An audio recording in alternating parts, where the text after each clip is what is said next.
a special day today. We're back to making videos.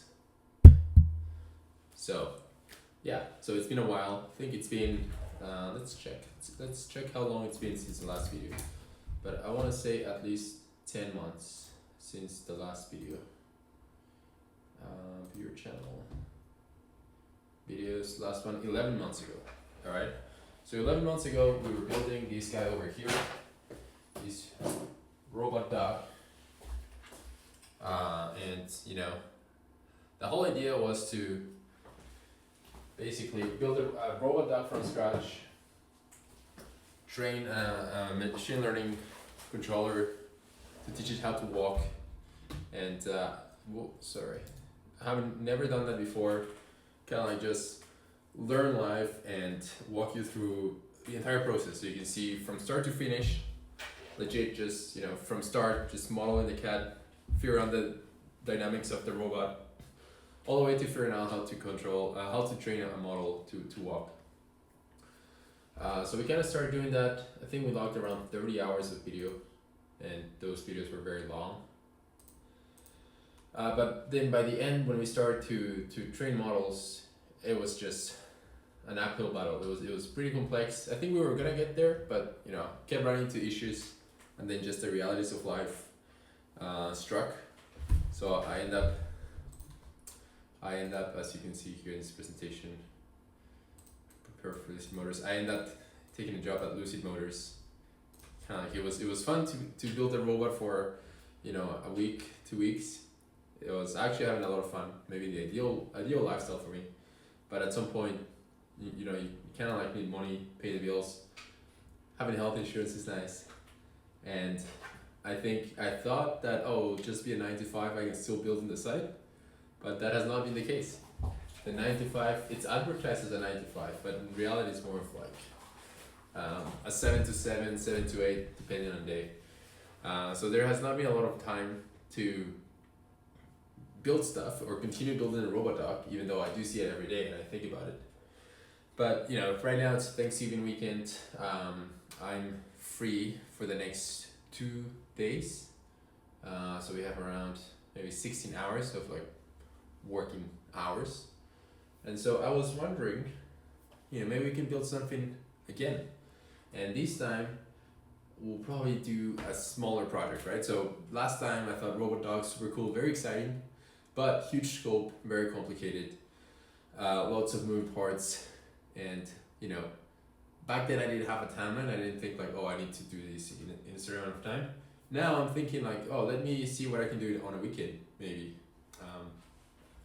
And then the other thing is I'm currently working as a mechanical engineer, but I keep seeing all these news about robots, right? Like, I don't know, I was the coolest one most recently was Sunday, I think. Sunday Robotics, right? This was super cool. I'm not sure if you guys saw that. Super cool robot, very clean execution.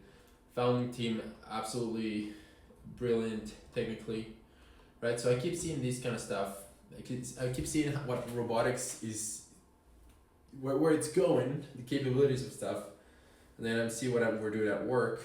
It's kind of like more of like automation in terms of a manufacturing line, and I'm like, clearly we're not doing cutting edge stuff, so I'm very tempted again to go and get exposure to these ideas, because I think something very special is happening in robotics right now. So yeah, so I saw this Sunday thing and I was like, oh wow, I need to get on that.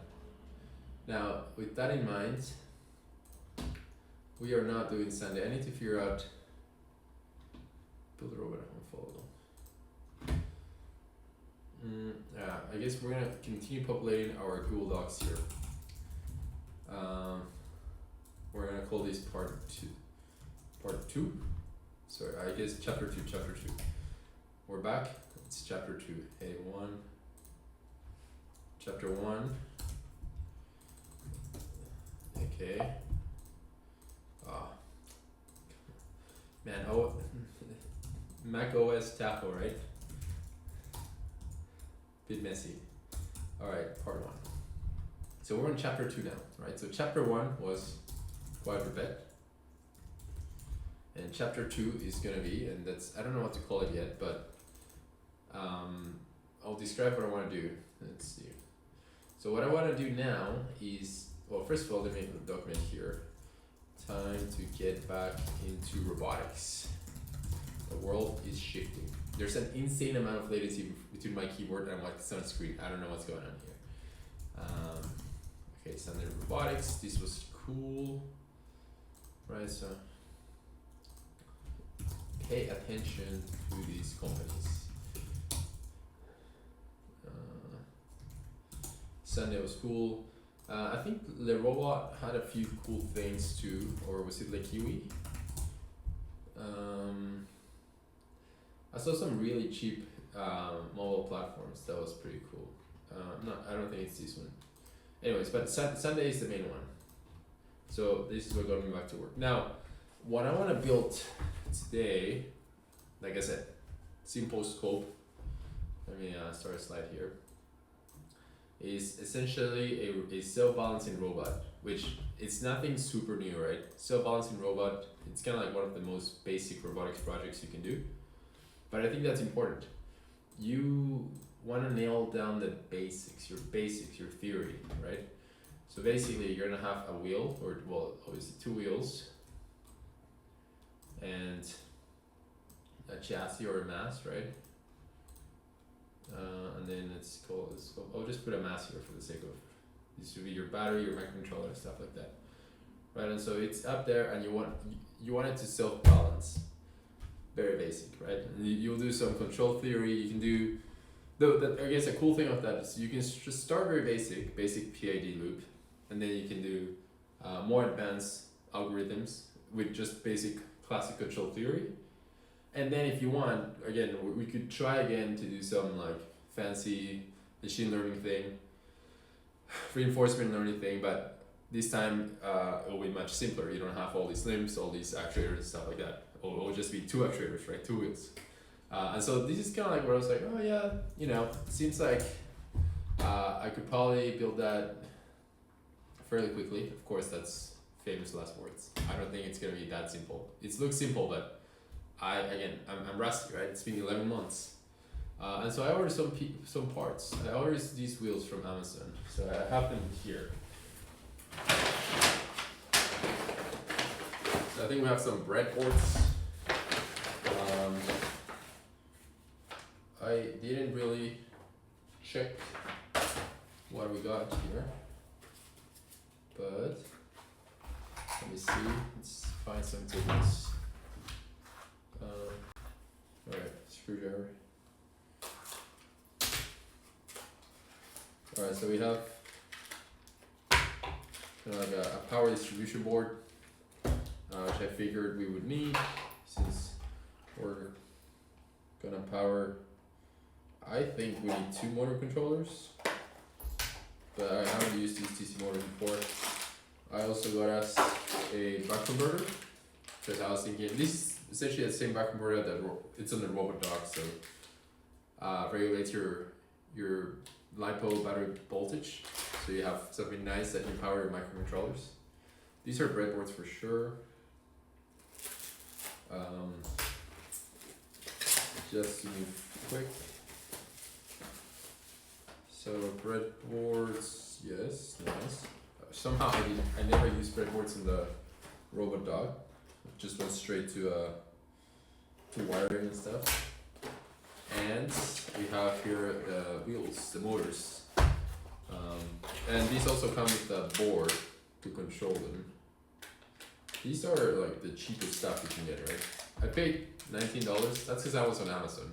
You can go on AliExpress, and I think this stuff is gonna be like $1. And this is like, if you ever go to like a college hackathon, this is the type of stuff that they use.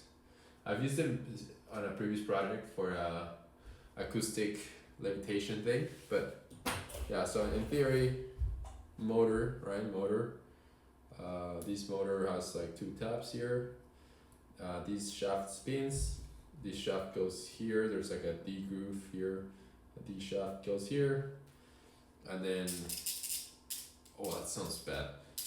I wonder if I just destroy the gearbox, but yeah, essentially, yeah, that's how the wheels spin. So we have 1 motor, 2 motors. We have 4 motors, 4 wheels, and 2 motor controllers. Now, I'm just seeing these for the first time. I've never seen any of these. I just understand the theory behind it, but never used any of these. And so again, we're starting from absolute scratch here, right? Because I just roughly ordered some components that I figured we might need. And if it smells like cheap electronics, straight from China. Maybe it turns out I forgot something and then we have to order and we won't be able to finish this today. I also have a bunch of leftovers from last time, right? So if we looked at I'm gonna quickly go through here because this is a presentation I made when I was interviewing at Lucid. Kind of like quickly my background, where I've worked, stuff I built, what I've done, things like that. And then I actually took the robot dog to their office. They presented it. Here's how we spent 25 hours on that thing. I presented it. They weren't impressed, to be honest. They were pretending like, oh yeah, this is normal. I don't think they fully understood, but okay, so yeah, so this is what we had, right? But on the electrical, yeah, we had the schematics. This is how we first started Arduino. Servo motors. I think we start to run into some brownout issues, right? Like not enough power coming from the Unoboard. So we added the LiPo, the bar converter, which has unboxed, a bus bar or power board, and then the servos. Then we added a switch and a voltage monitor. That's important for the battery. And then this was gonna be Rep 4, right? The future. So I started ordering some components here. We have an IMU and a P. Moroni Servo 2040, which is a board that can control more servos essentially. And we also added a DC to DC to step down because the board didn't take 7V. But then if you go to Rep 4, because I planned multiple revisions for the future. If you go to Rep 4, here you can see we have a Raspberry Pi with an AI accelerator module. Now I do have the Pi. I have the Pi. So I was thinking for this project, even though it's super simple, why don't we use the Pi, right? So I want to use this Pi. I'll admit, this is going to sound crazy, but I've never worked with the Raspberry Pi before, which is, like, I feel like it's very basic, but yeah, should work with the Pi. I also have the Pi Moroni board. I don't think we're going to be using this. And then I have the IMU, which it's here. Also never used it. I need to solder the pins to it. So maybe we start there. That's an easy one. But I think, and if you guys want to keep looking through this presentation, just controls as like the software theory. You can see we started inputting angles essentially. Then we went from angle to action. I'm not sure what I meant here. Action. I'm not sure what I mean by that. Simple kinematics. Manual trim. Yeah.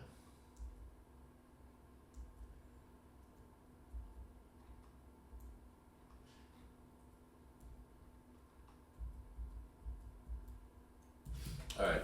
Anyways. Yeah. So we're building this wheel.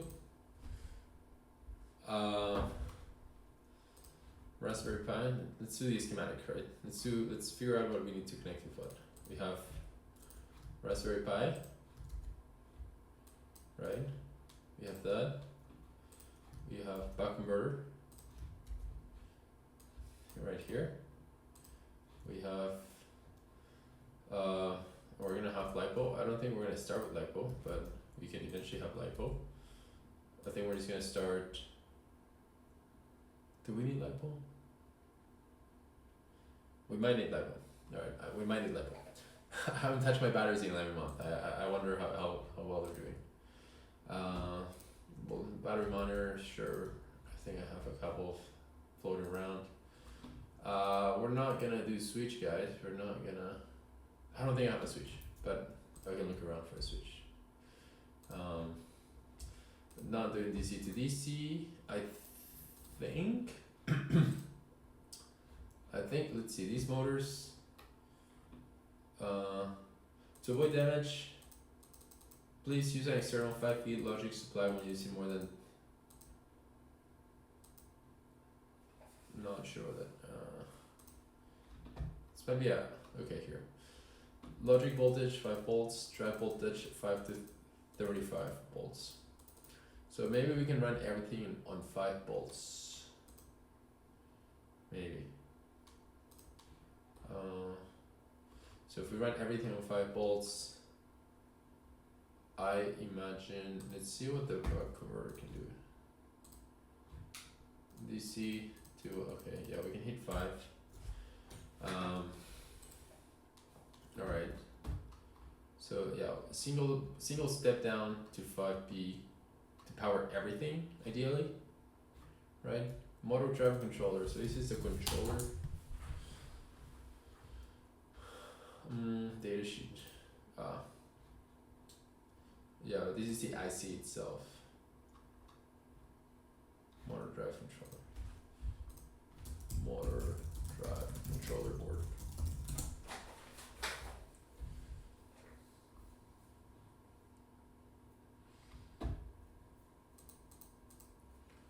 It's an H bridge, right? So that's input voltage 3.2 to 40.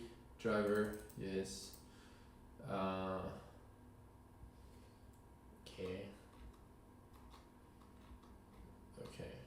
Pin out here, 5B power, output A, output B.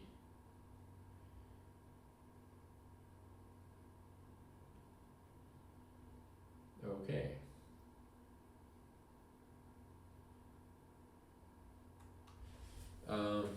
Okay.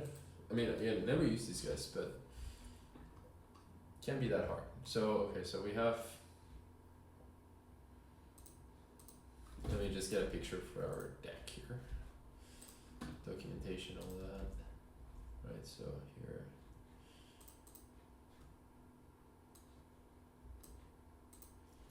No. No. Why is it?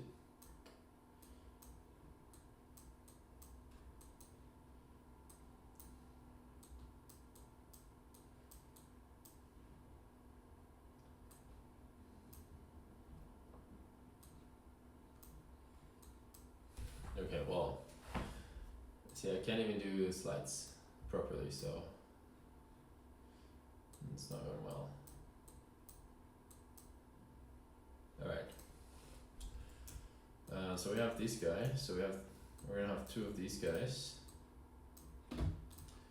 We have this, get rid of these, delete these. I don't know why my mouse is so laggy. I might have to restart my computer or something. I thought it was batteries. I just changed batteries. It did not help.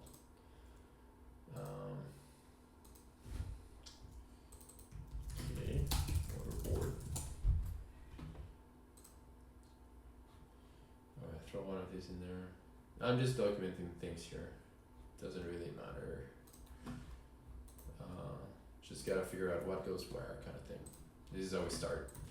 Eventually, it would be nice if tonight we could get to a point where we have like something to 3D print, like a rough chassis to get started. So we have these here, here, Raspberry Pi, here, here, I think the switch goes after the buck converter, I wanna say, oh, before. It's a question of how much voltage a switch can handle, but it seems like I've done it before, so it must work, right? That's how things work. Done it before, it works. Throw one of these in there. Alright, so this is roughly what we're going for, and of course what's missing here is our IMU, which I've also haven't used yet. I have IMU. And if we trust the previous work,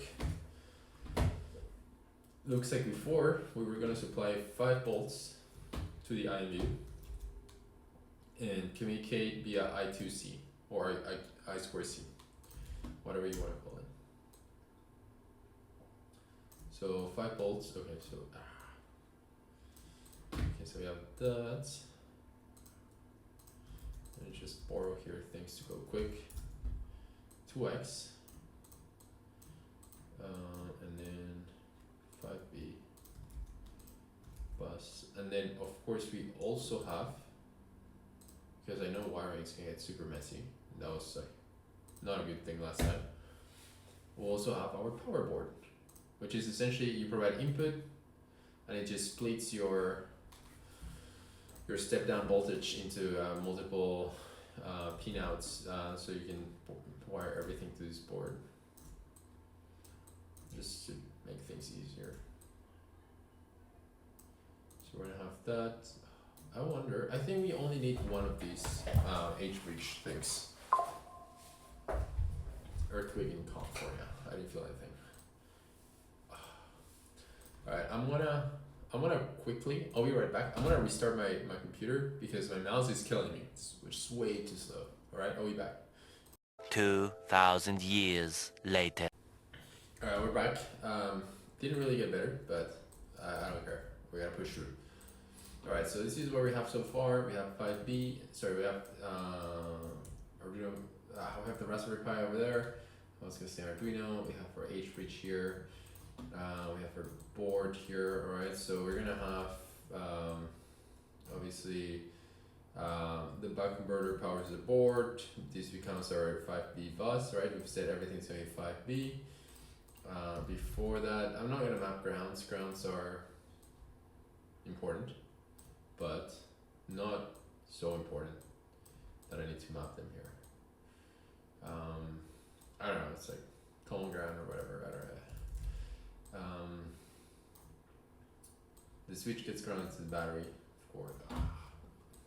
Sorry, the mouse is annoying. Yeah, there is, go here, bam, boom.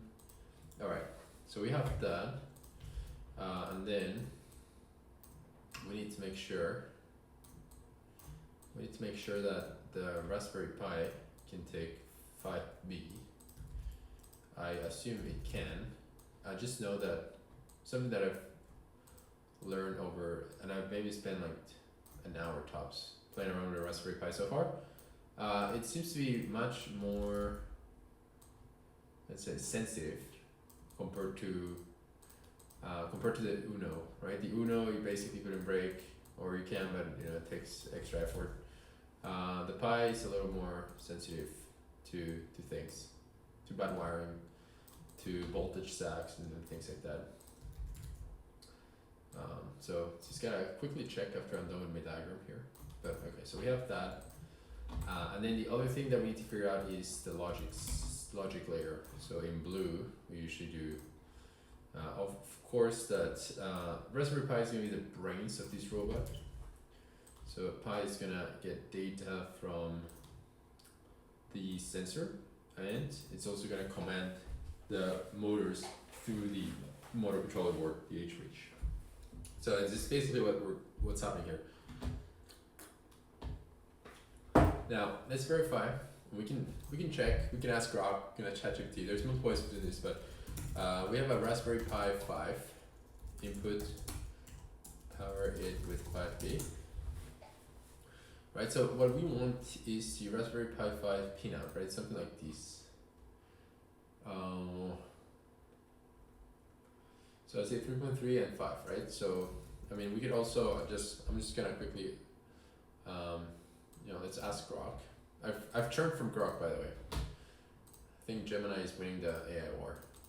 I have Grok for another 2 days and then that's it. How do I power a Raspberry Pi 5 with the 5B wire coming out of a buck converter? Now, I'm pretty sure it's gonna say like, oh, I don't recommend you power Raspberry Pi with a buck converter unless it's like good quality buck converter. Let's see what it says. To safely and reliable power, you need to supply exactly 5 to 5.1 volts at up to 5 amps directly to the GPIO header or the USB-C port. I can't do it to a USB-C port. Maybe the GPIO. I'm not sure what that is. So here, GPIO 2, 3, GPIO 14. There's a bunch of GPIOs.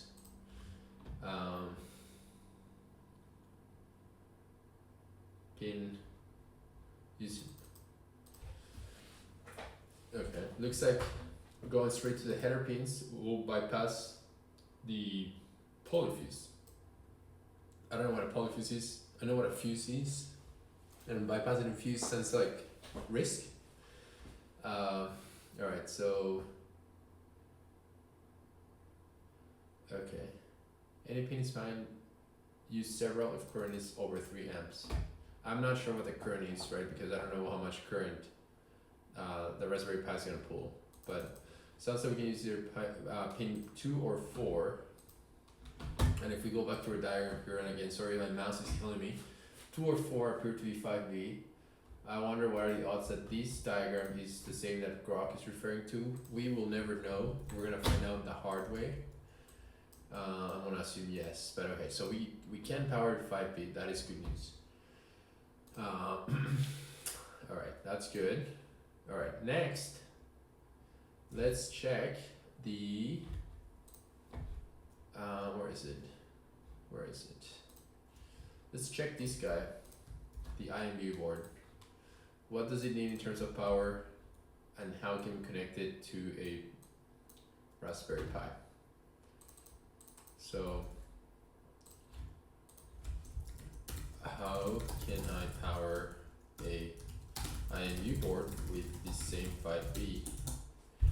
While it thinks, let's also look up the data sheet, right? And it's not just fully trust, and I think it's an Adafruit board, maybe. Let's not just fully trust, blindly trust AI, guys. The whole point, right? The whole point, we said we're learning the basics on this project, right? That's the whole point. It's about learning. It's not about just following steps without understanding. All right, so this is focused on the IC itself, right? So not so much the exact board we have. Of course, you can always trace it back to the board, and I'm sure the board, wherever that is, the board has some labels. I don't think that's gonna focus, but the board has labels, right? It says SCL, SDA, SDO, CS, I1, I2, voltage in ground, all that stuff. There's labels in there, so you can associate those with what's here. Let's see what Grok said. 2 main categories. You need to know which one you have to power correctly from the same 5V converter. Okay, I see. So not all IMU boards are the same. Okay, so it says check on the board, right? So if it's marked 3V or 5V, we have 3V. Okay, looks like we have 3 volts. So I'm glad we checked, right? It's good we checked. I would really like to have a pinout for the board itself, not the thing. But I guess it's self-explanatory, right? VO, 3VO, right? Okay, this is a picture of what I'm saying in real life, right? V in, and then there's this 3VO. Not exactly sure, right? It's boards with onboard 3V, regulator, most common. Yes. Connect.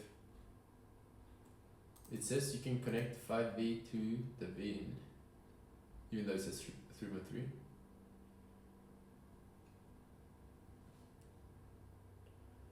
Now, is there a regulator visible? I don't know. I mean, to make getting started fast and easy, we place the sensors on a compact breakboard with voltage regulation and level shifted inputs. That way you can use them with 3 or 5 volts power logic devices without worry.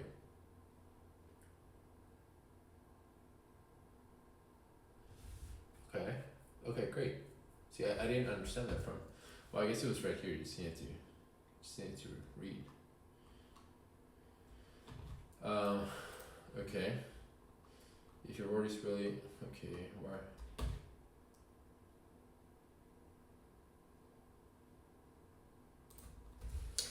Alright, another question is how do I connect the IMU board to the Raspberry Pi? And I think, I mean, we don't just have to, oh my god, this mouse, man. Alright. Of course, the voltage is simple. Well, say just power it with the Raspberry Pi. We could do that.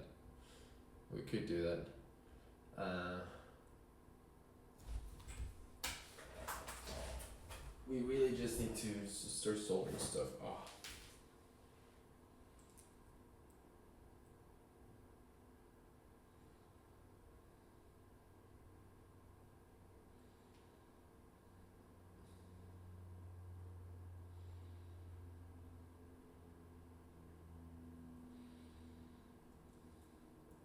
Yeah, we can power it straight from the, I mean, it does make a difference.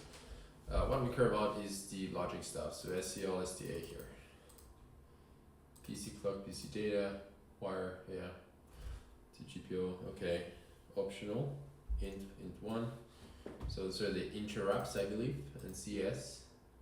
Only if you use SPI mode, or using, sorry, something on the screen. We're using I2C, right? So, yeah.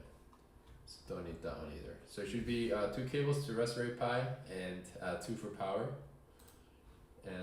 Yeah. And let's see if there's that tutorial for using this board.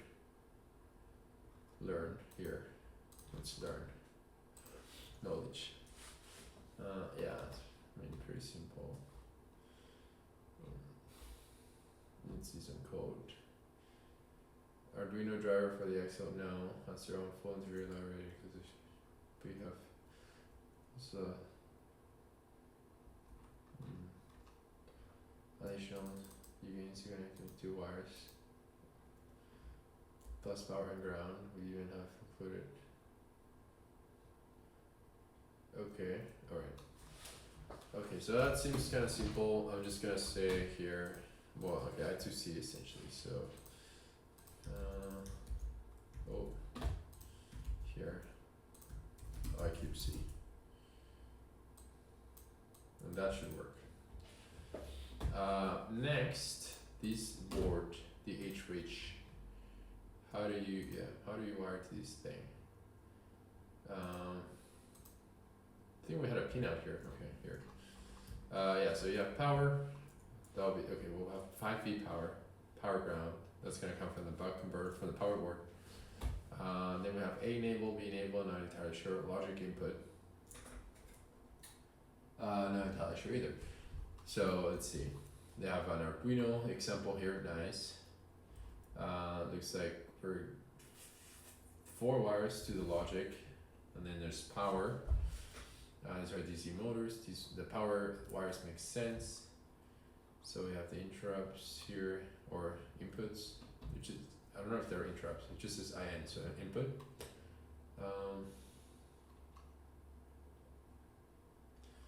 Copy paste the sketch, or are we gonna make it? Yeah, okay. I see. Alright. So we will need also 4 wires, and these are digital. So 4 wires. Okay. I'm just gonna write. I think it's, sorry. Digital, high load.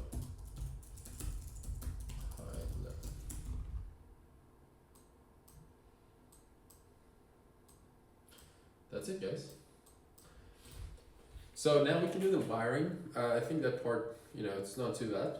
And after that, we can figure out the software and how to make that work. Yeah, so first things first, I'm gonna charge the battery because, like I said, I haven't touched the batteries in a while. And so first I have a multimeter here. We can test to see what voltage we get from the batteries.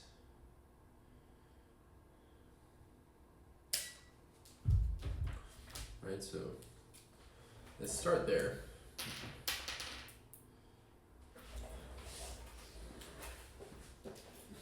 So these are the type of batteries that we have here. These are the same type of batteries that went on the robot dog. These are what most drones would use. This one is at 22.65 volts, and it's a 6S, right? So 22.65 divided by 6, 3.75.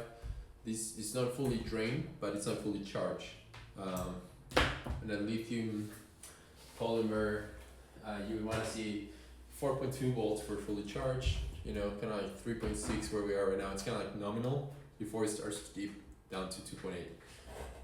Then we have this one here at 24.16. Yeah, this is more charged. So let me start the charging on those, because just a bit worried since they're a little old. I want to charge slow. And this is a charger also from Amazon. A pretty simple charger, really. Again, it's what all the drone guys use.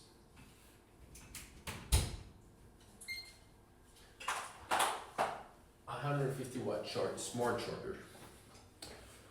We're gonna start with the most drained one.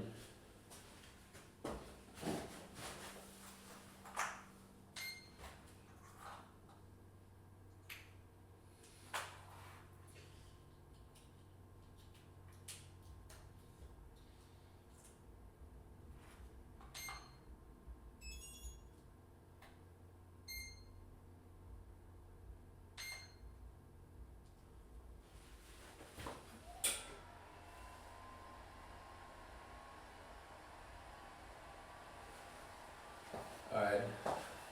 I also have like a little fireproof bag to put the batteries while they charge. I just don't know where it is. Fine. In this channel we practice safety.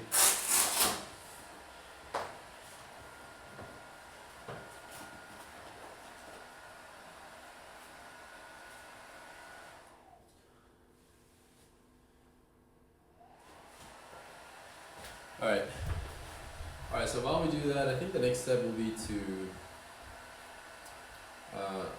solder the IMU board. And for that, right, so essentially you have the little board and these pins. These type of pins you can go anywhere. They come in long things, you break them to size and put them here. And the way you attach this to is you basically solder those. Now when you solder, you want to make sure these things are not crooked, they're like perpendicular. And the easiest way to achieve that, in my opinion, is to put it on stage everything on a breadboard, right? So if you put it like here, I'll show you 1 second.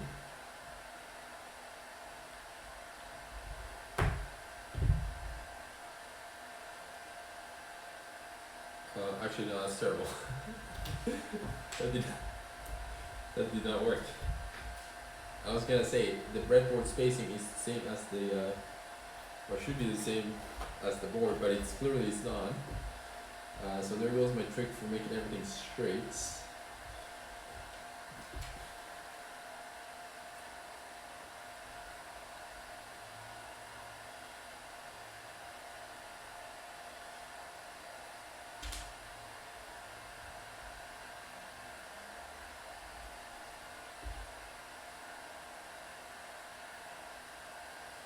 Alright, well, I don't have a super neat trick to get everything straight, but just try to keep everything straight, right? Just, don't do it like that, right? Do it like that. How do you do it like that? I just can't tell you.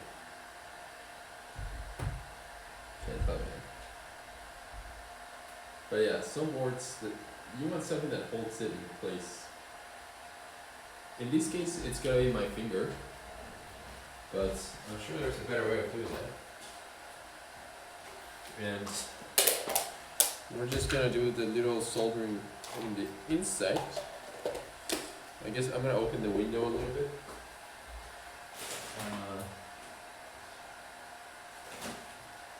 And then the good news is I found a switch that we can use. Now I know nothing about this switch, but like I said, it seems like we used this before and it worked. So, right, because like if we look here, we used to have a switch here, right? It says it says on, right? So that switch is, I can confirm it goes straight to the battery, straight. So it must be rated for the voltage. 24 volts on a 6S, you know, that's not much in terms of preaching clearance. So I'm not too worried, but it's always good to check. Now I'm just looking for my soldering, for my solder. I have a bunch.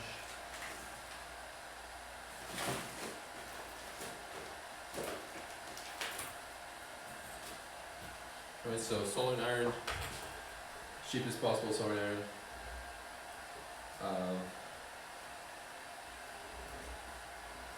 I don't know, let's try to do this right. So like, I had a little soldering station with a little sponge to clean the iron, you know, and let's do things the right way. Now I'm gonna connect these to power. I don't have any outlets here, which is kinda, alright, just enough. Well, not that one, it will go dark, alright. I need to figure out one cable I can disconnect.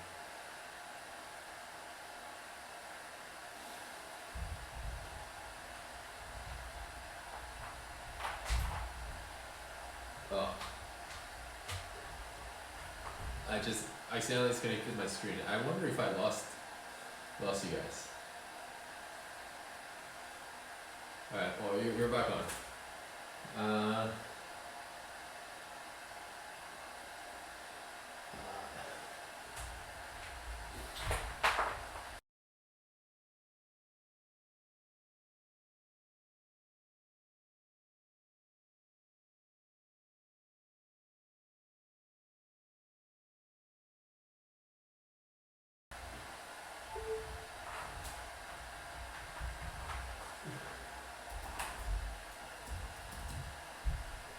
Is this still recording?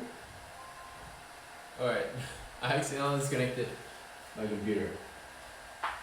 I don't have any outlets, so the camera is disconnected, it's in battery. This shouldn't take too long. We have a sponge, soldering iron. I'm just gonna do this quick. Don't think it's very interesting to watch it. This is water for the sponge. Don't think this is very interesting to watch, but I'm just trying to minimize the editing work afterwards. And that noise in the background is the charger for the battery. It's charging at 2 amps. So that's pretty good. Healthy battery.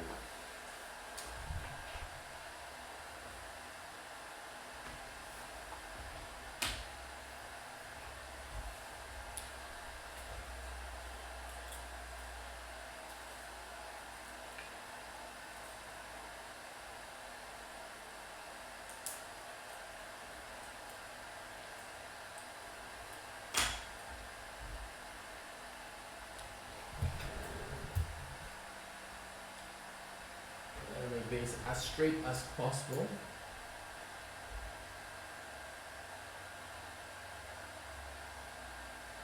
It's not hot enough. So I'm working on setting this up, the IMU, this guy, setting the IMU correctly while the battery is charged.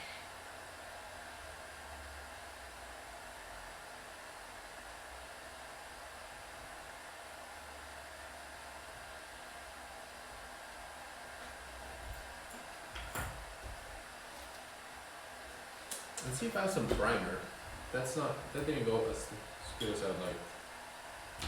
You definitely don't need these, but again, just taking things slow here.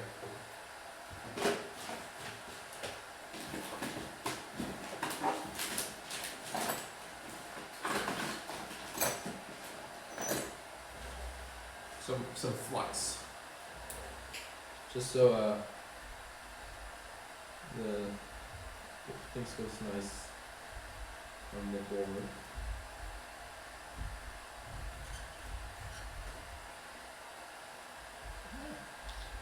Okay, well that's got on my hands. I don't know if that should. Alright. Can't be eating without washing your hands after.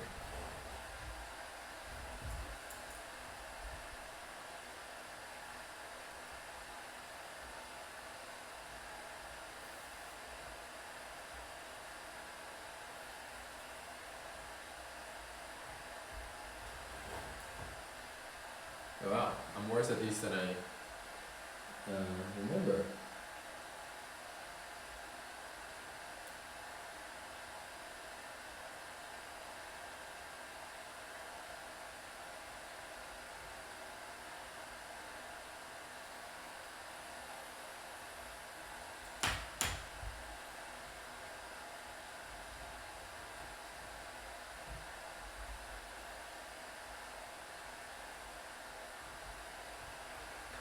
I need more light here. I can't see a thing, but so yeah, this looks horrible.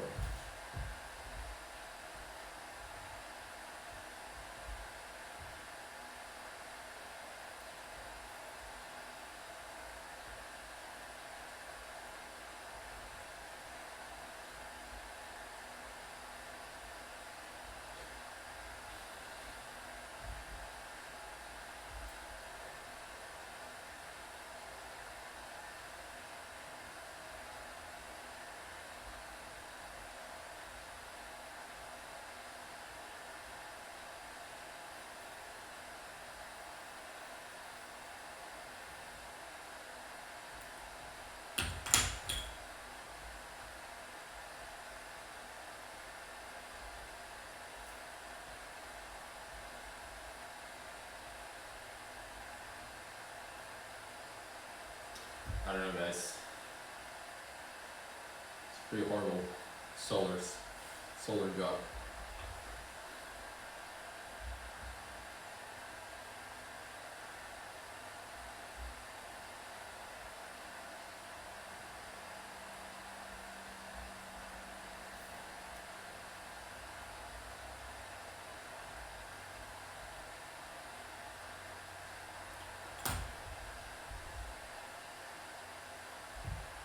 Alright, you know what? I'll be right back. I'm gonna get my glasses. Alright, I'm back.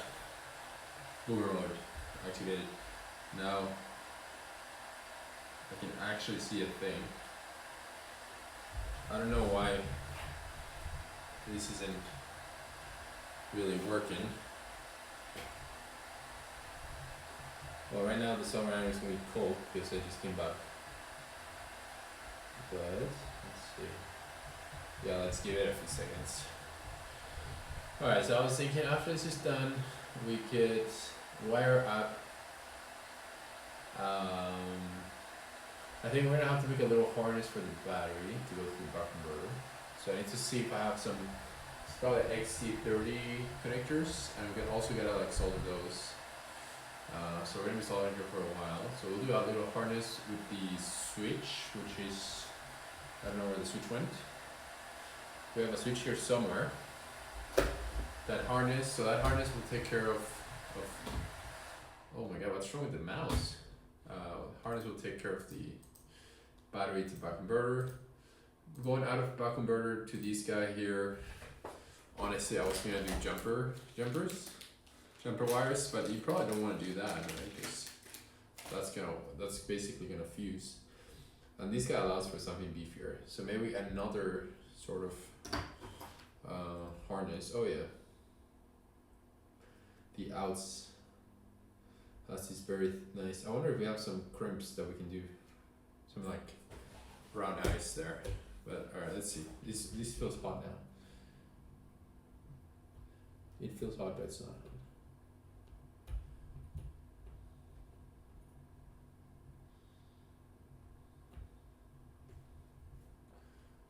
It's definitely much better when you can actually see what you're doing.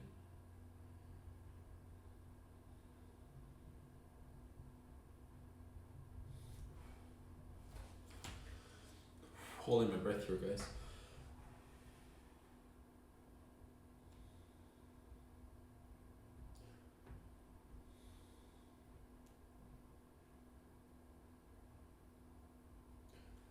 I don't like the tip I'm using, it's too thin. Not enough contact for heat transfer. But already got started and I don't want to wait for it to cool down for me to switch it. So you just keep going.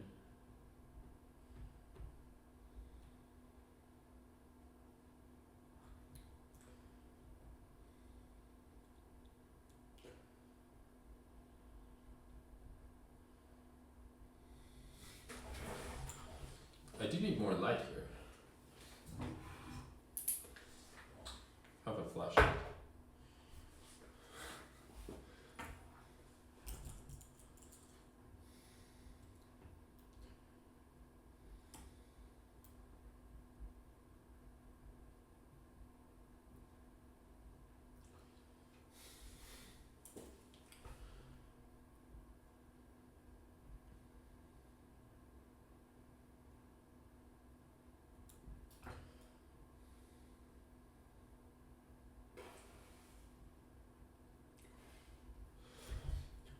That is horrendous. Horrible job. Horrible.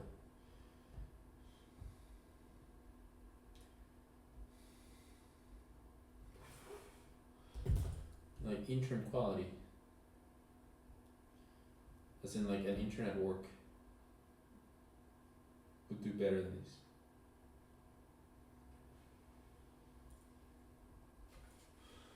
What's wrong here? Is it me?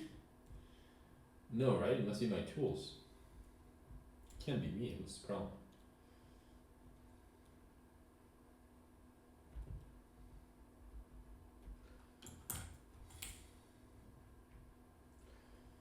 When in doubt, always blame your tools.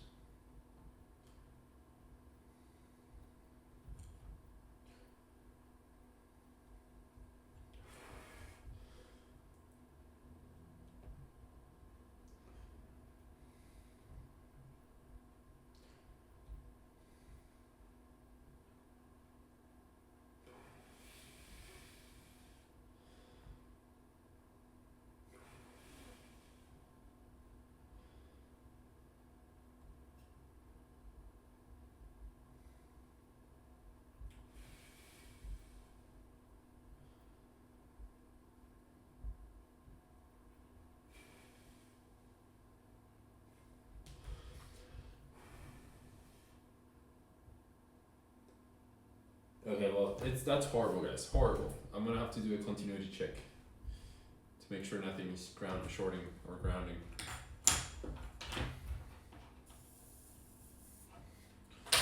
Let's do the other side then, and then I'll come back for a final pass. Now we can apply the trick here. We can try to apply the trick here with the breadboard. It is, oh yeah, it worked, right? So you put it on the breadboard and all the pins are nice and perpendicular to each other, nothing is crooked. It's very nice.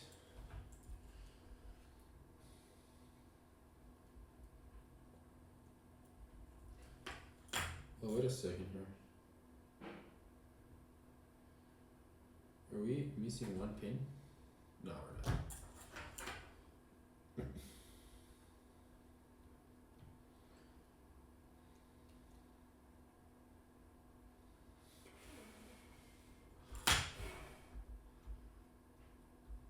I wish I had a fan or something.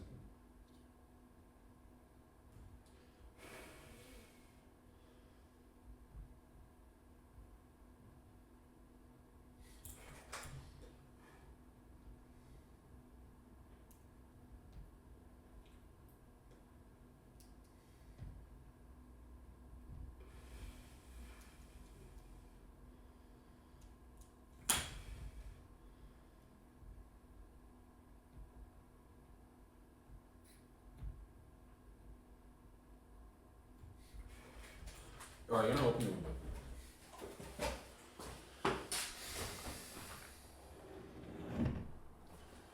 I don't think that's gonna do much. We gotta at least pretend.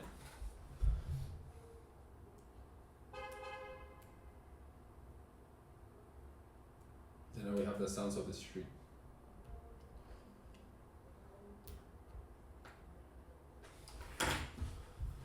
I am not sure what's wrong here. It doesn't wanna stick.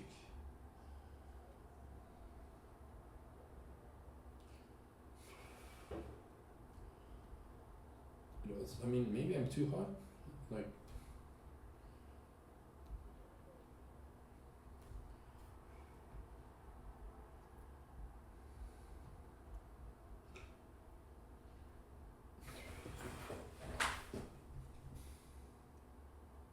I mean, it's getting a little better. So it was definitely my lack of practice.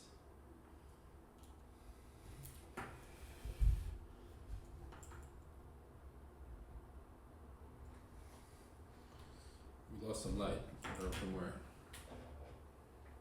I think my flashlight is overheating.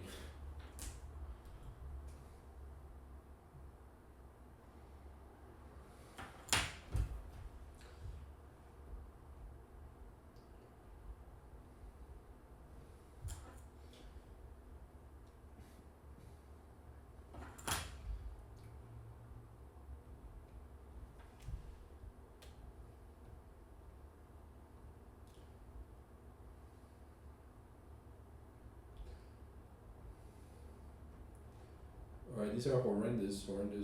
This is a horrendous soldering job, but I think it will work for now.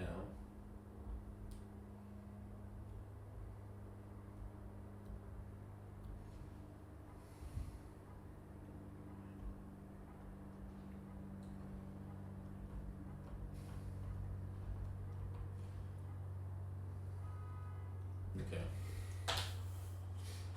Quick continuity check. Just to make sure nothing is overflowing.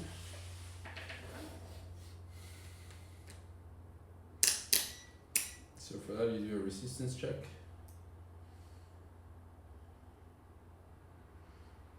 Zero. Okay. C.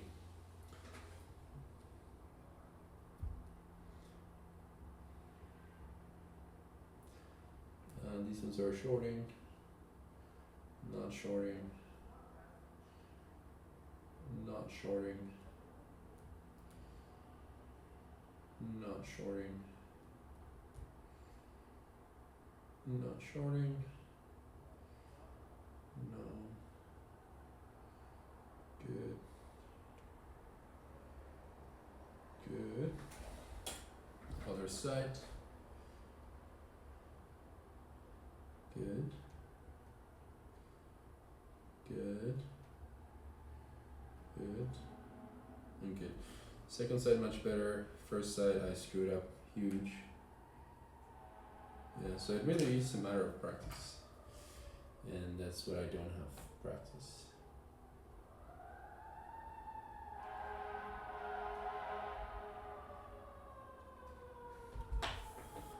I've been spending too much time behind the keyboards, not enough time doing.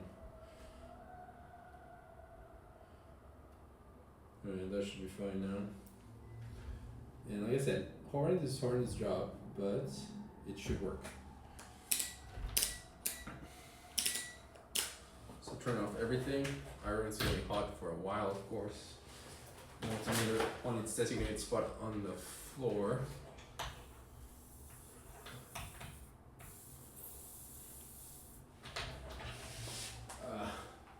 Always careful where you put your soldering iron after you finish. I once put it on a friend's backpack and it Burn a hole through his backpack. so yeah, that happened. Alright, so with that out of place, I kinda like glad you can't see the quality of this. This is bad stuff. This room is very dark. My previous place had a lot more light. Yeah, this should be fine. This should work fine. And the good news, it's pretty straight. All right, so we have that. Next, we should. Oh, I guess we're not done with solid iron. We said we will do the harness for the battery. So battery, it's topping up, almost done charging. We need to connect to this thing here, and I need to check to see if we have some terminals we use for this. So we do have a crimping set, right? And so you can see this guy has screws, and so we essentially would find one of these that fits, and the screw would go on through that hole. So pretty straightforward. I'm sure there's one that fits, just because this is here, so means I used it before. Nothing fits. Okay, so maybe not a hole, but oh, there's a ton of sizes actually.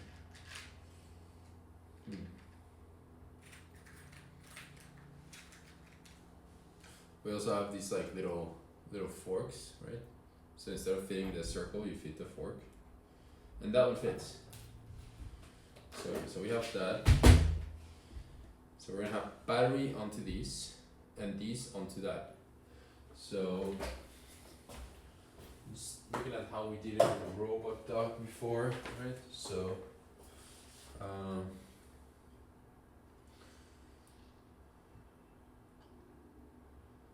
yeah, so you gotta remember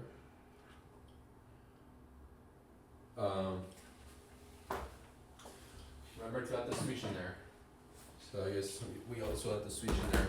So I think wiring, well, I guess we get the wiring done right once, and then we don't have to touch it again, hopefully.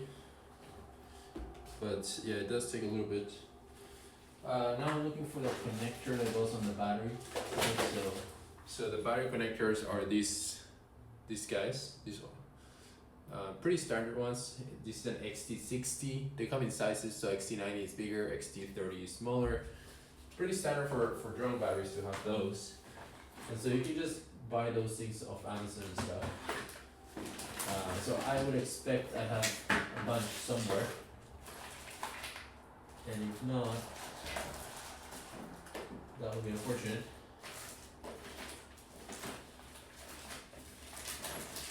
We can always break the robot dog and steal pieces, but that would be very sad.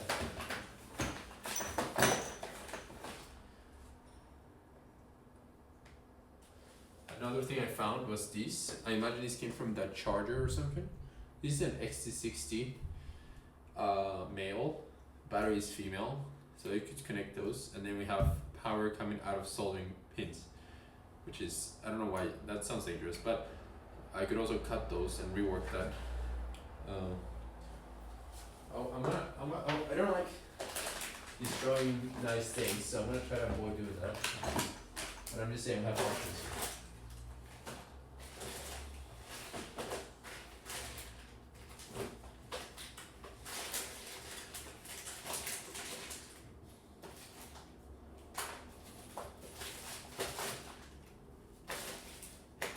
I don't see any XT60s. I don't understand how that's possible. You used them on the robot dog, so it's not like you can just buy one. I also don't see any wire that we could use for these harness.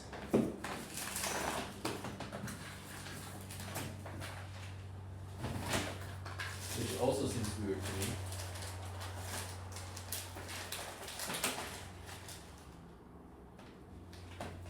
Because I'm pretty sure I remember buying a little wire.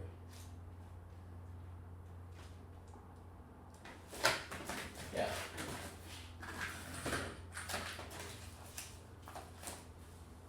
Oh.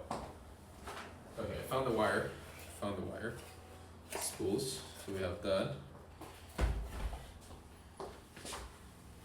Just need the connectors. That's the worst part.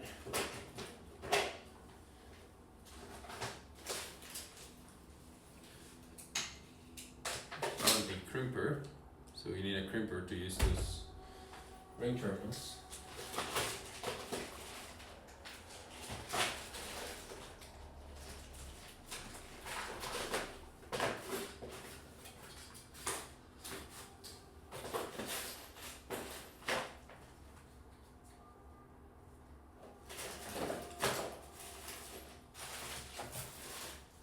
Okay.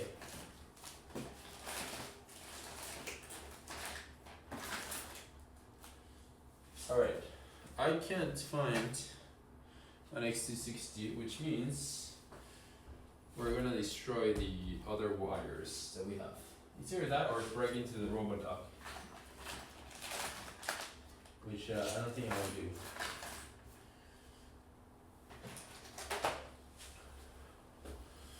So we're gonna have to destroy this guy. Because I don't think we wanna do this with alligator clips. So we have some wires here, right? So we cut these off. Very sad. And then one negative will go into this guy. And then the positive will go to, oh yeah, I forgot I lost the switch.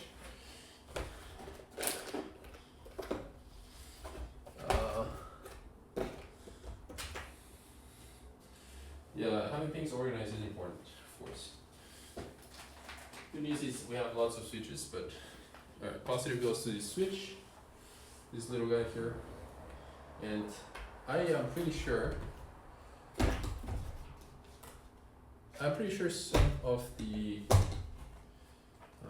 some of these crimps here will connect to like straight plates like here. Maybe.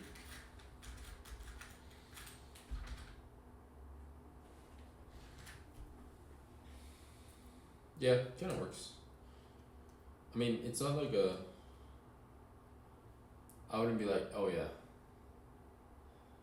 that's the most robust thing ever. But it kinda works.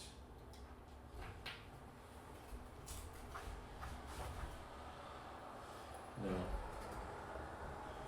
let's undo these things here. Let's figure out what size of connector we need to go into the back converter.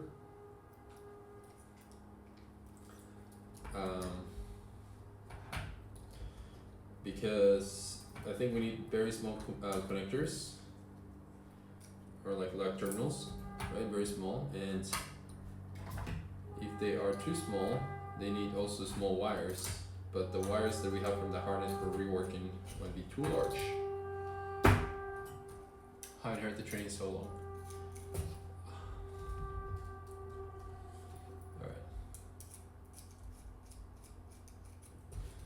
Alright, so we have these, and then we have this guy, doesn't fit. But there we have different guys. It kind of fits. Okay, so so we have this guy with this guy. This is kind of sketchy. This, you see the positive, the in and out are right there. There's no plastic barrier or anything. So I'll wanna like put something there. I have something. I have a glue gun, so I'll just put glue in between. All right. So we have these in, out. Sorry, in, and then out. What about something more robot? No, we don't wanna. We're good.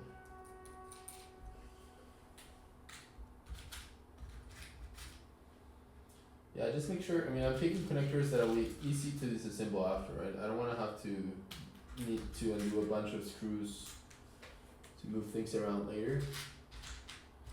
That being said, I think I'm out of the easy quick disconnects.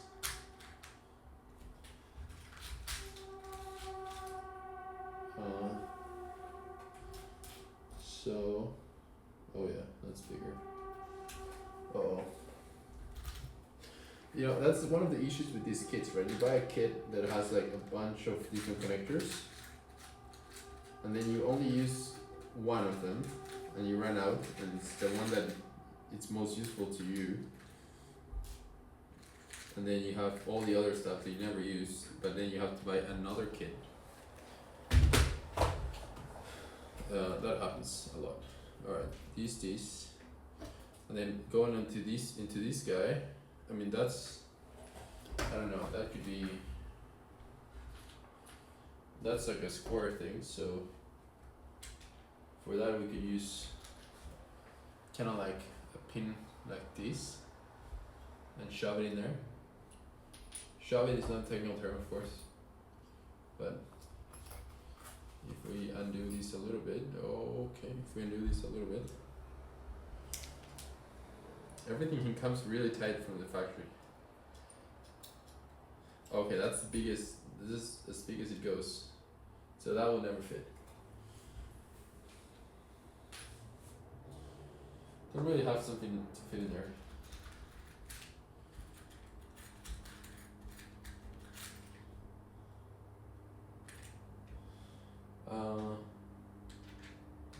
Yeah, that's unfortunate.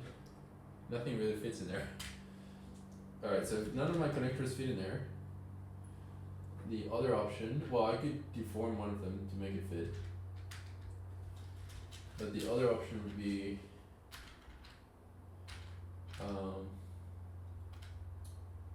to just shove a wire in there. So I guess that's what we're gonna do.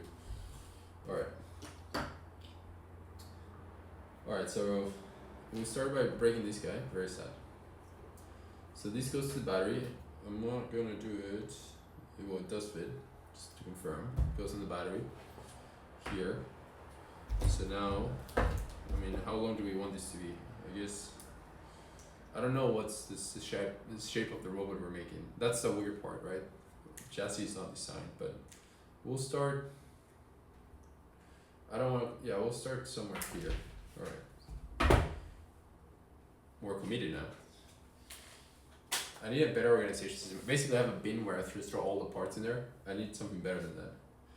Alright, now positive, negative. We said negative goes straight to our buck converter, right? So we're gonna strip this wire. Which it's, by the way, it looks like copper and looks very thin.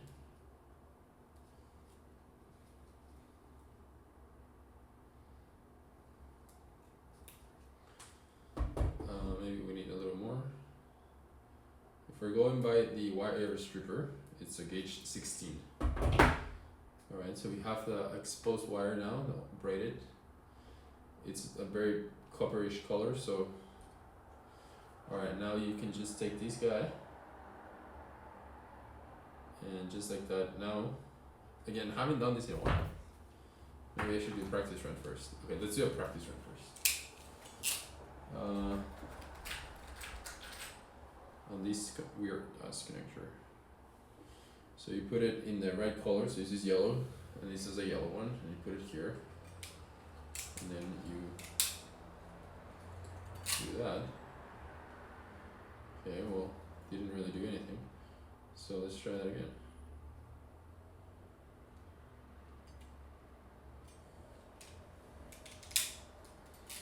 So it's much better. Now, of course, there's no wire. I had no wire. This was practice. Not throw this out. But now that I do it with wire, it'll work, right? Sorry, it's not a question. It will work. It's a statement.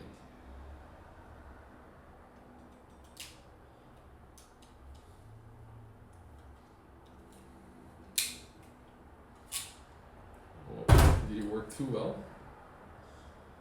No, it's perfect. So now we have this wire there, you know, and you don't have to solder anything. Very nice. I like. Very nice. Now the other one, we're doing blade. So similar crimp job here. We said, we said what, 16 gauge? Gauge 16. And then we braid it. You put it in there. You make sure none of the plastic is in the crimp, because then you'll be crimping plastic. and that's not gonna be very mechanically robust.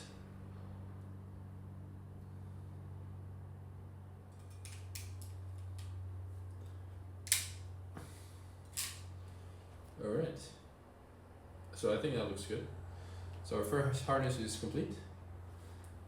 We will start, let me start to assemble into the buck converter here, so it's all coming together.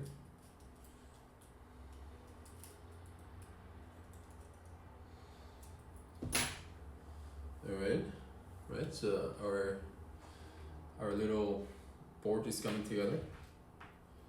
Alright, so next, I think we're gonna do the switch next. So we already have half the switch done, right? So we can connect to the switch here. Like so, how you see, very easy. So we crimp it this guy, like that, and the switch has like a blade connector, and it just goes here. And these are not the same brand or anything. It's just a random piece I got from Amazon, and it works. I don't know if it's a standard or anything, but it just works. Alright, we're gonna need another wire. We're gonna need two more wires. One for positive, one for negative. And to keep things organized, I'm gonna color code, of course, where ground or negative will be black and positive will be red. And again, I don't know what are gonna be the dimensions of this robot. I suspect not very big, so I'm gonna try to keep these wires as short as possible. And if this backfires, you know, we'll come back and fix. But hopefully not.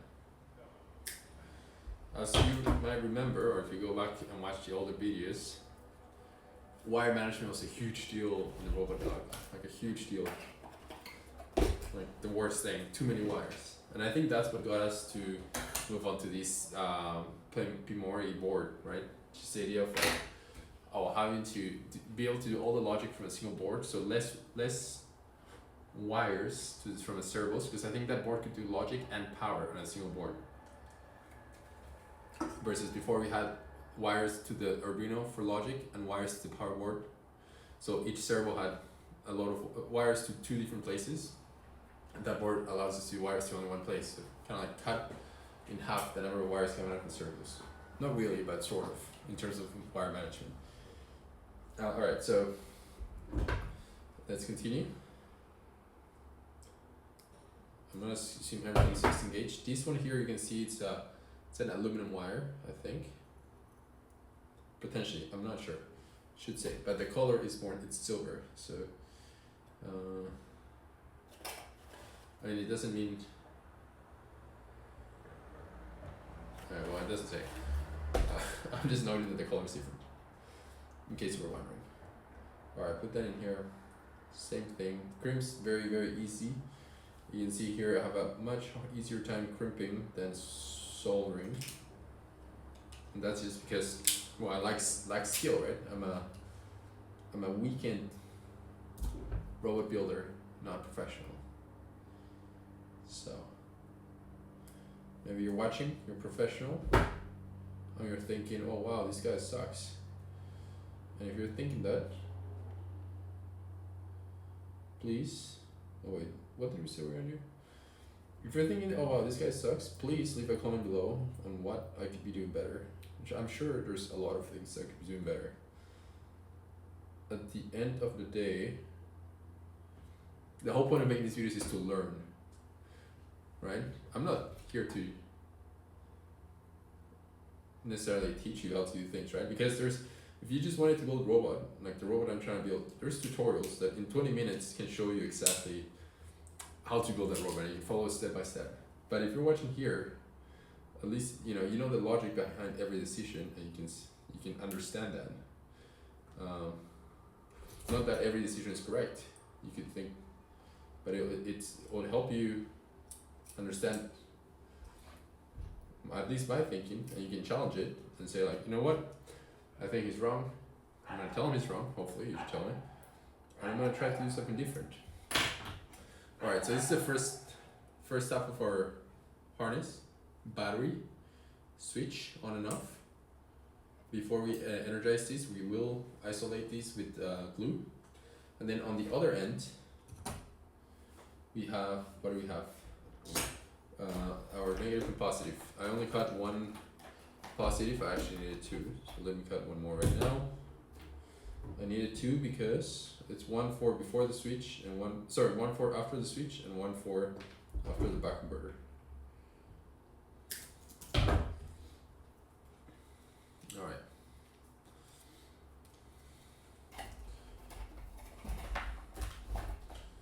I really need to get more lights in this room. Key. Crimp. Easy peasy.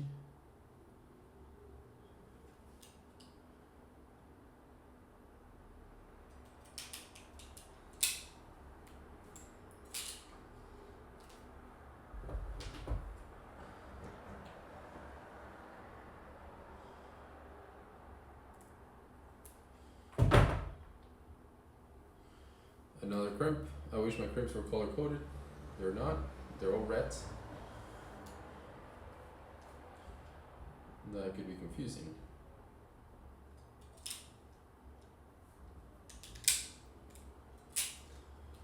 Alright. So now we have the crimps that go after the back converter. Make sure to get positive and negative correct. The board here has indications for positive and negative. That's how I know. The other thing we need to do is, before we energize everything, and the board specifically, we need to, what do you call this? Basically, tune the back converter. So there's like little screws here you switch to tweak how much current, what's the output current. My girlfriend's texting me. Yeah. Alright, now that that's done, we could do the final step of our kind of like electric harness, and this will be the last step because after that everything else can be just jumpers. Last step is connecting these two wires to this board here, right? So we said, I was telling you, I don't have a connector that goes in here cleanly. At least I don't think I do. So I might just do wire, or you could always you could always grab something like this guy, for example, and it's round, so it doesn't want to fit in there, right? But you could just flatten it up. You could just do things, guys. Like, no one's gonna say no. No one can stop you, alright? So very flat. Does it fit? No, it doesn't fit. Well, maybe you massage it a little bit. Just a little bit, just a tiny, like a nothing. Just like a little encouragement, and then you put it in there, and it's still nothing, but you tried, and you feel good because you tried. Let me try one more thing. I feel like it should be able to fit.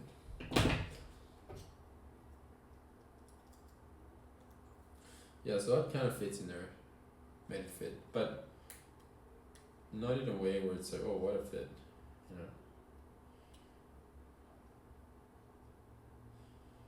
So I think I'm just gonna, I'm not sure what's happening here. I'm not sure how they expected people to.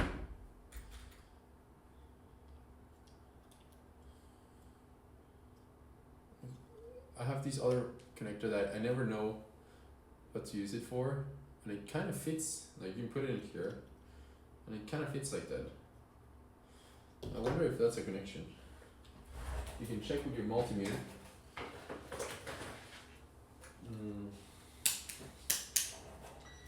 Essentially, you want to make sure there's zero resistance between the terminal and the connector.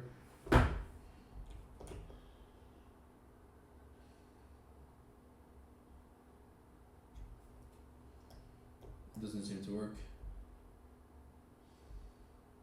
Oh, it seems to work.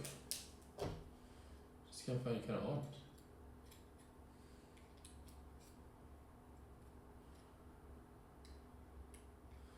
Also, it's not very secure in there. But I wonder, maybe if I do the screw all the way down, but yeah, it just doesn't feel very secure. I mean, the last thing you want is your unfused power supply to come loose, right? That would be catastrophic. Alright, well that didn't work.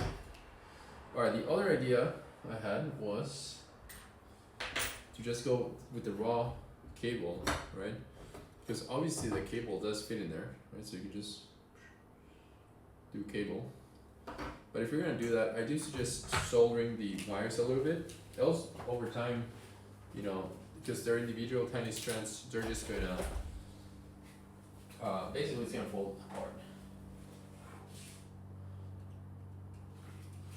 Now before we do that, let me switch the tip of my soldering iron.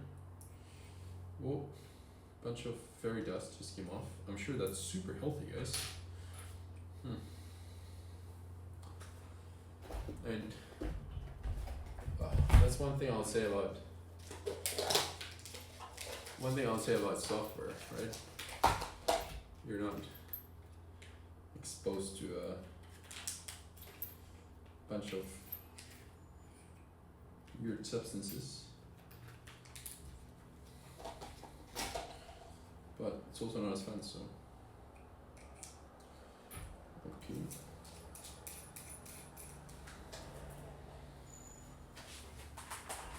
Alright. Let's see if I get the right one. So what turned off? Nothing turned off. Great. Alright, so now we warm up our new soldering iron with the new improved tip. While that warms up, we can start to strip these wires.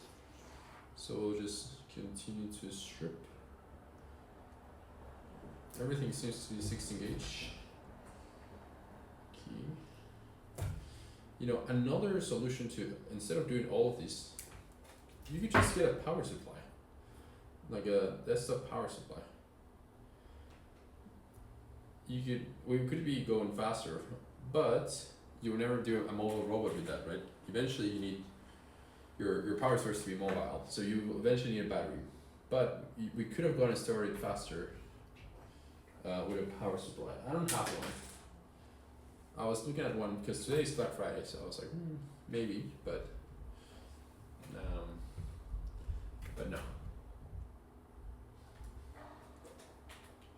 All right. Check.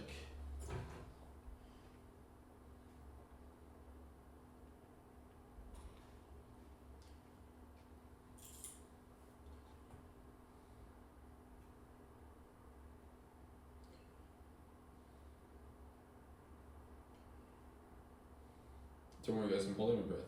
This is very safe. Yeah, so you just want to get a little bit of solder in there. So it's not just like strands, individual strands, but it's more of like a unified wire. And I think that will make it more robust. It's a nice to have. You don't have to do it for sure.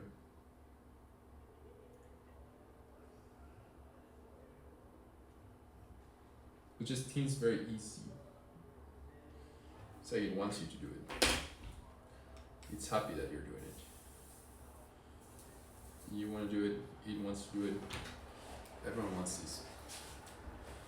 Alright, I hope we're done with solving. So now we can just try. Now this board doesn't say positive or negative, it just says A or B. So I'm just gonna remember. I'm gonna do A, will be our positive here. A will be my positive.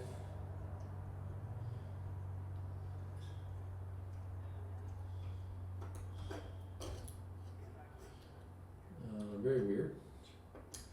This instead of righty tighty, it's lefty tighty. I don't know. Very weird. I don't know how that's even possible, but okay, it's in there and it's not. I'm pulling, that's not coming off. Very nice, very nice. Alright, we go here. I kinda like that my room is dark. It reminds me of like, let's say, it's like Tony Stark built Iron Man in a cave. Pretty much in a cave. Alright. Nice, nice. This is our harness. Now next, let me get my glue gun, make everything nice and safe. Nothing shorts. So I have my glue gun here. Amazon basically. Everything's from Amazon here. Glue gunny. Glue gun is such an underrated tool. You can glue gun your way out of any trouble. Alright, so we have these. I should get like a camera from the top of the desk just so you guys can see.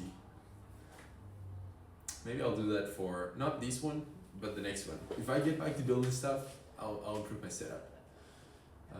I think that'll be a lot of fun. I have some ideas. Yes, we're gonna build some cool stuff.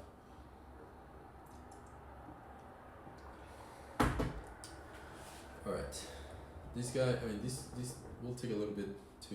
It has to heat up. Yeah. In the meantime, we can always check everything else, make sure everything looks good.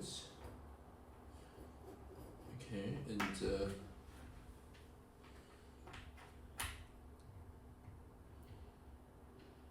it's almost there. Still a little cold.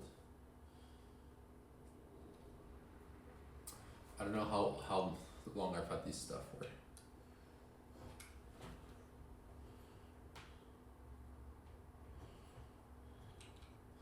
I think that's one of the things working in electric vehicles during the day.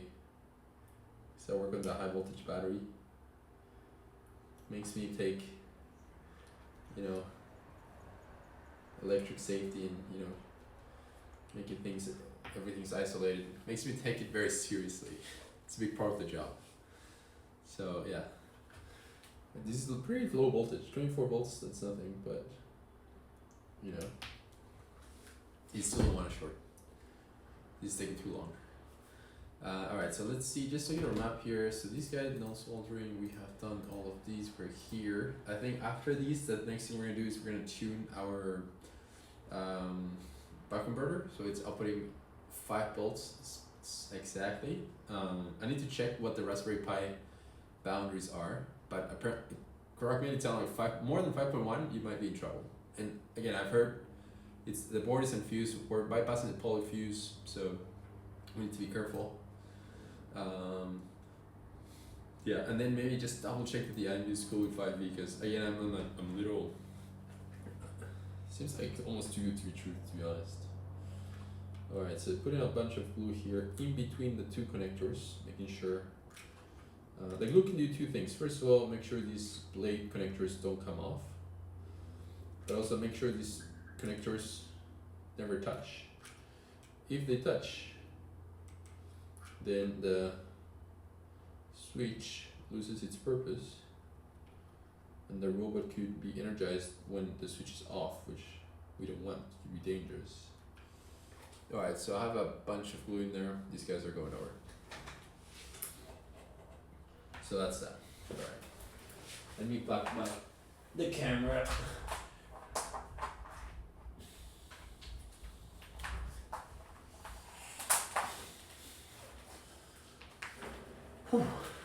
This is a pull-up bar rack, by the way, that I built myself. Pretty cool. There's no pull-up bar racks on Amazon that are like high enough, meant for kind of like all meant for short people. No offense. I wish the camera would. Where's the camera? Center stage. Do we want center stage? No center stage. All right. We'll get rid of center stage. Alright, so now we have these. The glue is still cooling down. I never knew which was off which one's on. You know, it's never really clear to me. But okay, now what we should be able to do everything's so cramped in here. What we should be able to do is connect our battery. Let me check the voltage one more time. Connect your battery 24.1 and not have it burn down. Right? Should not. Okay.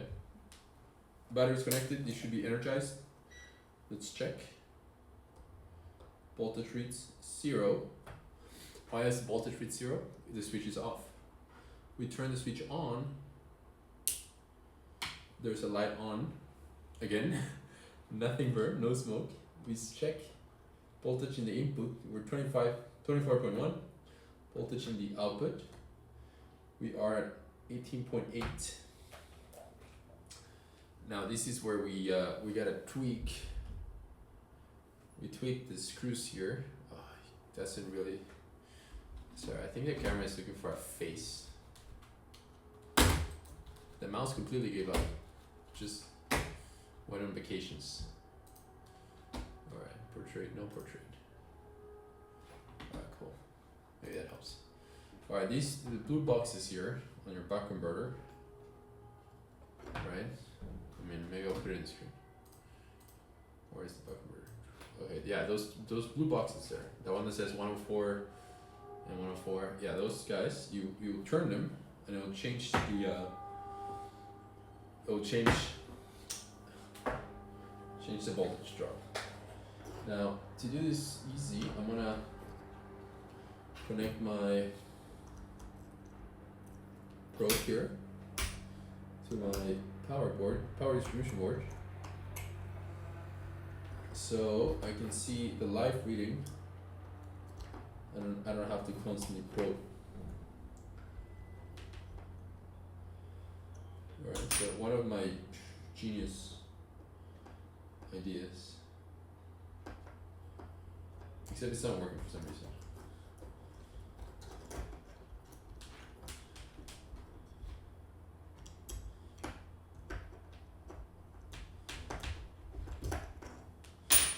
Let's check what I'm wrong. You can't see the screen, but I have it on my lap. Alright, so here, voltage is 18. Here, I see, because it's connected this way. I was doing left and right here, but it's actually side to side. Now that's not my preference, personally. Oh, it's not working.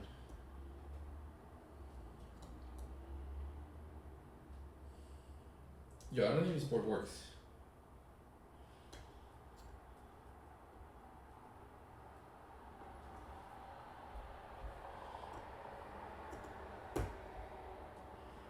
Oh no, it works now. Okay.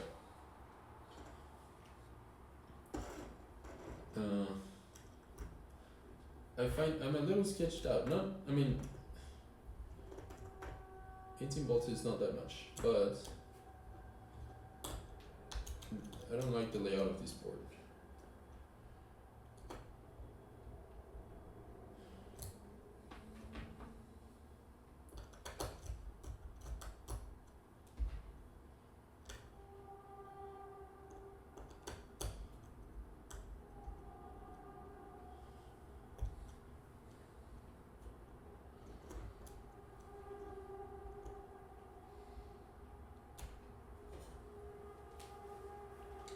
See, these things are in,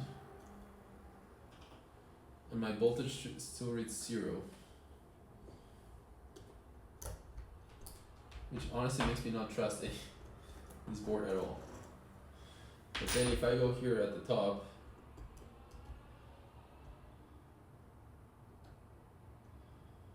I swear my voltage still reads 0.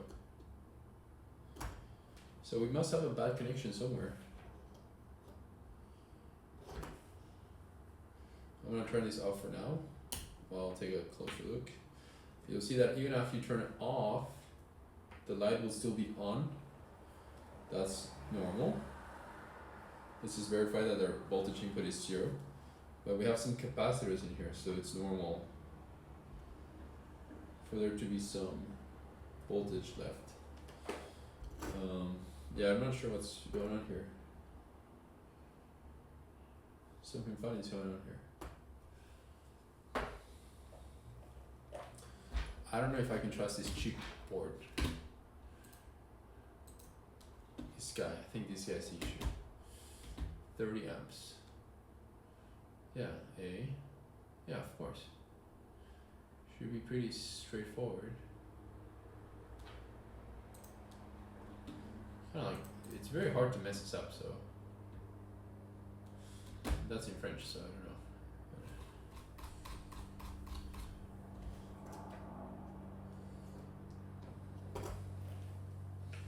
Let's do a resistance check on the board. I think there's no input voltage for this check.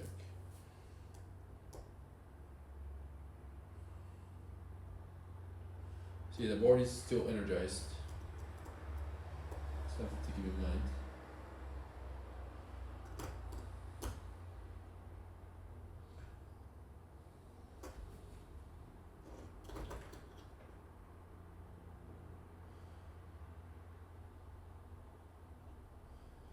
I don't know, I guess the way this guy works, I was doing it wrong.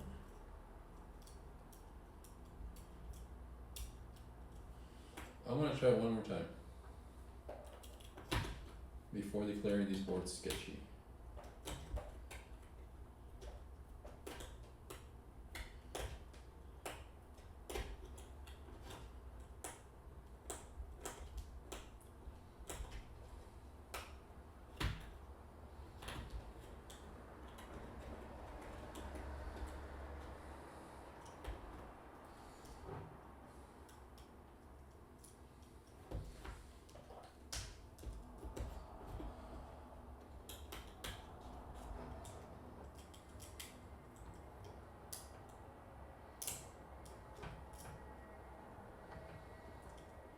Alright.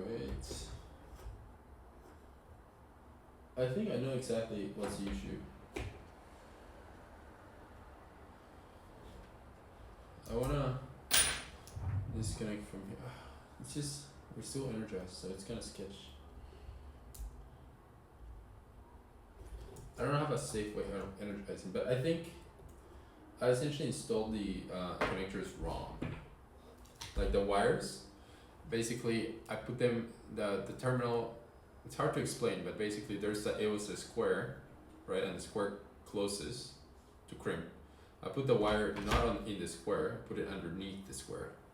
So the connection is not good. I think that's what's happening here. Let me check.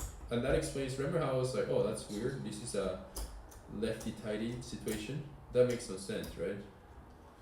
That shows that obviously I was wrong, because no one makes lefty-tighty stuff. That would be so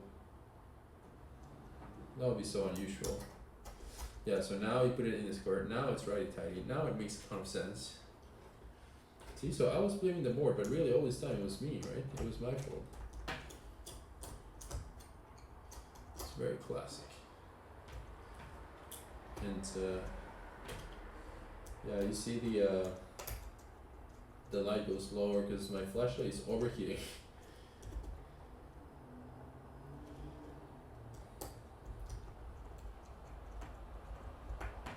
Alright.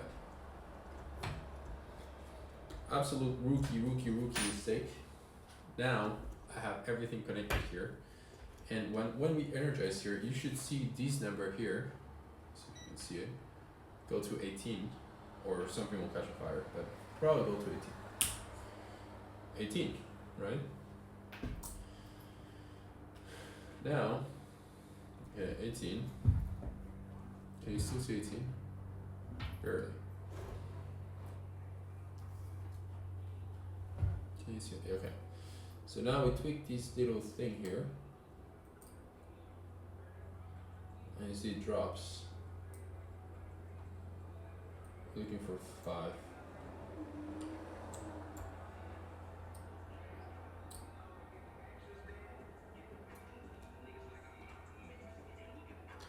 I mean, actually, I don't even know if this is there. This is how I recall I did it last time, but else is giving up. Parameter, output voltage. For a long time, adjustable, not for a long time. So for output voltage higher than we boosted output current adjust the C potentiometer and set the output voltage to according to load requirements. According to your load requirements, see that's the catch. Set the CC potentiometer counterclock to 7.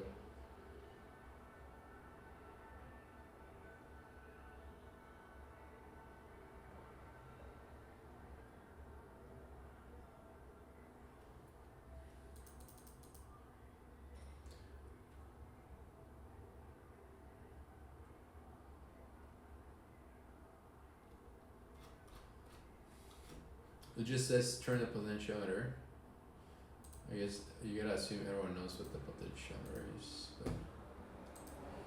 But okay, well we're at 16 now. 1, 2, 3, 4, 5, 6, 7, 8. Oh. 8, 9, 10. I don't know why there's 2 potentiometers. Maybe I'm about to find out, but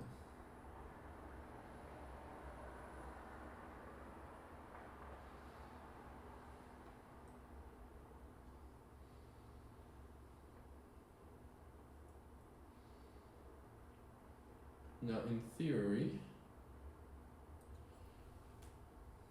4. I think in theory that should be enough. We're at 4.98. 4.999. 9999999. I think that should be fine. Yeah. Alright, we can turn this off. I think we're done with the power side of things. That wasn't too bad, right? Now from here on, we can just do the jumper wire bit, which everything will go here, right? Here, I think no problem to put a jumper wire in there. But the question is,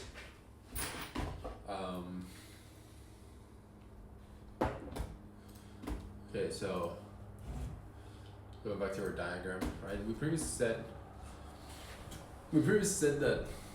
Can I turn this light on? No. We previously said that the Raspberry Pi can take 5V. These guys will need 5B, I think.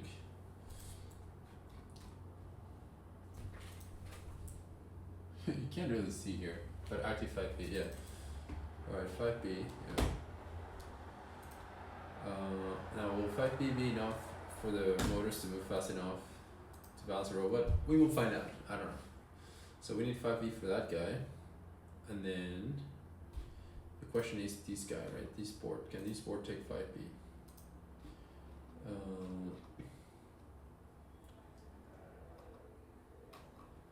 That one is less clear. Pinouts. Power pins. Okay.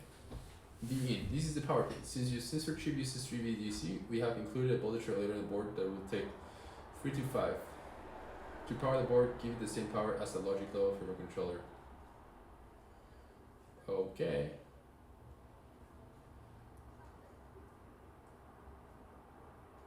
The 3VO is actually a little 3.3V for you if you want to use it. Okay, so first things first, essentially saying connect it. We're gonna connect this guy. So we have this guy here, right? So sorry, I need to turn the flashlight on.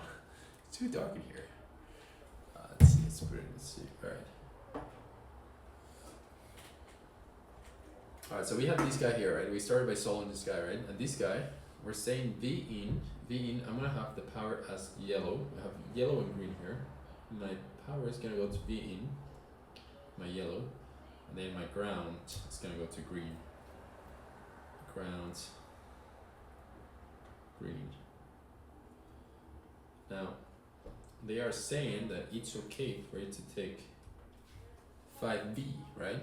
So I'm gonna go and take these and put it here, because this is 5, right? So I wanna put it here.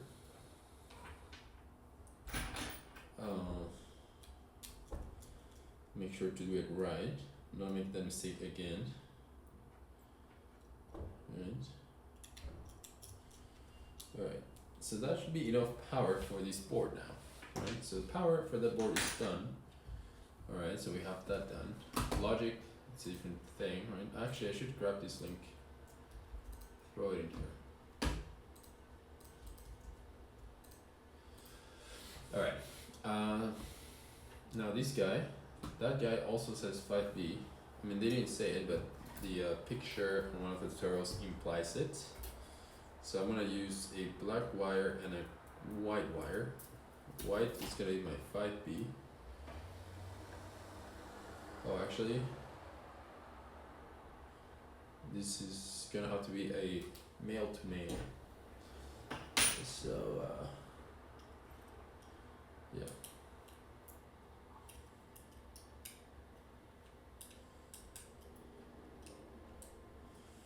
Yeah, and wiring really takes a long time, huh?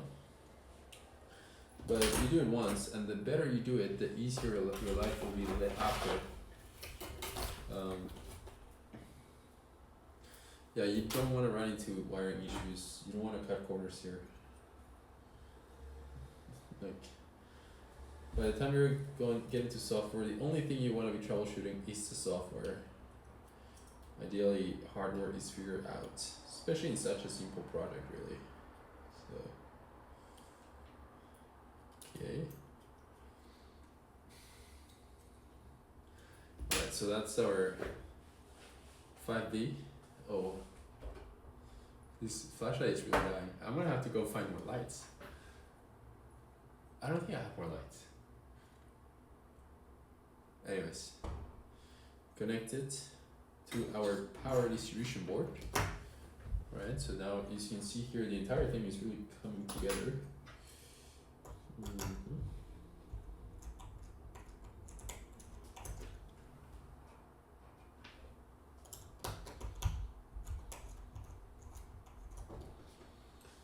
Yeah, and we said, let's remember,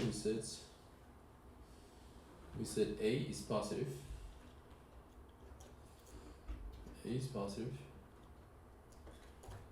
And B is negative. The only thing I'll say is that these jumper wires are very thin, right? So this is what's going to be powering our motor. I don't know how much this current these motors will pull, but that could get a little toasty. So now we have that. Oh, I guess one more thing I need to wire is the motor to the bridge. And the motor to the bridge, they have these little things, so those will have to be solder for sure. So we're not done soldering check. So now we have these, and then the other thing we said was powering the the Raspberry Pi board, right? And so what Grok was saying was buck converter to pin 2 or 4, pin 2 and then a ground, right? So pin 2 and then we have our pin out here, but it's essentially the same thing, right? So where's our Raspberry Pi, right? This is very expensive, let's not destroy this guy, right? So again, we're just trusting that that is indeed pin 2 and then pin 6. I think it's at pin 6, let's triple check. Oh, this mouse, man. Pin 6, yes, alright. Pin 6. Doesn't want to go in. Alright. Okay. Maybe we do a little power test with everything connected now. So once I'm done with the pipe, we connect it, power everything with the battery, and see where we're at. See if there's any issues. Yeah, the one thing that comes to mind is the buck converter did say you have to tweak according to your load, right? So before we put no load, now there'll be some load as all the boards spin out. So maybe we'll see a sagging voltage. I don't know. Let's see. Moment of truth. You can see the pi is on.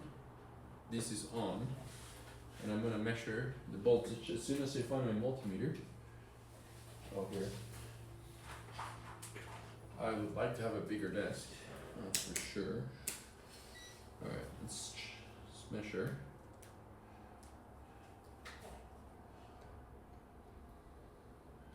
We're at 4.999999999.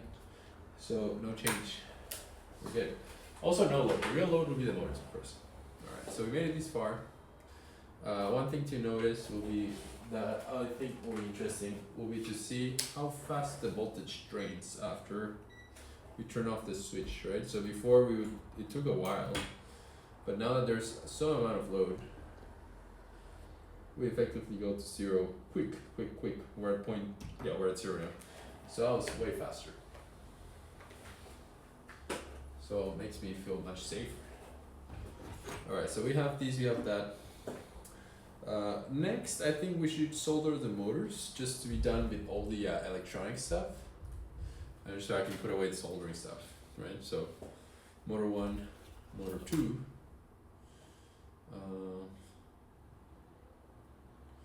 Yeah, I imagine in here there's just a gearbox, and I don't know what this thing is around the thing, but like I said, cheapest motors you can get. So you solder here to here, connect here. And you can do like a sketchy thing and just solder jumper wires, to be honest. And that might be the easiest thing. That might be easy peasy. We do need male to male. Let's see. Yeah, maybe there's like a little ear. I don't know if you can see it. It's kind of like in here. So you can just loop your wire in here like that. And then solder. Potentially.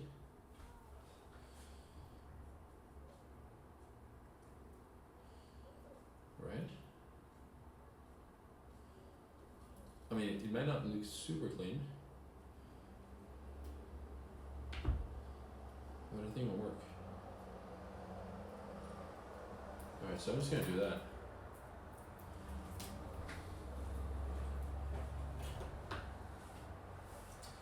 And after that, then we can finish the logic wires. So the logic wires would be I2C from the IMU to the Raspberry Pi, and then that digital high-low to this guy, which are 4 wires.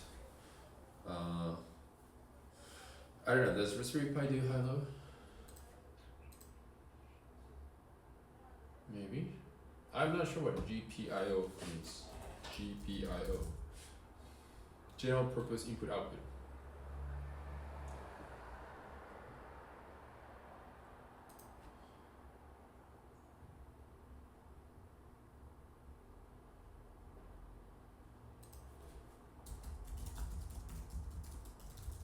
Let's see if we can do high-low.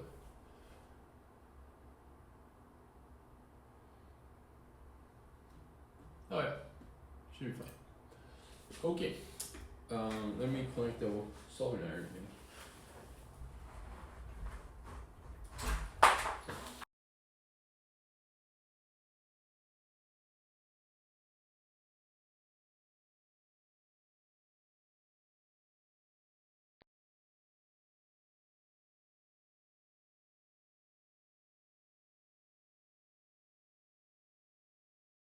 I disconnected the computer instead of the camera. Keep doing that.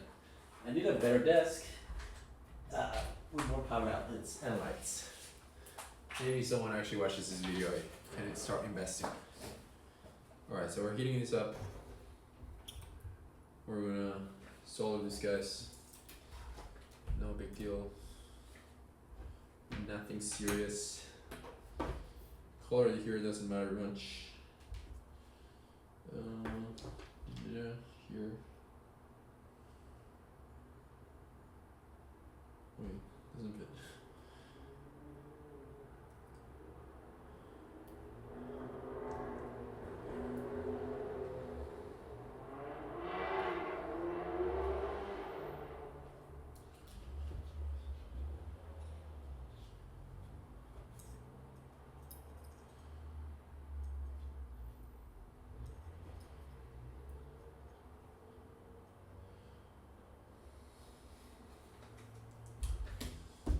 Alright, just preparing stuff here while we heat up.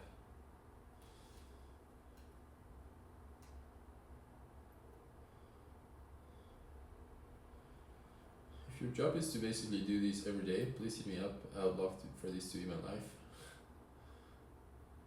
Of course, videos would get better eventually. If I had more than 1 weekend to spend on projects. Alright. Let's see.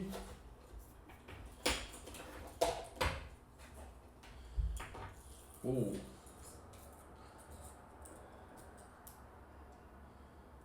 Also, another thing I need is a fan. I need a lot of things. I should be keeping a list of things I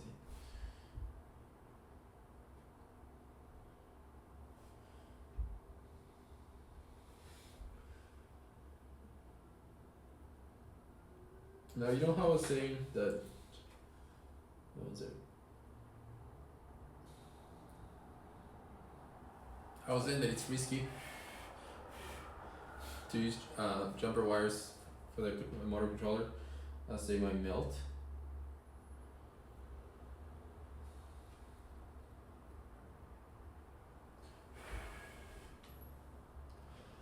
But then the motor tabs are very thin metal, like sheet metal, so I'm not worried anymore.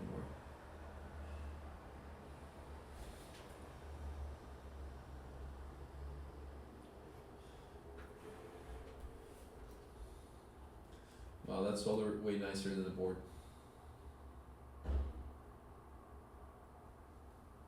I like these motors already.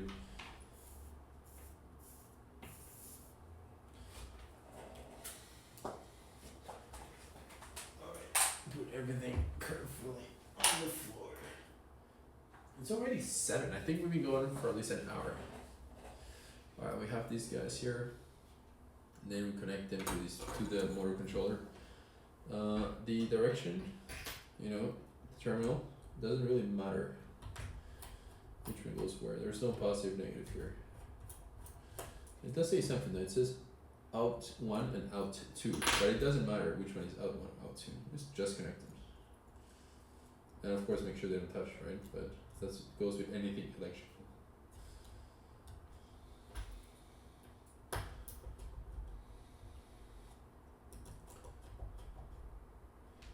And you can see as I'm screwing it up, screwing in the screws, the whole terminal is shaking. So yeah, I mean it's the cheapest component possible, and it shows. Doesn't really scream robustness,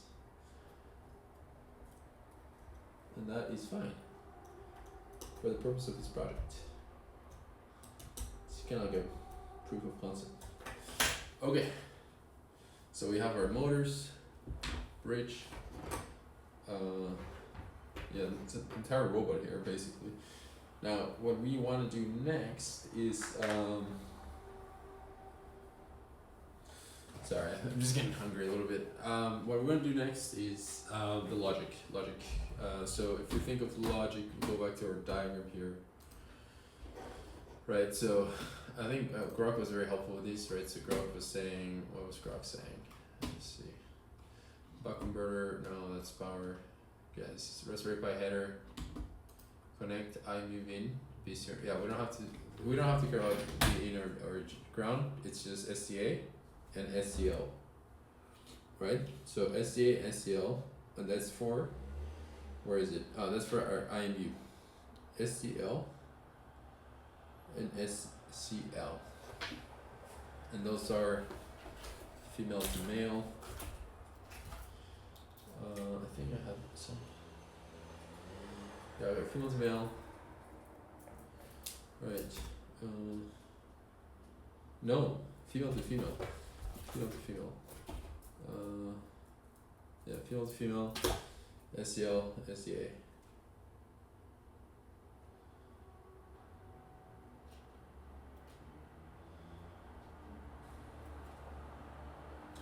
And then it said to put SCL on pin 5.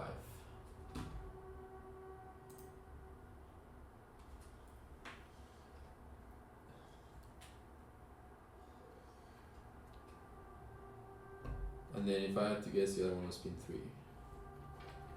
It's just clustering the pins. Because I think all of these pins can essentially achieve the same thing. Yeah, pin 5. 3 and 5. Okay, so that one's done. And then, okay, so I'm gonna tell Grok I am also connecting this port here. Right, and so Grok is gonna keep track of all the pinouts, right? So to the same Raspberry Pi 5 board, I am also connecting I have already powered these with an external source, but the pipe will be used for the logic controls. Now let me see if you have enough knowledge of this board. Let's see if what it suggests makes sense.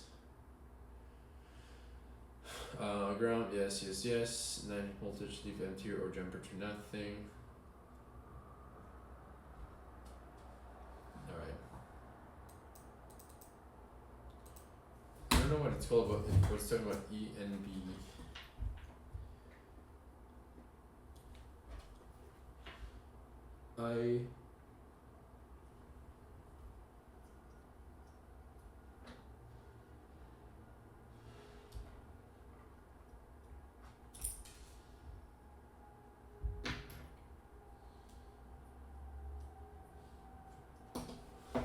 I don't think we need ENBs.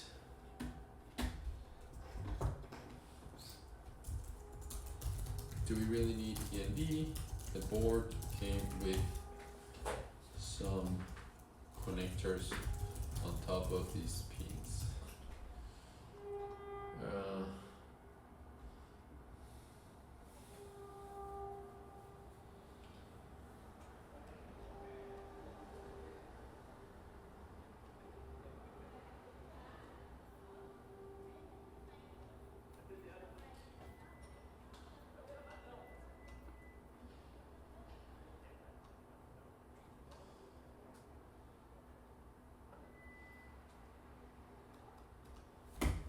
I think for the purposes of this project, full speed is okay.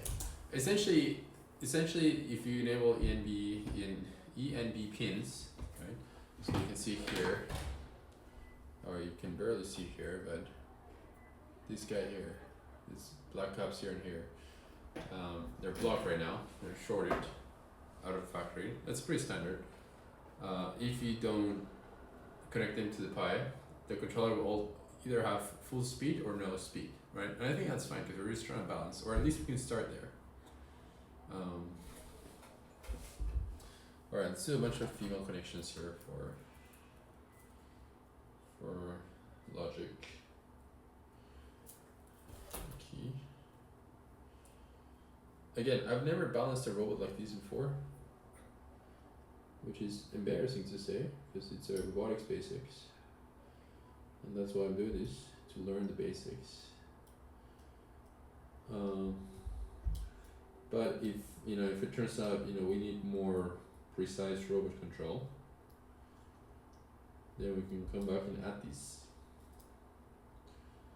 Add it. We already know where it is. So.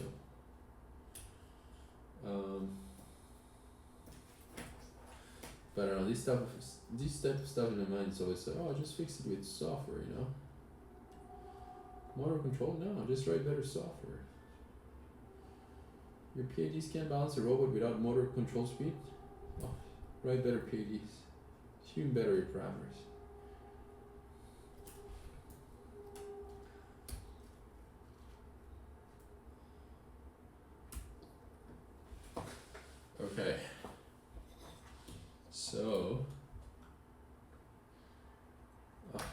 can't see a thing here. Okay, 1 in 16. That beep beep beep, it means the battery is fully charged. I wish this Arduino, this Raspberry Pi not label the. Do they actually not put numbers on the pins? That's kind of outrageous. Oh. 1, 2, 3, 4, 5, 6, 7, 8. Yeah, that's kind of outrageous. Come on, Raspberry Pi, come on. Sorry, let's see. What is Grok saying? What's the easiest speed? So what is it? I wonder why some of the GPIOs are yellow and others are like more like orange. Alright, pin 16. 16.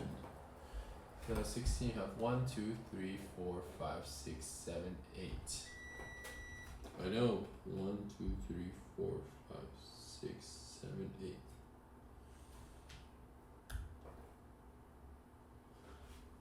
One, 2, 3, 4, 5, 6, 7, 8. The next one into is 18, which is the next pin down. Easy. Okay, well, it's easy if you count in pairs, actually. It's not a big deal.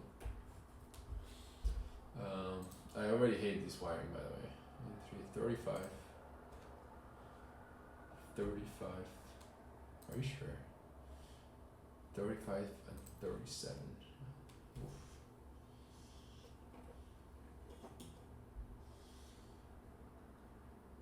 It really sent these two guys all the way to the back. Okay. So that's it. So I think all the logic should be done here.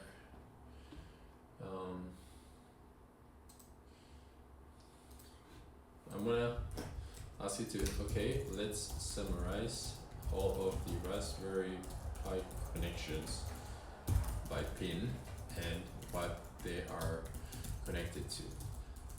So once we start to code the logic, right, I'm gonna give this to another LLM to help me code some logic. Probably we're gonna move to cursor or something. And so I wanna have a list of pins. Ignore the free ones. I wanted to have a table that I just copy paste and be like, this is what everything is connected to. But before we do that, I need to double check. Alright, pin from your back converter. Power the pin. Yeah, ground. Yeah, this is correct. Alright. I think we're gonna stop here. I'm gonna grab dinner, come back, and then we're gonna start writing code. The last thing we're gonna do before we move on will be to put some wheels on the motors to make it all seem more real. So wheel, and we have wheel. Alright, so let's see, we kinda have have a robot here, right? Kinda have a robot here. Look at this mess. This mess over there. This mess over here. Look at this mess. Alright, so we kinda have a robot here. So today we did the battery, all the harness, back converter, tune the back converter output, power board to the Pi, to our H-bridge, power to the motors, then the logic from bridge to Pi, logic from IMB to Pi. We are ready to start writing some code. I'll be back.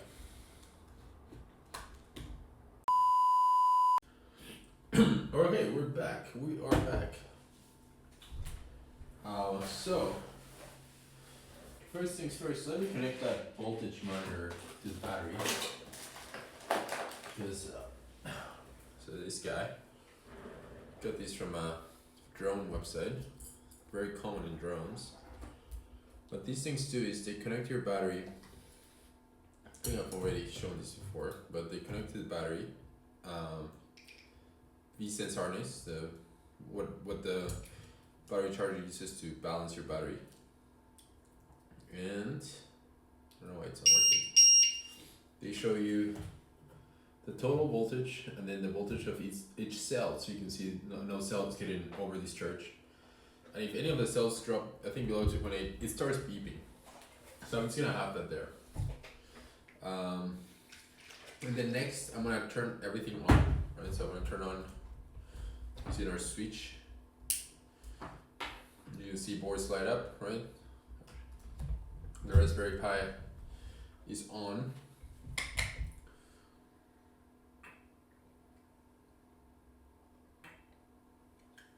Okay, now this is the part, this is when we start to write some code. And this is the part where I'm newer at. I've never used a Raspberry Pi, so I'm really gonna just stumble through it. I hope you don't mind. And so the first thing is, I just ask Grog here, how do you connect SSH to your Raspberry, I forgot. I know you can SSH pretty easy. So first time using Raspberry Pi in my life, but I set it up last night, so I already have Raspberry Pi software installed and stuff like that, and I already have it set up to my Wi-Fi and all that stuff. All that stuff very easy. I just figured out talking to Grok, right? So I want it to be headless, quote unquote headless. So a lot of people or some people connect monitors to Raspberry Pi. Technically it's a full computer, but I didn't want to do that. I just wanted to control it from my Mac. And so it's a headless installation. I SSH to it as if it was like a remote server. And that's what we're gonna do now.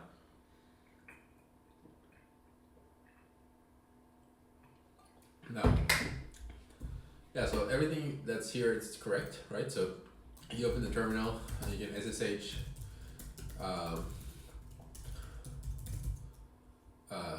yeah, following what Grok said. I changed my user name. Now the one thing I would say is the Raspberry Pi light here is, oh, you can't see it. It's red. That means something went wrong, I think, pretty sure.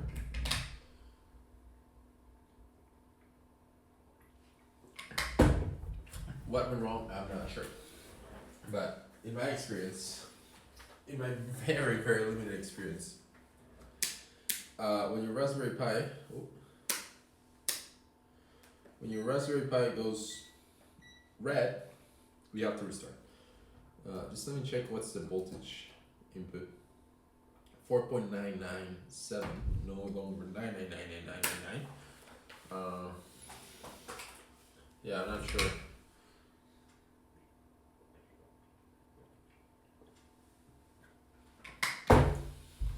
Here's one more question. How sensitive is Raspberry Pi to voltage in variations?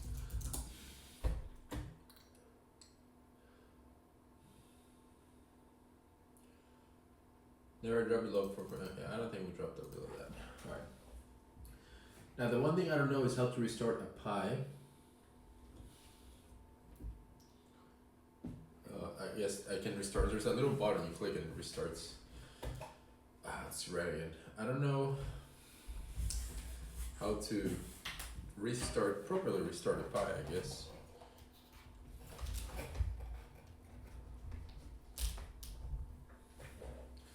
So I just connected it to the Mac.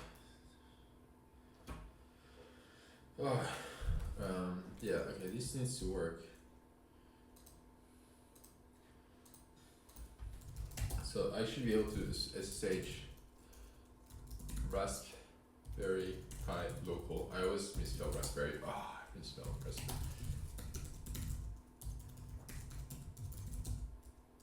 See, that should work, but it doesn't work. It's kind of like times out. I'm not sure why. So I want to turn off everything here. Disconnect. Okay. The Pi is kind of cycling right now. So I'm gonna Super 3 Raspberry Pi. This is a part that honestly doesn't feel as robust. I can see something good is happening. There's a little light on the Pi. Okay, it's asking for my password, so it kind of worked this time, and now we're connected, right? So that's good. But then the next question for my Pi is, how do I SSH into my Pi from cursor, right? So there's a way. Let me open cursor. Oh, maybe we're already doing it.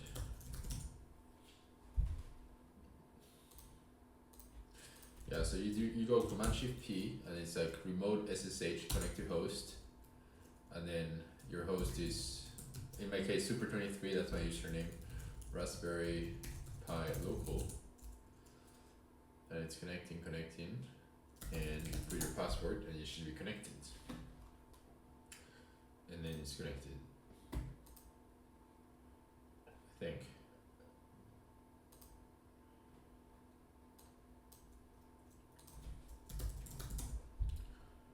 Okay, so now we're in the Pi here. This is in my Pi, right? So let me turn on the battery. Oh shit, was that on or off? I actually have no way to tell if it's on or off because the computer is also connected to the Pi, so that's also supplying power.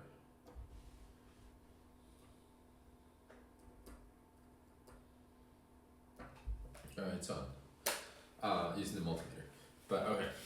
So this is where Raspberry Pi is cool, right? So we open cursor, we SSH into the Pi. You can see here the folder structure. It's like a computer. And I was playing around again the other night. I created a serial.py file. And you can essentially just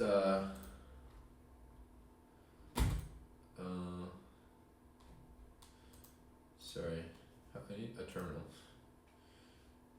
Remote SSH, sure. Give me terminal. Okay, you can essentially. I don't know what's going on. This is just one of my noob moments. Give me a second.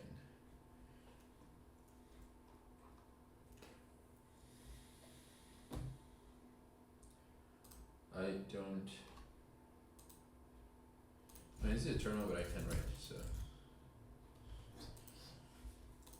You can essentially just execute as if you were in a computer. You can run Python, except it's not working right now. But I'm sure I'm just doing something simple. Okay, there you go, right? So now you can run Python, servo-pi, and so it does like a normal computer, right? Stuff. Alright, so now what we want to do, and right now I don't have a cursor account, so I think I'm going to do these here. Now let's go back to that table we create here, right? Alright, and now let's start a new conversation chat. We grok and let's say I have a Raspberry Pi 5 connected to the following components. That can you please say, instead of a table, can you please output the same information in a paragraph? I think it will just be easier to copy paste and parse.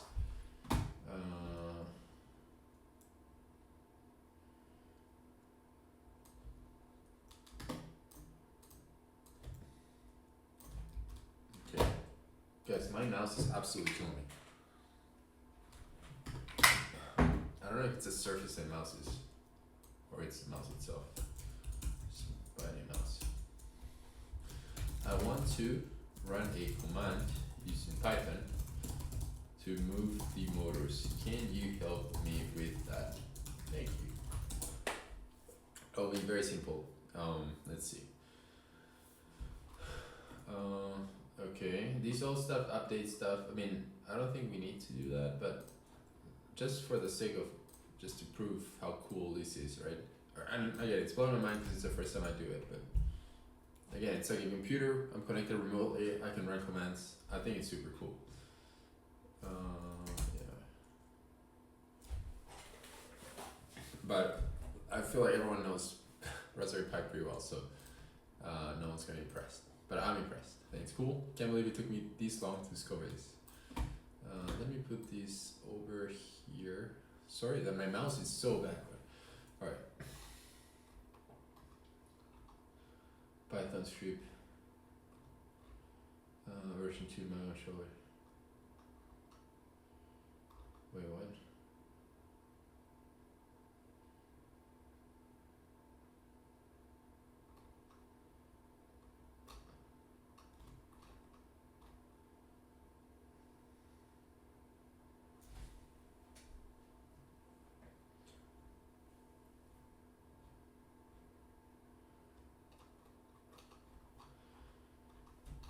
Alright, so let's copy these to cursor.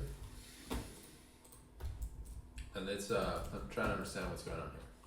Alright, so GPS 0, not sure, motor left.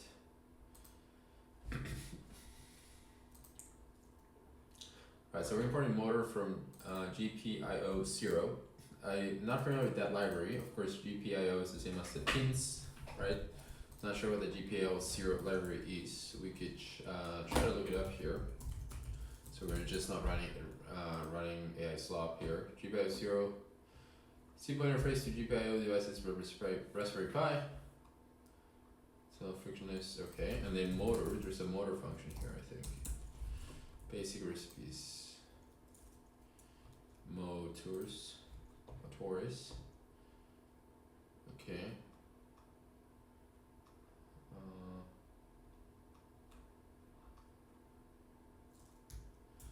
Okay. So we're defining motor, forward, backwards. The two pins, right? The two pins. So one goes high, one goes low, one goes low, one goes high. That determines direction.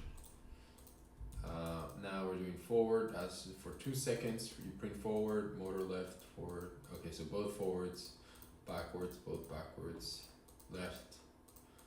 I see. Stop. Try. I see. Alright, this should be good. Let's try it.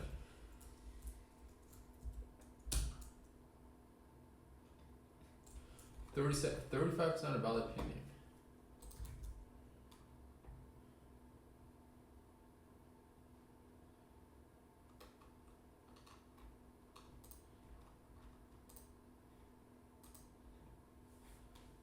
Let's I don't know what I have on cursor here. Let's see what the free model.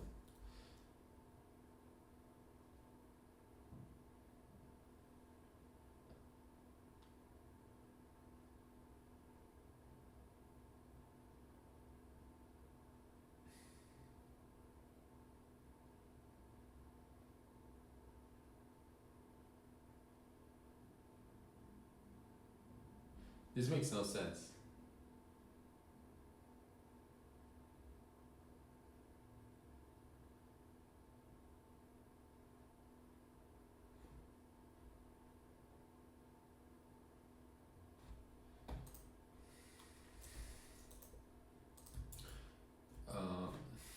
I don't think cursor knows. I got the following. I don't think what cursor said makes sense. It's basically saying that those pins are not GPIO. Oh, I never got these from Grok before. The aggregator is actually certainly you're almost finding these. Oh. No. Oh. Wait. I didn't paste the right.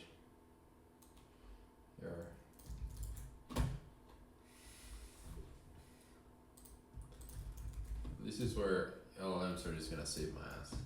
The order series where column happens expects GPIO number in BCM mode. Oh, okay. Receives in GPIO numbers BCM mode. I don't know what BCM mode means. BCM GPIO number. What? Wait, what? Physical pin 16. What do you use? 16. What do you?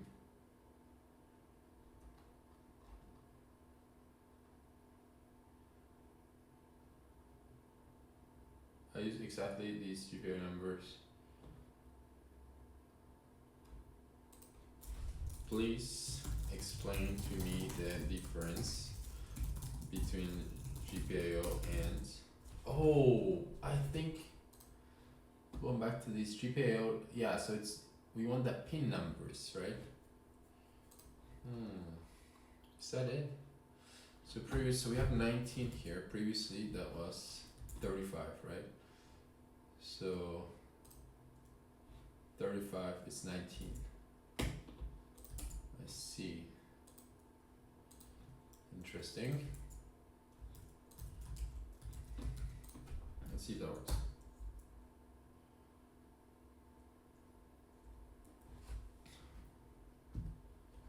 It's doing the thing, but nothing moved. Doing the thing, but nothing moved.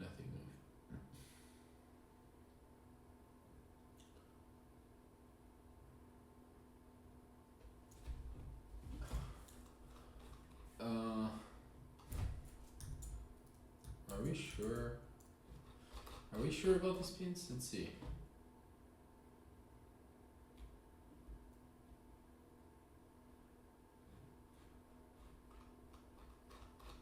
Pin 35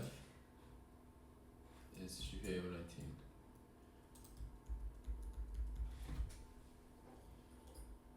19. That seems right. This is correct. Nothing's hot.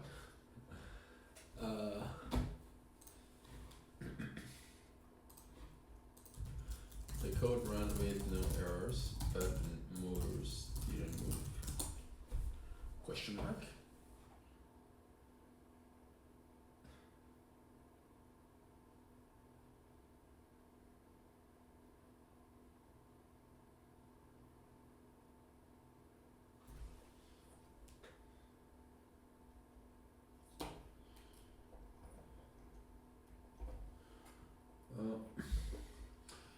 Many cheap modules have a 3-pin header labeled 5 volts. I mean, this is a cheap module, I agree.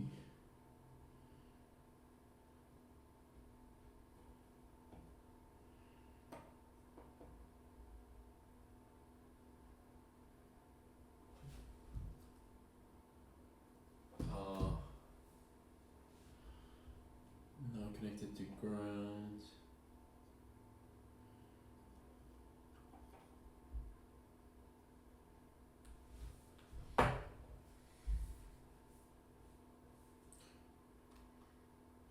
Motor supply is too weak. I don't think so.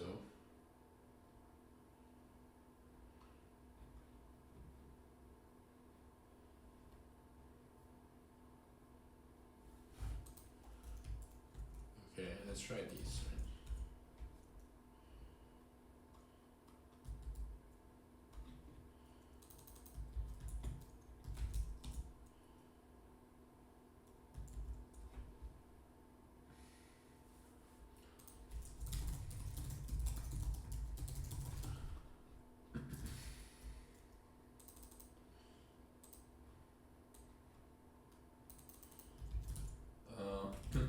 Yeah, I'm thinking it might be a wiring issue, but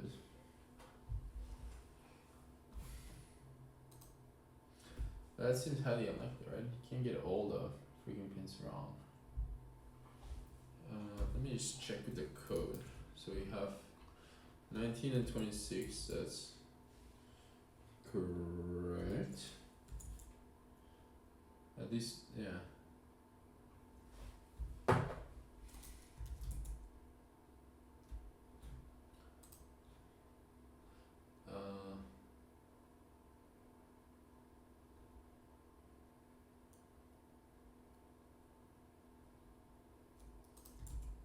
Wait, really?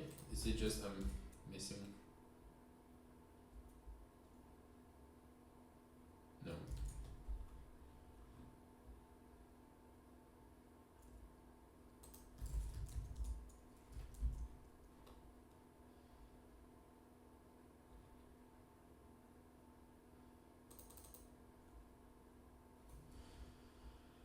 Let's check what's our voltage input to the motor board, because nothing's moving, and I mean Grok seems to think it's a power issue, but I'm measuring 4.9 unless it's very sensitive.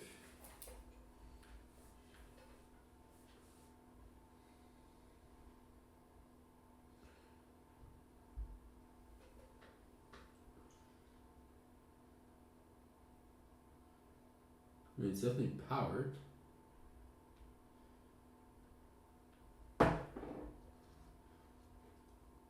And I do think I wired the motors correct.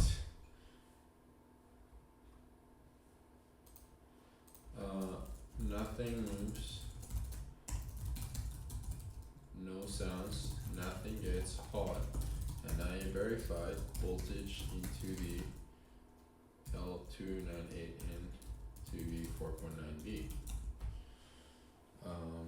What else could it be? It could be a bad board, right? I try not to assume that.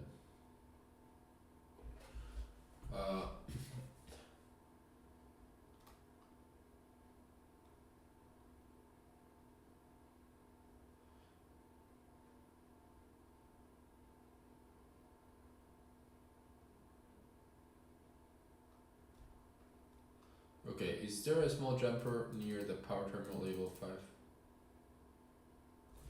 Yeah, pretty sure there is. Yeah, I don't know if it's labeled, but it's there, I think.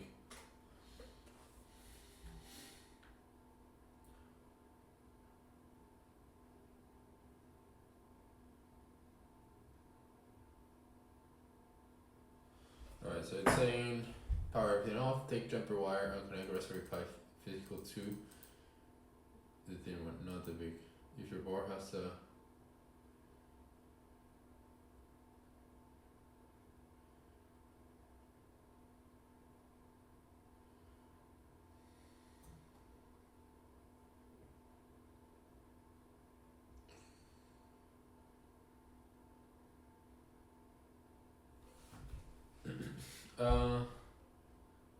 I am not sure.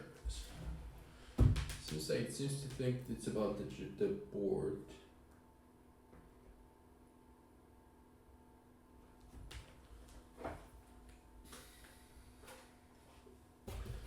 I'm not as familiar with this board, but let me see that example of using this board on a Pi. Let's see if this says anything on jumpers. Place that jumpers included with the over the pairs at the module point 7 and 12. You will need to determine A minus B. Yes, now let's get the work done.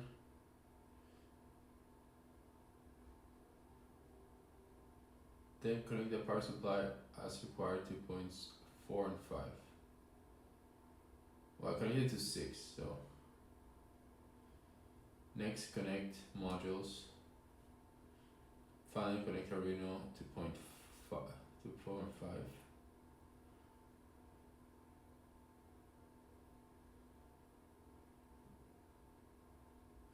Once again, if your separate motor's power supply is less than 12V, feed the jumper to the module.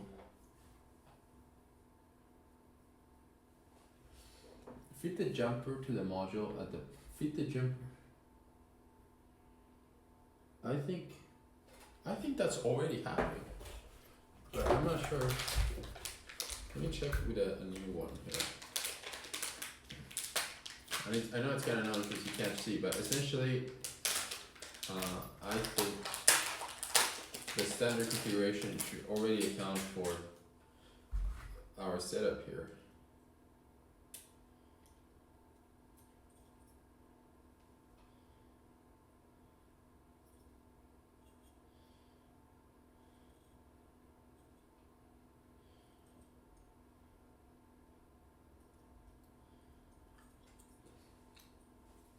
What is it? Once again, like I don't like the attitude here. Once again, if your stepper motor's power supply is less than 12 volts, which is true, feed the jumper to the module at point 3, which gives you a neat 5V power supply for your Arduino. Next. I am a little confused. Place the jumpers included with the or the pairs points 7 and 12. Okay, never took those off. It's 4 and 5. Oh, I think I know what's wrong. Right, so this is a tricky one because Okay, I think if I turn off the battery, I think I know what's wrong. So I'm gonna disconnect everything. By the way, the pie gets hot. Yeah, so I connected the power to the motherboard. There's a pin that says 5 volts, but I don't think that's what you're supposed to do. I think even though we're giving it 5 volts, they want you to put the input on the other pin, which says 12 volts. Which doesn't make a lot of sense to me, but I don't know. If I'm ignoring logic and the markings on the board, just strictly following instructions as outlined on the user manual, then this is technically what they're asking for. Now I did cycle the Pi, so let's see how long it takes to reconnect. You can see it's reconnecting here.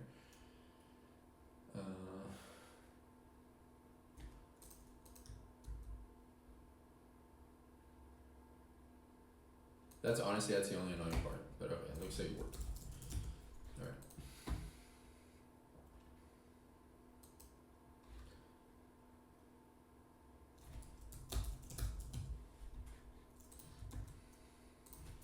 Alright, let's try this.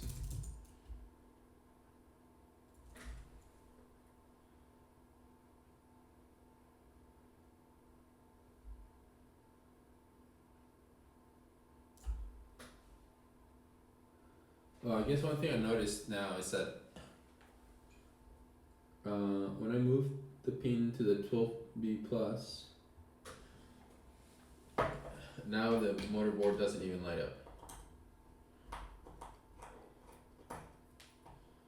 So when I move it back to the 5B,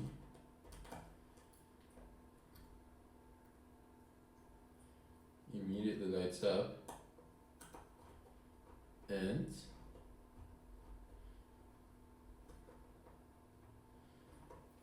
I'm gonna remove, well, first of all, let's run this code again. Nothing happens. I'm gonna remove this thing with the yellow wire, the yellow arrow. If your stepper motor's power supply is doesn't fit the jumper to the module, I don't know what it means, fit the jumper. The jumper was already there. I cannot fit the jumper.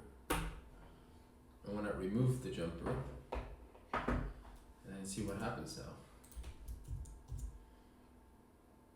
Nothing happened, but also nothing caught fire, so not bad, not bad.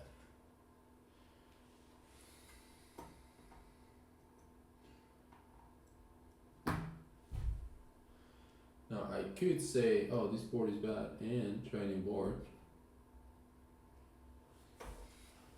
but I don't know. I just feel like that's not.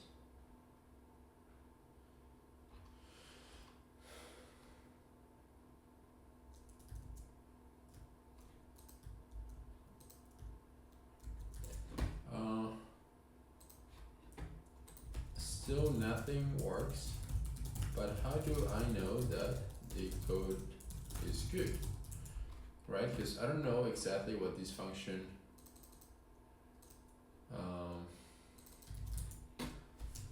I am not familiar with the motor function of the GP0 library, right?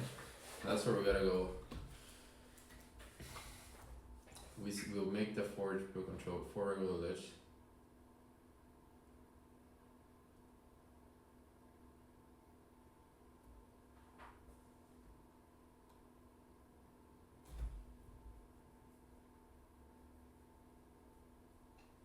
Yeah, I can't really measure voltage like that.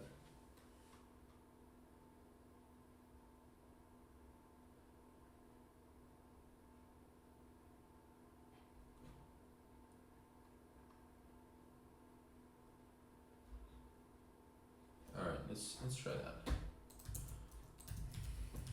No.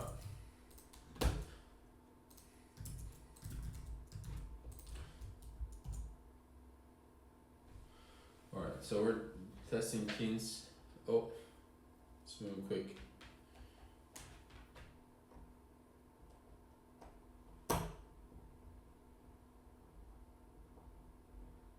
The voltage is very low. I'm measuring 0.3 to the motors.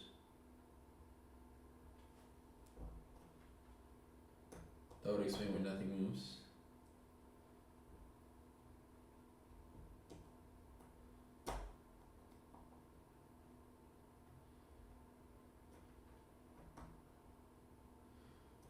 Yeah, it's very low voltage.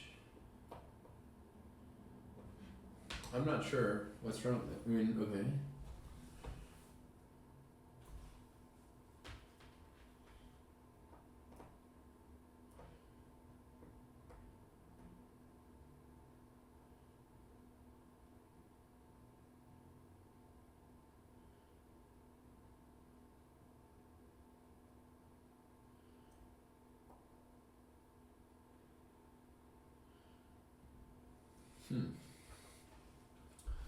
Not sure. I mean, I do see something's happening. The voltage seems very low.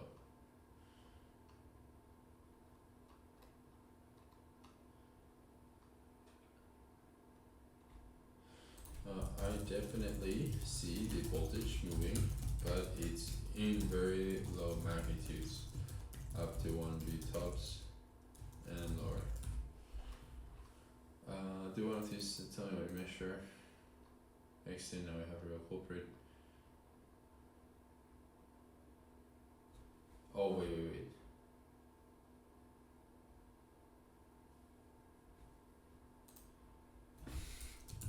I am not measuring at the GPIO pins, but instead at the motor boards out 3 and out 4.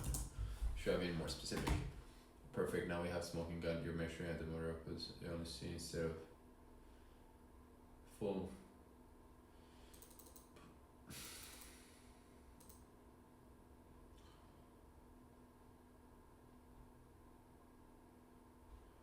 Even if you fit totally into the big physicist fusion, the motor will stay dead until the separate 5V logic rail is powered. Power panels, find the small 5V pin on your, okay, it's almost always one of these 3 layouts.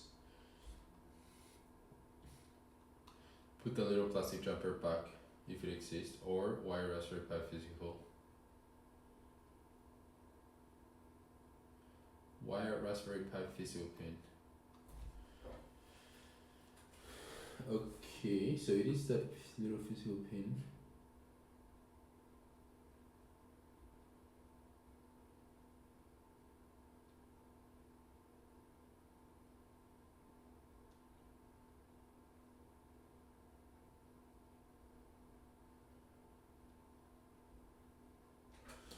I mean, to me, they seem like they're connected already.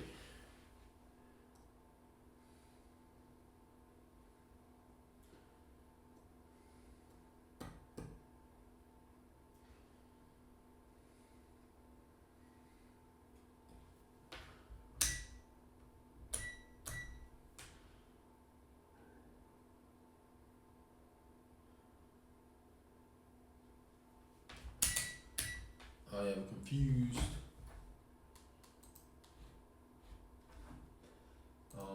Yeah, okay, goes back to the arrow thing here.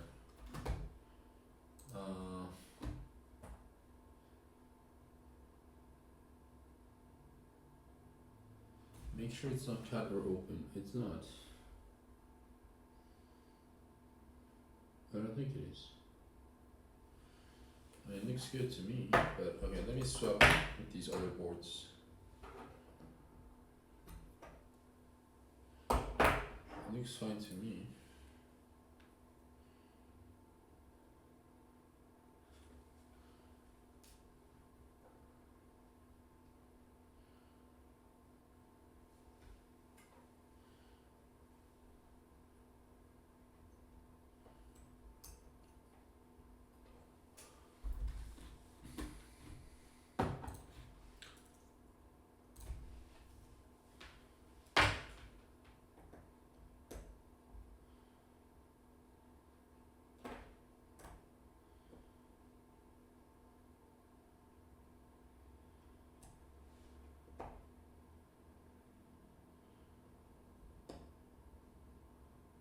Well, it's definitely a power issue. Now we know that.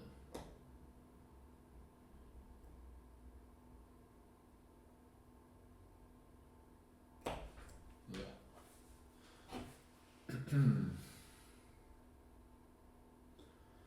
Okay. Well, the easiest way for me to do would be to swap the board.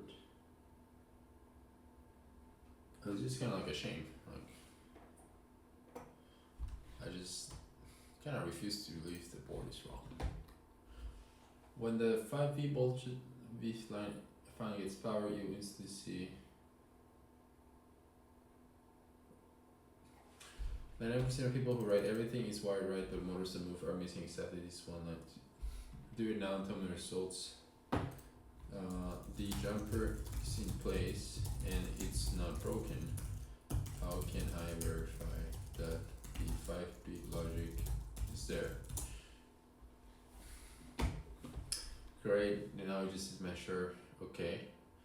Do this, power everything off, set up your multimeter to these 2 volts, measure this exact any ground pin 9 of the pin 9, shit. Yeah, I mean, the pins are not labeled, so that's kind of hard, you know.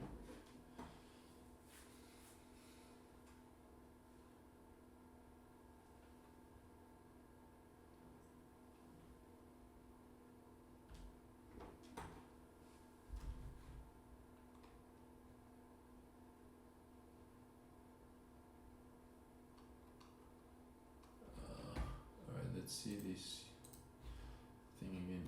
Pin 9. Jumper on. 12B.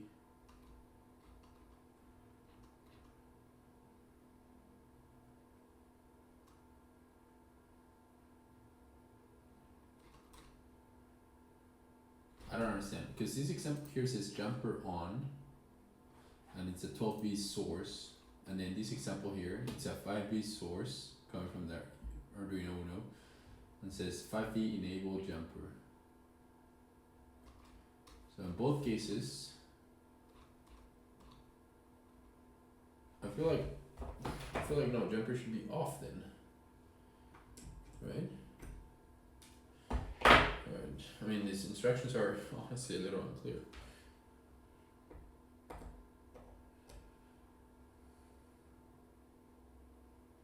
Is the code still running? Okay, well that made a difference, a bad difference, not a good difference. No voltage now. So that was kind of working, and now it's not working. So I guess this is supposed to be there.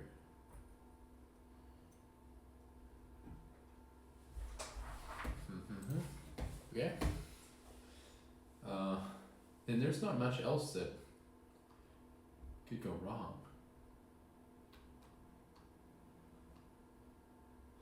Below is the serial connection, yes. And it should be done without that 5B enable jumper on. Without it, right? So it should be off. Alright, again, turn off everything. Take off that jumper.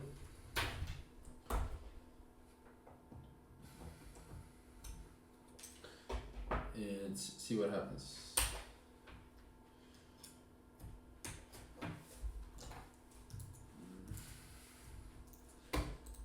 Kind of confused, to be honest, about these data sheet. Arduino's giving me red light, sorry, so I'm gonna have to restart. Red light again. Honestly, when there's red light, the only solution I know is to power it on and off. The restart button doesn't seem to ever work on the Raspberry Pi. Alright, so now we're doing these. Raspberry Pi seems to be coming on. Let's reconnect here.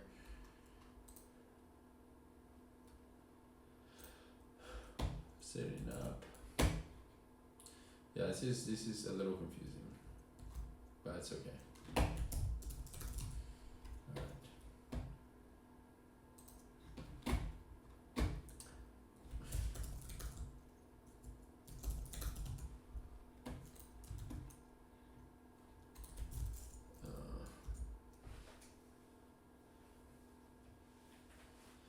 Okay, well I can confirm motors are not moving.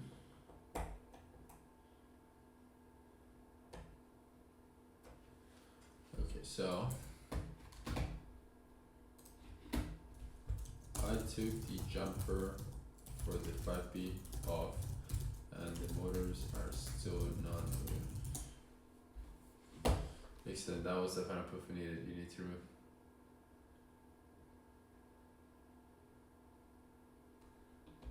Leave the 500 off. Take one DuPont.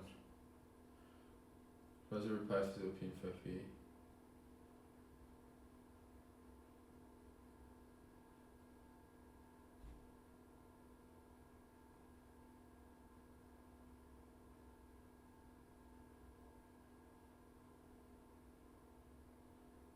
Interesting. I mean, okay.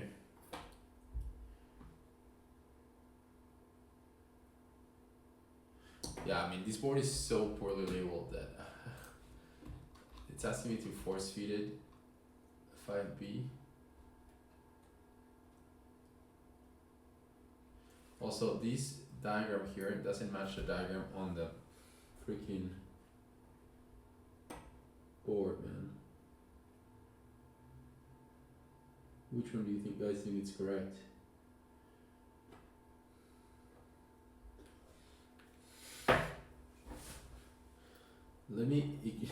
I'm gonna do something weird. Let me ignore the board.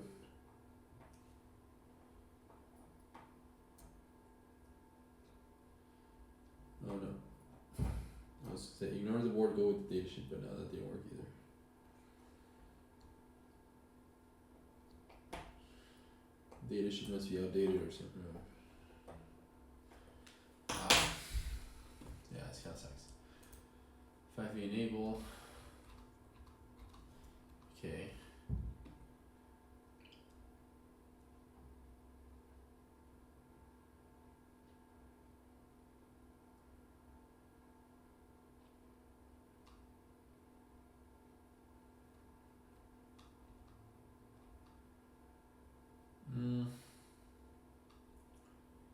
Power supply, yeah, control signal.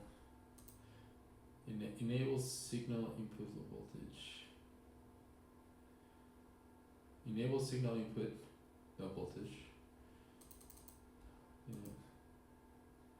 Maximum power, yeah, search. Alright, it is based on the rear power, yeah, two motors, yes. This board with a parallel indicator board and protection dials. Okay, very simple data sheet.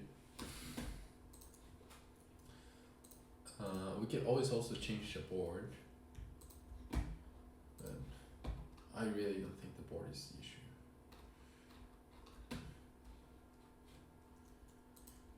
Oh, 5B Raspberry Pi.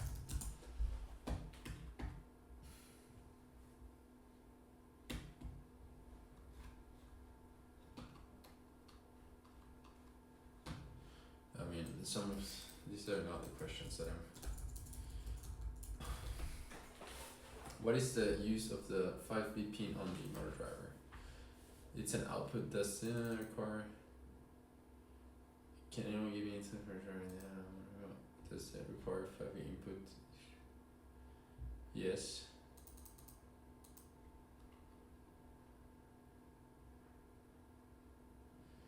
I know that 5B port functions as a power supply, but do I need to give 5B input for it to work?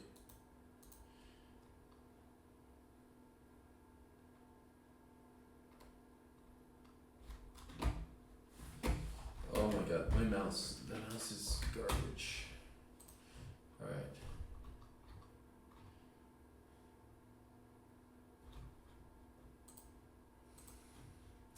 The port has a built-in 5V relator as a jumper plug that will connect its input to the motor supply. If you're powering the motors with 12V or less, you can leave the jumper plug in place and get 5V, the 5V that the port logic needs from this relator. What kind of output can I need to see it work and see from that 12V? Okay, it's starting to sound like we need 12V. Mixed information found online. Yes. Needs 5 input for such power.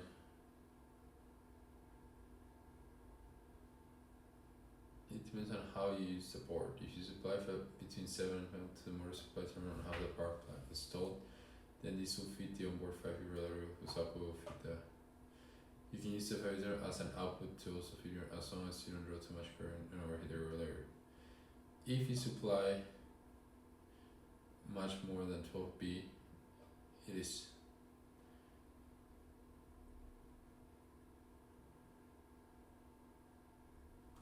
okay. So I was starting to think that we needed 12B.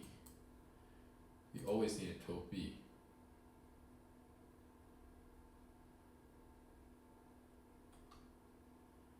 Right? But then I don't understand this example here. How these work?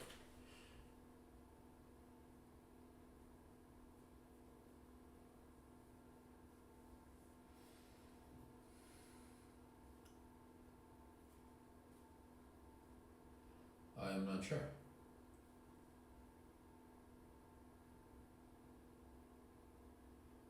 Like that would make me think this can work.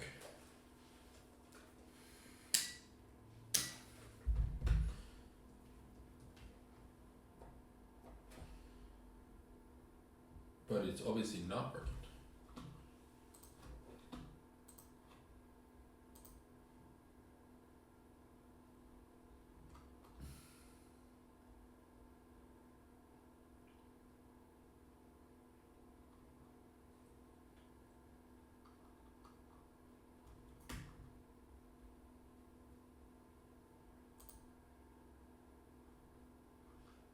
B.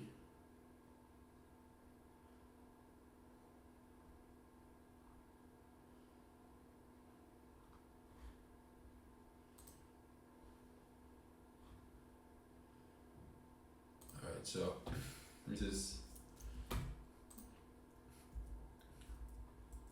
alright, so this guy seems to be doing the same.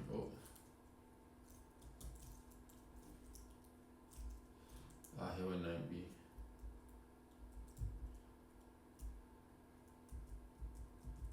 And he's powering his okay, so wait, but am I reading the instructions wrong? Because I swear it makes it sound like you don't need with 5B.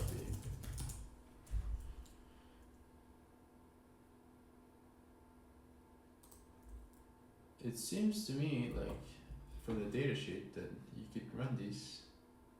Of course, the datasheet is wrong though, but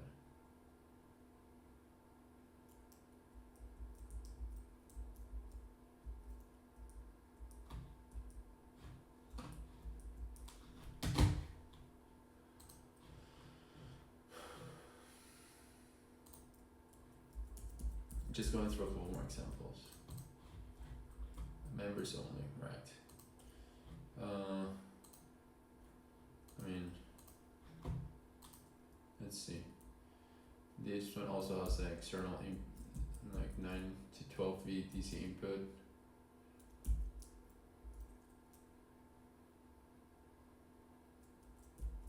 Power. Okay. Alright, it seems obvious then that okay, so I'm gonna talk about I think the issue is I am not supplying enough voltage to the board. I am only giving it 5B when in reality it needs 12B. Do you agree? Yes, you're 100% correct, Zikler. Here's why. Now gets its either from the jumper wire, so the chip is awake and is into yes, but the motor side is still only getting from your buck converter. Has a 2V drop across the H range.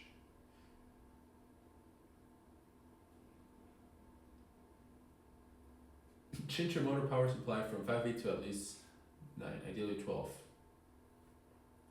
Keep the common ground connected. Keep the 5 as soon as you feed. See, now this is where things are getting too complicated, right?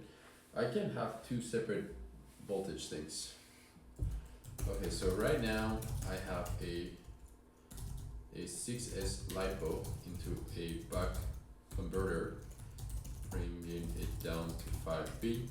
I then use that 5B to power a Raspberry Pi 5, an IMU, and the motor controller. If I was to switch and have the buck converter go to 12 to power the motor controller board, then can I power the IMU and Raspberry Pi from the motor controller 5P output? I mean, it's messy. Just require short. This is actually correct. It's supposed to be just required like this and it work perfectly.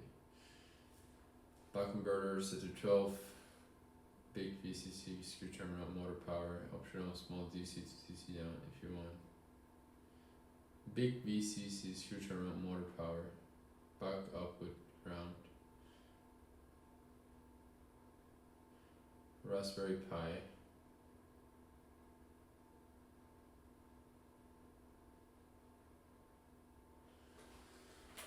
I guess we can do that.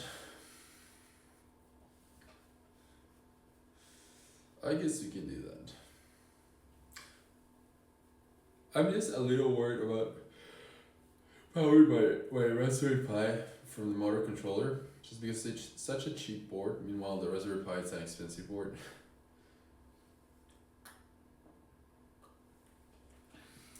See, this is the troubleshooting part where things start to get messy. Alright, so well, first step is to power off everything, right? And now if we go back to our diagram, let me just make a copy, right? So what we're gonna do instead is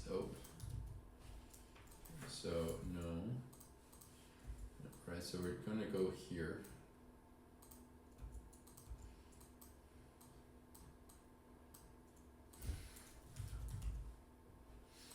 So these guy here in the buck converter, we're gonna set it to 12. It's gonna go here. It's gonna be the 12B. And in this corner over here, well, if I'm gonna get rid of these, gonna get rid of that. Alright, so 12B, and we'll use that for the motors. I'm sure that'll be fine. No problem there. And then here, this will be our 5B line, right? I mean, do I even need that anymore? Not really.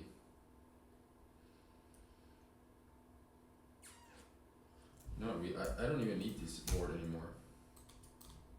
I think you can just go straight to here. From here to this guy, right? And then this guy can power these.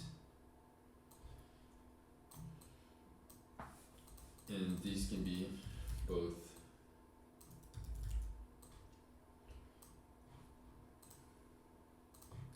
essentially that's what we need, right? So yeah. So we get completely rid of the power board, power distribution board, right? Don't need it. I mean, sure, it's cleaner. It's just, it's kind of annoying, but whatever. Let's do it. Just don't fry. Please do not fry my Raspberry Pi. That's all I asked for.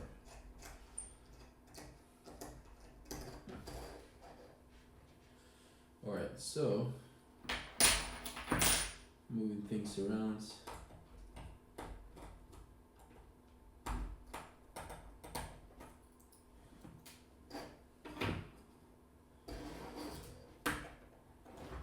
Grounds. Oh, I guess what we do need is a common ground.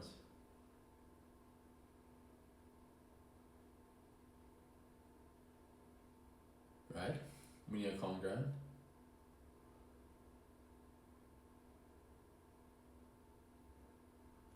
How would we, yeah, we need to achieve common ground. Raspberry Pi.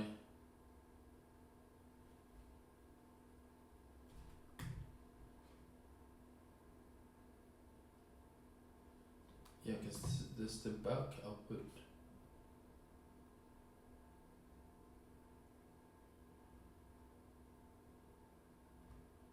Okay, so maybe we don't get rid of the power board completely. And we just keep it just for the common ground? Question mark? And we can do that.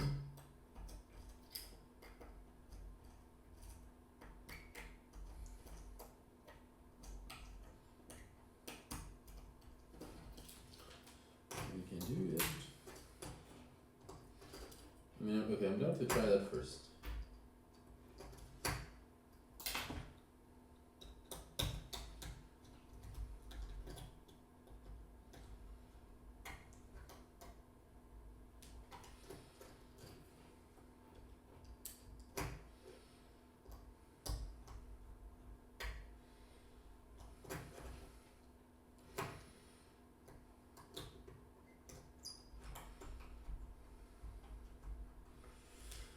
Okay, keep the thing. Okay, fine. Now do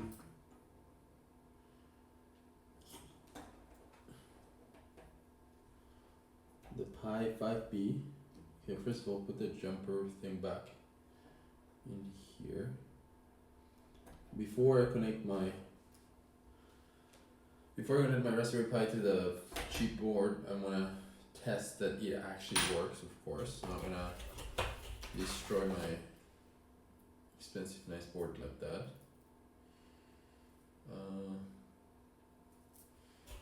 Okay, now I'm gonna use jumpers to connect the power board to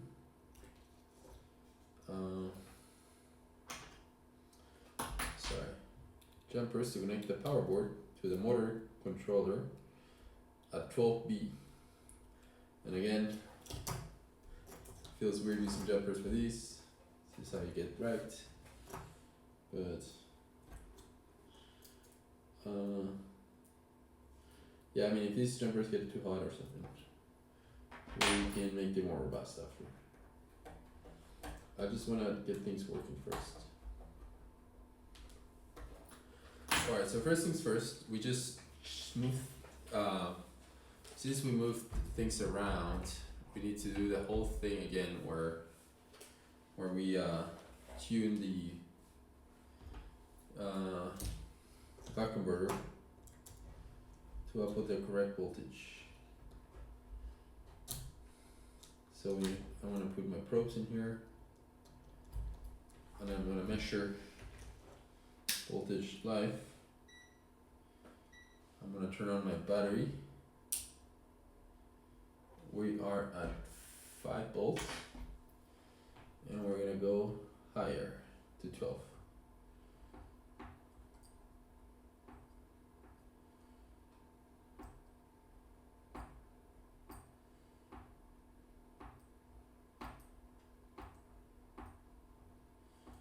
We're at 10, 11, and 11.95. That's good enough. Turn off. I'm just gonna turn off to safely disconnect everything, my probes, primarily. Okay. Alright. Now that we have that, we turn on. We looked at this guy, motor controller, alright, measuring voltage. On the output of that 5B, there should be 5B, and here's 5.025, 5.026. Okay. Alright, so now we turn everything off, right? So there are indeed 5 volts there. I think I'm gonna trust my Pi on that. Also, I don't think I have an option. But yeah.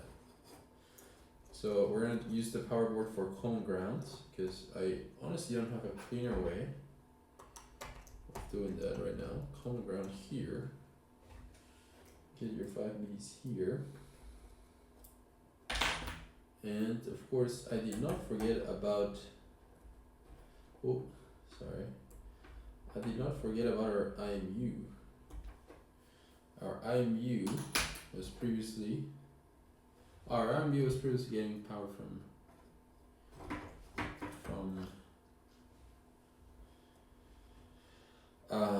IMU was previously getting power from the power board. Now IMU is gonna get power through the Raspberry Pi, which I think is completely fine.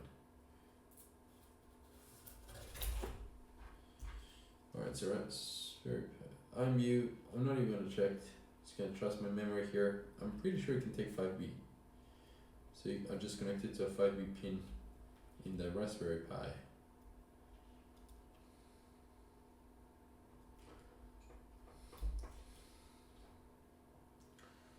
Kinda like didn't want to stress the Raspberry Pi with providing power, but I'm sure it's more than fine, right? Alright, so we have where's the Pi? Okay.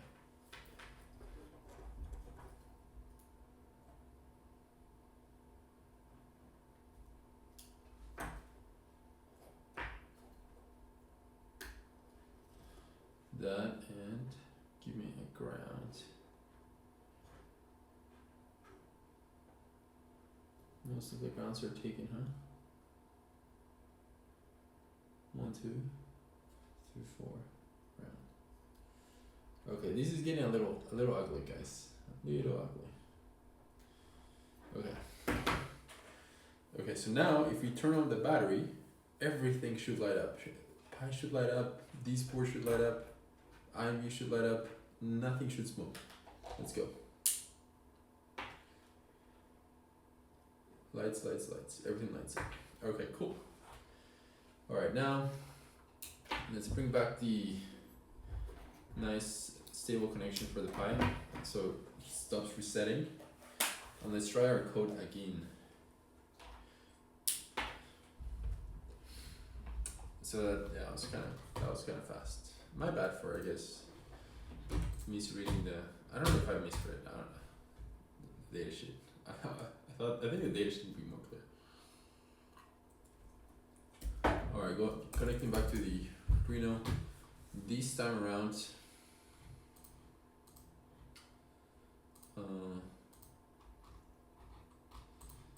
wait, why is it doing this?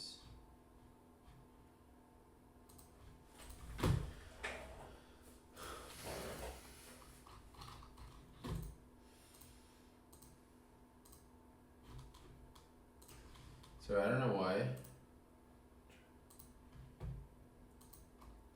Oh, is it still running this? No way.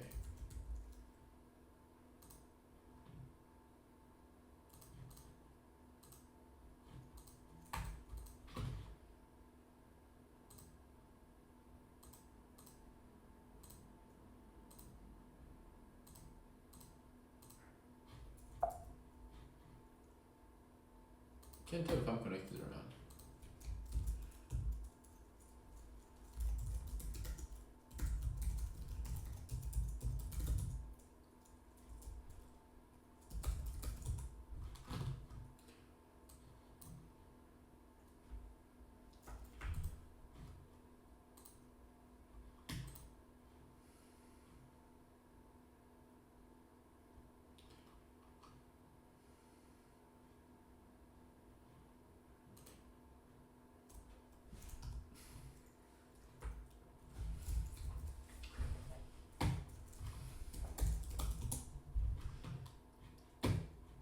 Okay. Now things should move.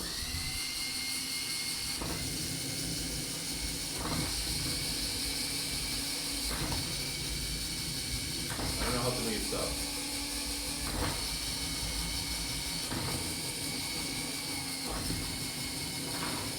I don't know if you can tell, the things are moving.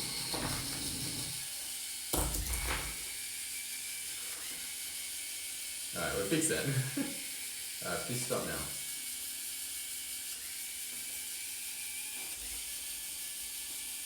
The keyboard trap is not working.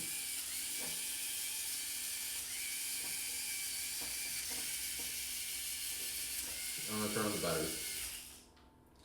I'm sorry for doing that to your Arduino. Still turn on. Okay, cool. Okay. Alright, so now we have the motors working. Only took a little troubleshooting, nothing serious. Just had to redo our wiring harness. Alright.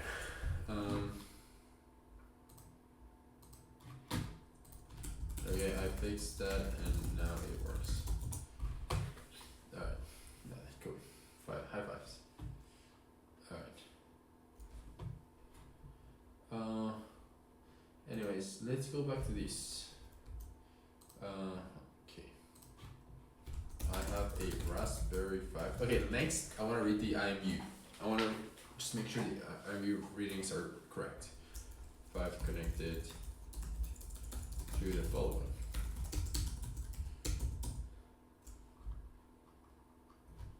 I would like to read the IMU. Can you provide a Python example?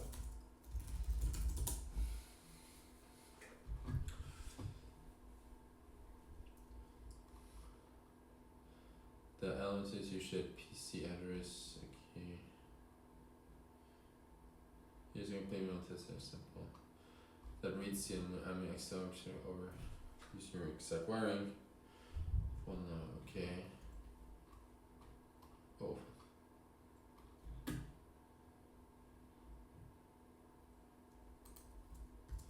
I mean, this one is much more involved. Oh. See, for some reason, we lost connection to the Pi.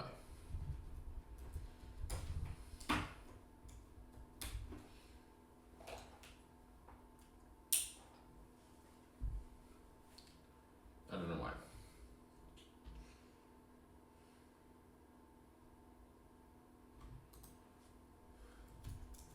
This happens a lot. Pretty annoying. I need to figure out why.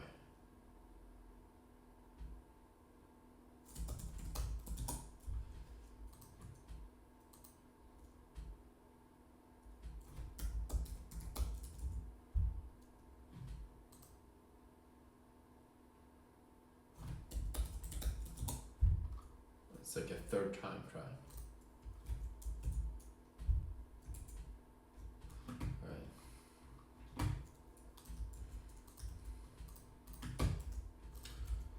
We're gonna name these IMU test. Alright. So we have import this library, never heard of before. Boy. Something happening in my terminal. If you leave this mistake, this environment is extended managed. Upgrading, installing, yeah. Okay.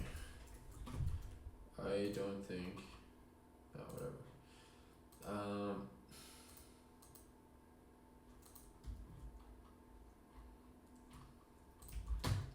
I guess, first things, you just run it.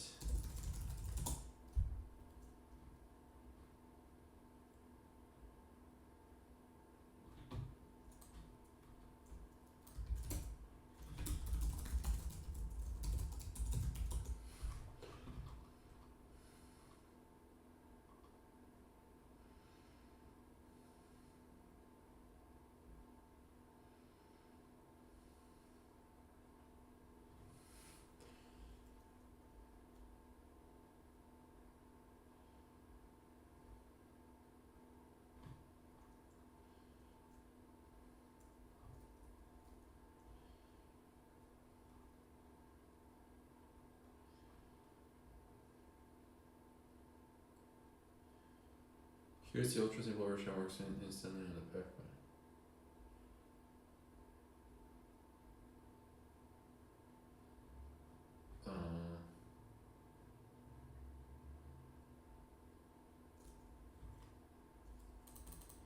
I mean,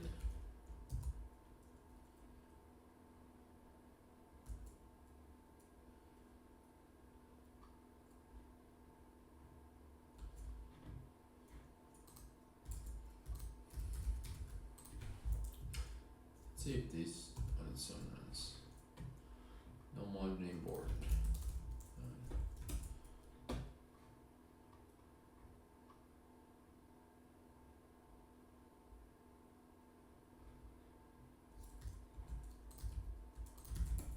Okay, it looks like there was a change in how Raspberry Pi handles I2C, I2C. See, I wouldn't know about that because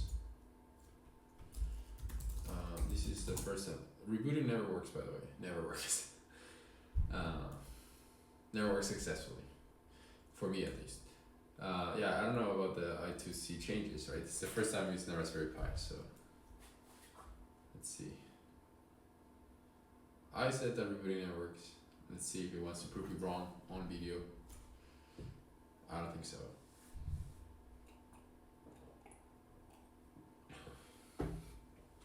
So if we can get most of this stuff working tomorrow morning, the first thing we can do the mechanical design. Make a little robot to put all of his stuff on. And like I said, rebooting never works. The light is green on the thing and it just won't connect. I don't know, man. Now how to power cycle.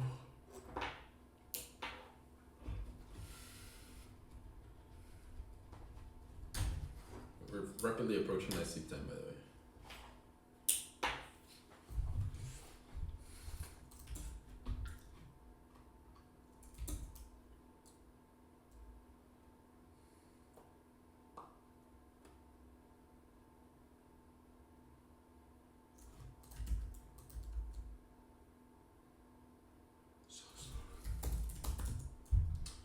I don't know. I'd like it that it's wireless, but yeah, the Uno didn't have these issues, you know. But I'd also hated the wire. There's just no winning.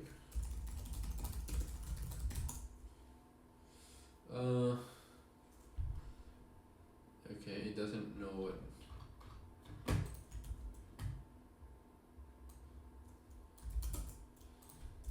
The fix, but still getting.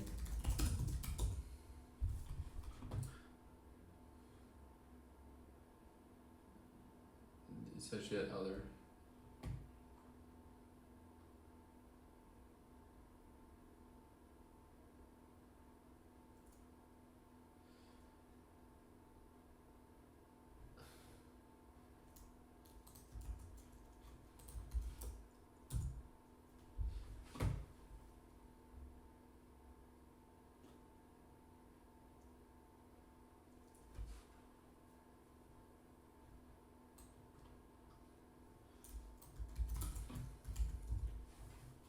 That was kind of cool. You can scan for devices. Okay, it looks like a wiring mistake.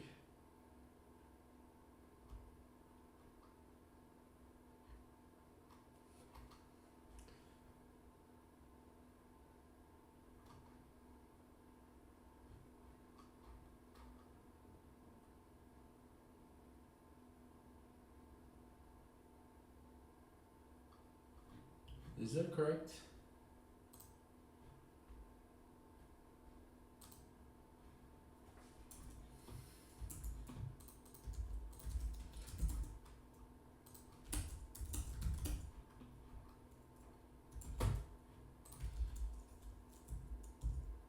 Oh.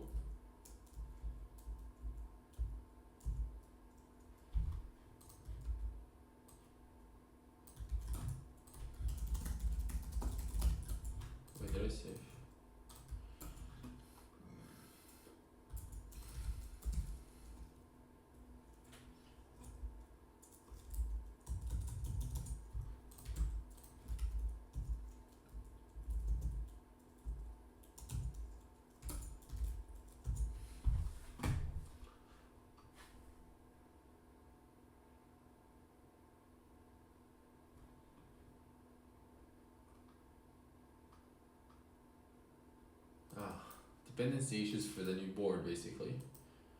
When there are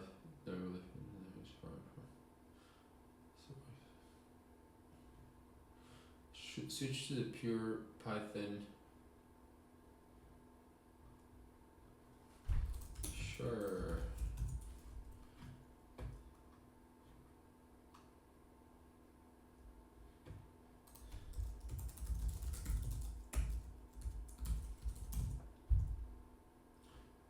The environment is extended managed. To install Python packages, you might try apt install.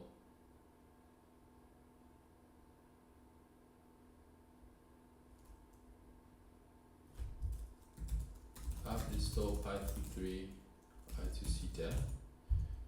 Could not open no file.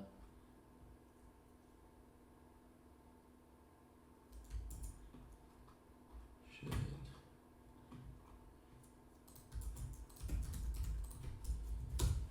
Oh. I'm just throwing stuff at the wall here. Running into issues with the pip install, I get the following. This one's odd, to be honest. I mean, this one, I don't even bother to try to think through it, because it's just kind of like a Python thing, like how you set up your system. Here's the file system way that works. Okay. Interesting. That's how you install things. Okay, see for an easy solution, right? I could not have thought of that. Run up. Okay, warning, unable to locate package Python. Oh.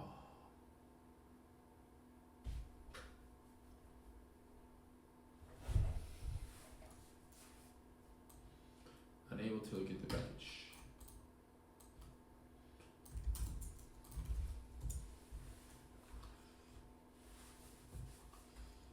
You will not see before. No, it's not. No worries. Python isn't a standard even. It's a third party. Oh.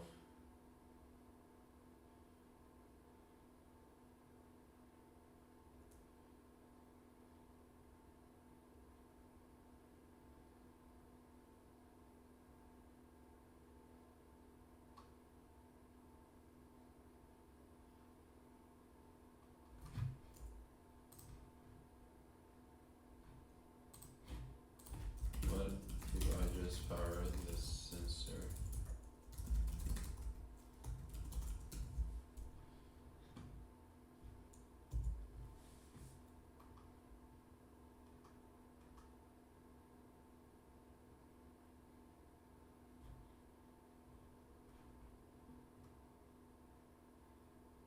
Alright. So Grok seems to think that the IMU board should be powered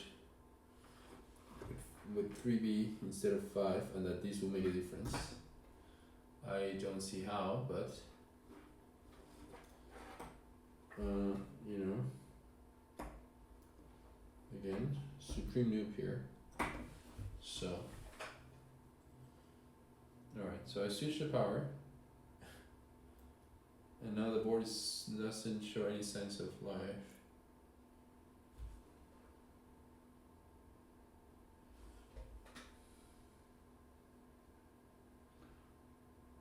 I don't know what to say.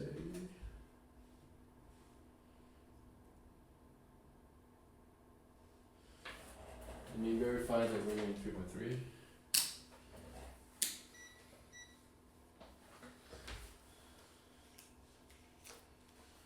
Let's see.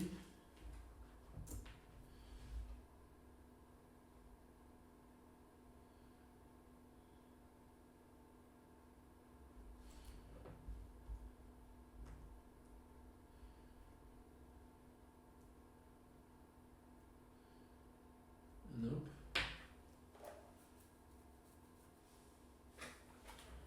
Are we sure that?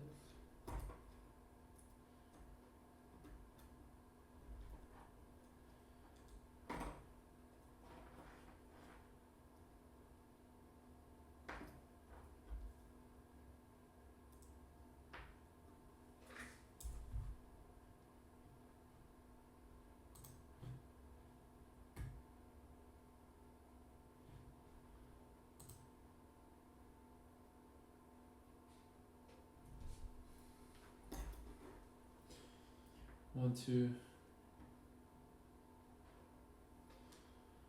1, 2, 3, 4, 5, 6, 7, 8. 1, 2. 1, 2, 3, 4, 5, 6, 7, 8. So 1, 2. 1, 2, 3, 4, 5, 6, 7, 8.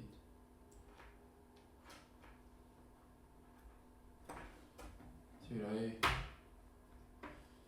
mean, power cycle. Board doesn't want to wake up. IMB went to sleep, didn't come back. Nope. Did not come back.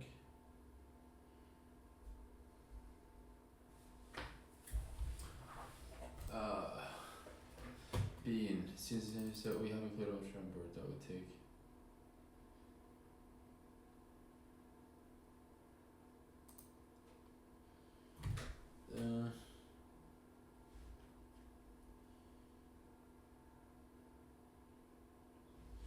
I mean, it just seems very odd.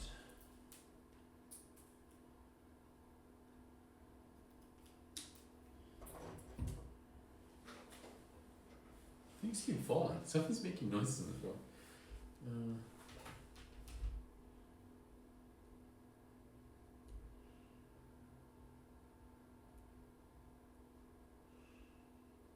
Yeah, I'm not getting the voltage I'm looking for.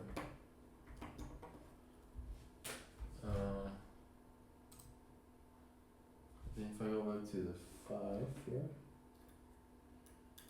listen, it was lighting up when it was 5, so.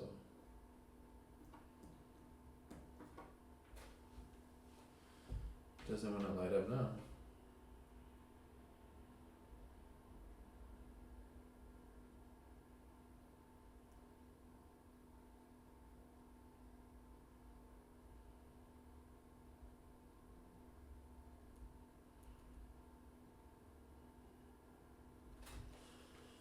Alright, one more power cycle. Just cause I'm out of ideas. I feel like something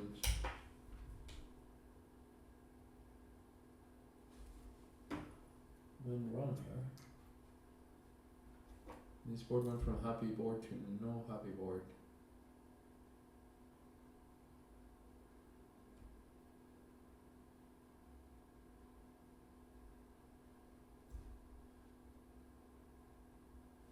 I don't understand.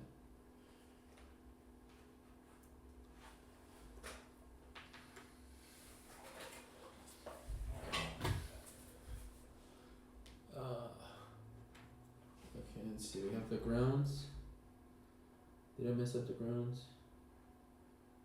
1, 2, 3. Yeah, I did. I completely destroyed the grounds, actually. 1, 2. Oh yeah, okay. Wow. Wow, guys. I guess my bad. I don't know.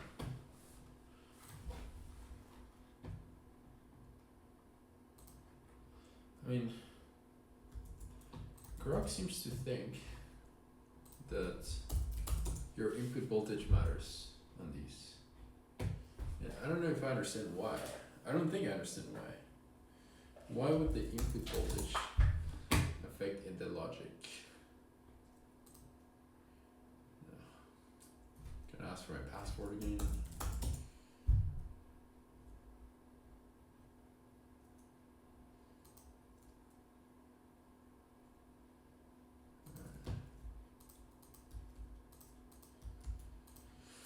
Oh, let's wake up, wake up.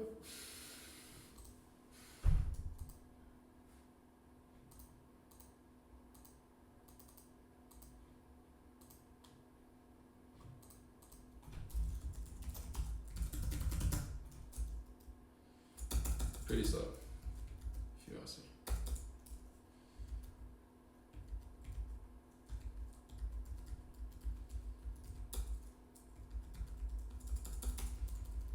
I cannot keep lines here, so anyways, again, probably like a rookie mistake.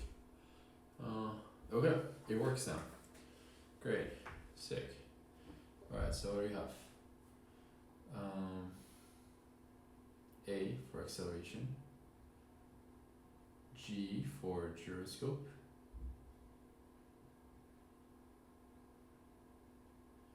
none of the accelerations seem to catch G, the gravity.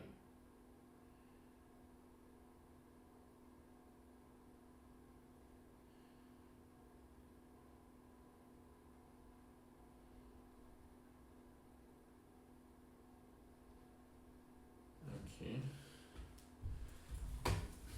Alright, this works now, but it seems like the output doesn't account for gravity. Is that normal? I didn't even read the code, so how can I say if it's normal?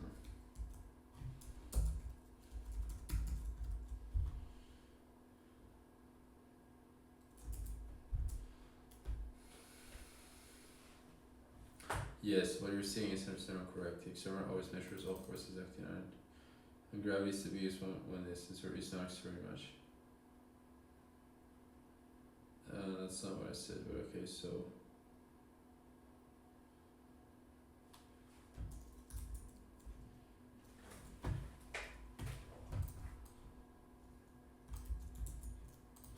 Explain this output to me.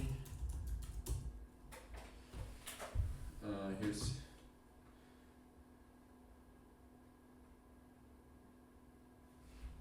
the sensor is just sitting on the ground. How can the G's be so high? I don't think we are reading correct.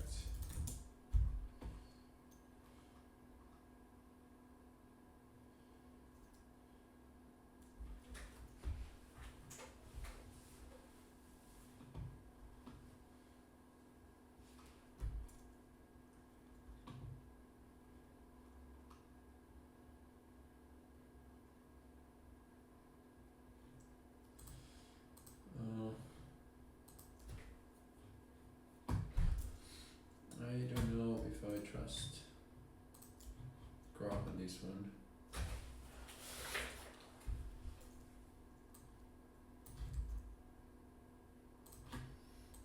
I found this example on the Adafruit website for this exact board.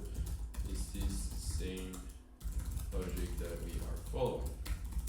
Because honestly, they are achieving the same thing in like 4 lines. Grok is taking forever.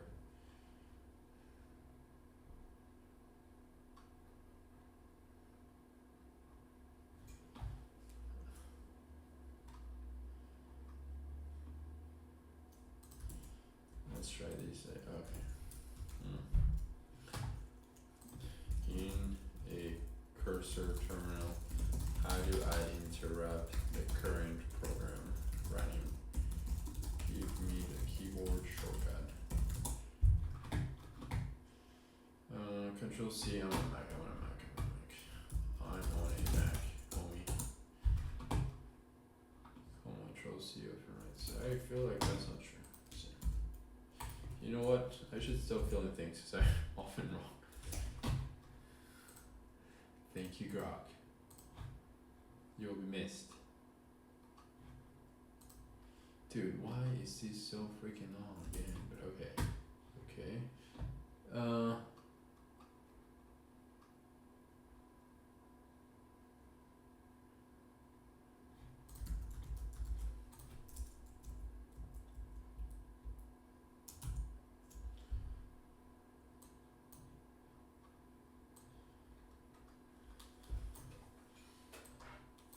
I honestly hate my mouse so much right now.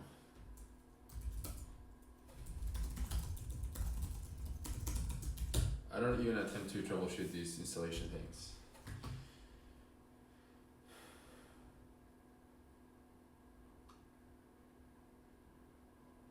Dude.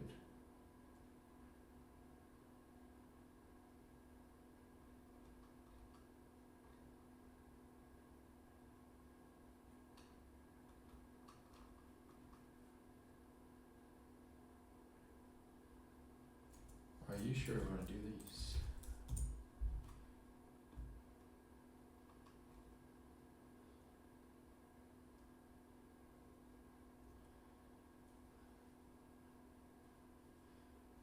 I don't even know what's happening. We're creating a virtual environment. I mean, sure. Robot, right? So I move all my stuff to robot. Move. Move. Okay. So see robot and then try it again. Right? As a structure. Nano.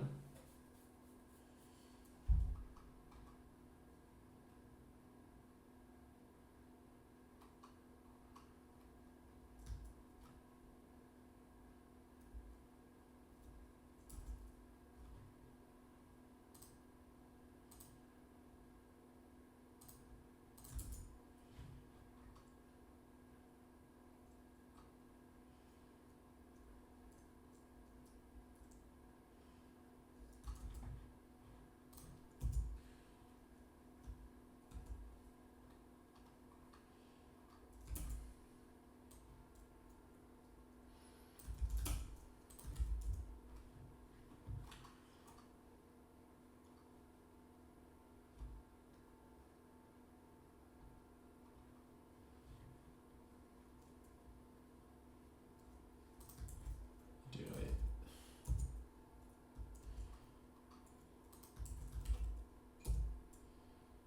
I don't even.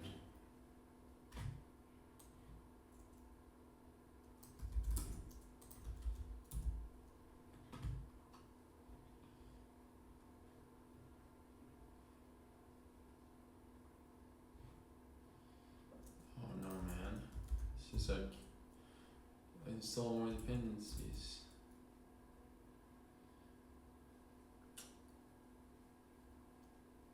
I guess that's a good. I mean, yeah, this is where I need to get better. I understand spiritual environments and stuff.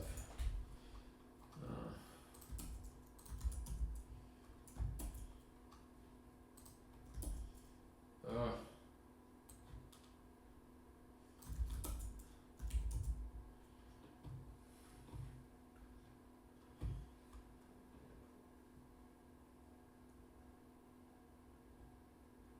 Are you sure about that? I feel like we just went through that.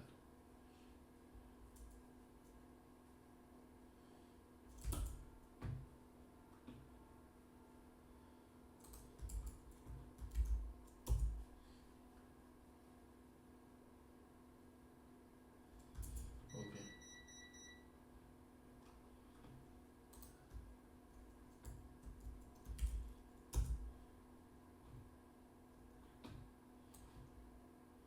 Yeah.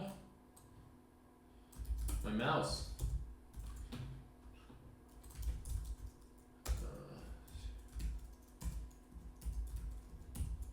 Yeah, how are we defining where the board is? Board, how does it know?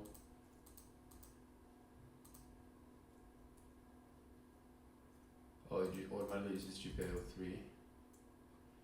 Is that where we are? GPIO3? I doubt it. GPIO3 and 5. 3 and 5 is already where we're at. Feels a little too lucky to be truth, huh? Oh. That's a battery charger asking to get disconnected.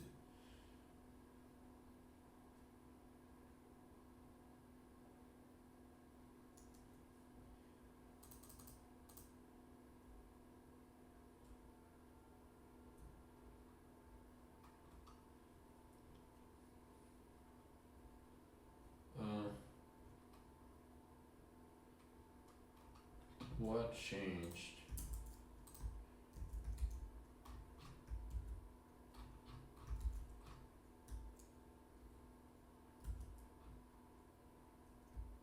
Different, you're using a different library? No, we're not. What's changing?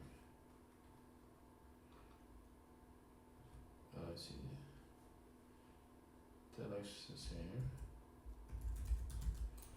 That looks the same to me.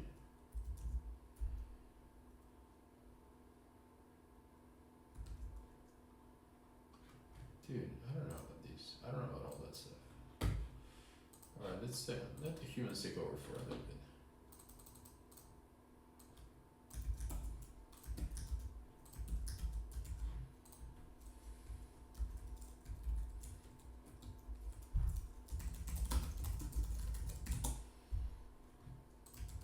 Fail to find shake your wiring. Shake your wiring. Ah. Okay, installing, yes, usage, example, table of contents in test, tutorial. Sorry, which board do I have? This one. I wonder, it's unclear to me, oh, nothing comes up, sick. Wire.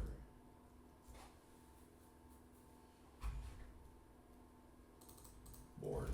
Tell me about this board function.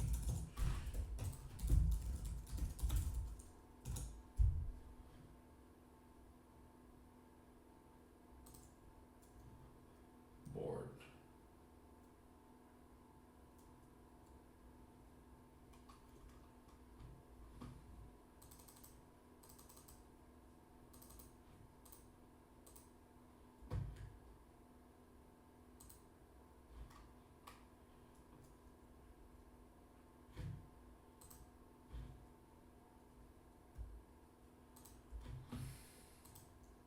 Struggling a little bit, not gonna lie.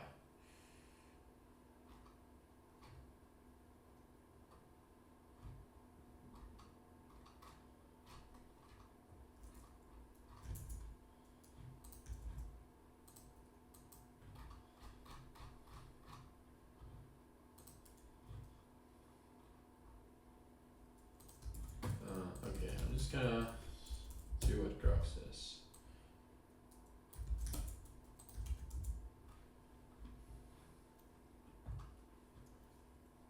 Here's the correct.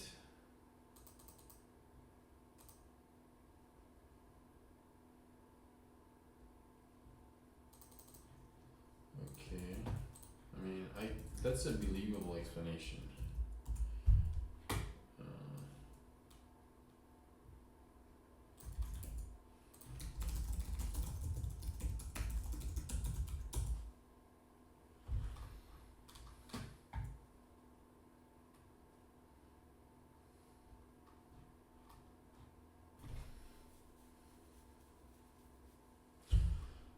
We're in a source that you saw it at Susan earlier. Here's your final sales order. So let's switch over now. Okay, so we're switching back. I see. We get back on the Adafruit stuff. Simbus. Oh. Well, we're in a virtual environment now, so. Yeah.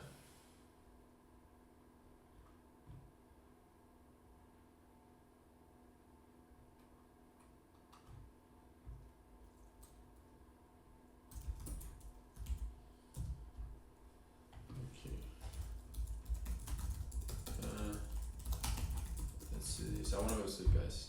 Alright, so we're reading these right now. So the values here kind of make sense. I just want to see 1G basically. Alright, so that's the G, 1G there. Refresh rate looks pretty good. We have roll. So that's the 1G there. Okay. Right, so from there on, it's a matter of choosing how we're going to fixate this board. Now we're reading the accelerometer correctly. So we have these one to move the motors, right?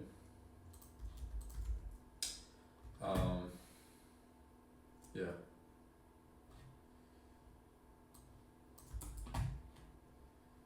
Okay.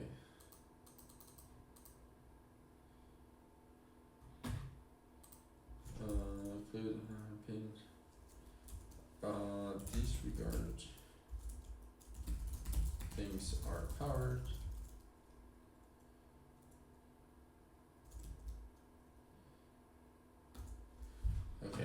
So I think we can continue tomorrow.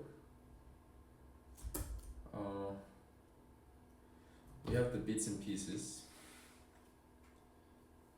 We need to integrate all of this stuff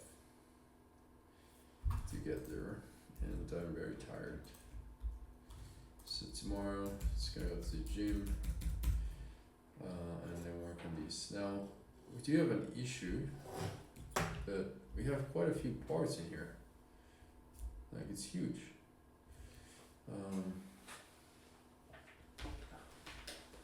And I think, you know,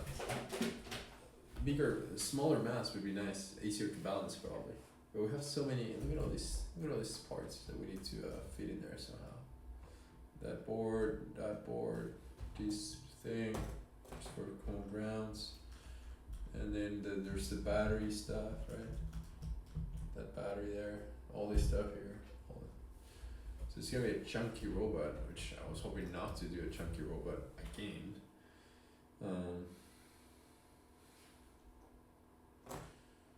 Yeah. But okay.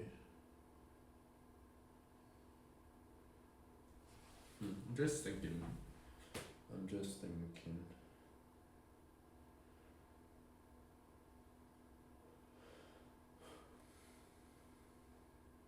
Okay. Well, not much of a choice, huh? We gotta do what we gotta do.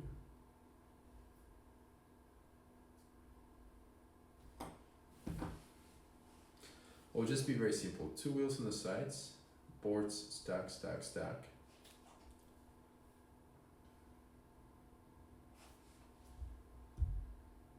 I mean, I was thinking of leaving the battery out, but it will be more fun with the battery, honestly.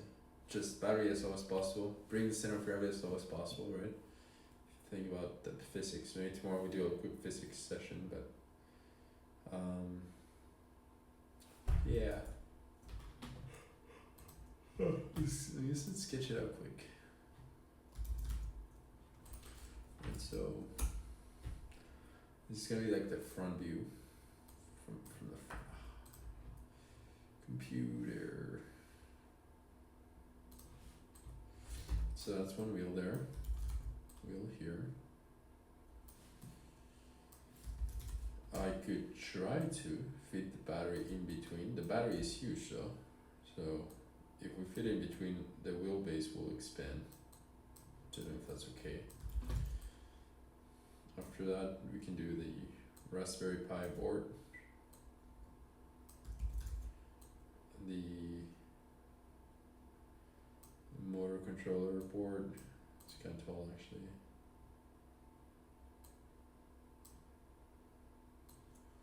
Oh my god. I don't like when my computer doesn't do what I want. Should just read my mind. More power board, and I guess. Oh, actually, you know what? Back converter. Motor control. Back converter. Yeah, back converter is also massive. Back converter is massive actually. Back converter is so huge, it's so giant. It goes here. Raspberry Pi can go here.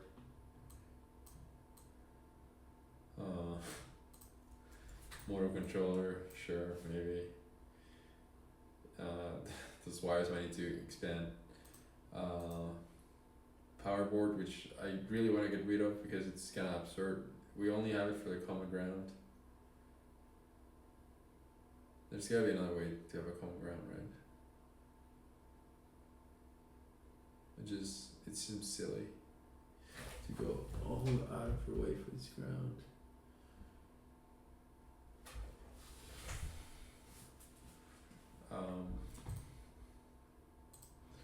Is there a secret ground here somewhere? I don't see one.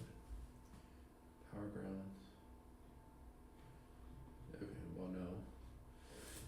So we have that, and then the IMU. I wonder if it makes sense for the IMU to be at the very top. Or no.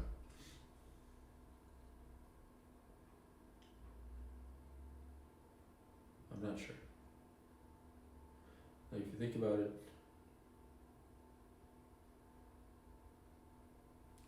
at the top makes it more sensible. I mean, think about it. We can debate it with Grok tomorrow, but just like out of like intuition, right? If you're sensing your angle of rotation from very high, a little rotation over a longer distance equals more displacement, right? But I mean, okay, at the same time, it's the same angle, it's just more displacement, but it's the same angle.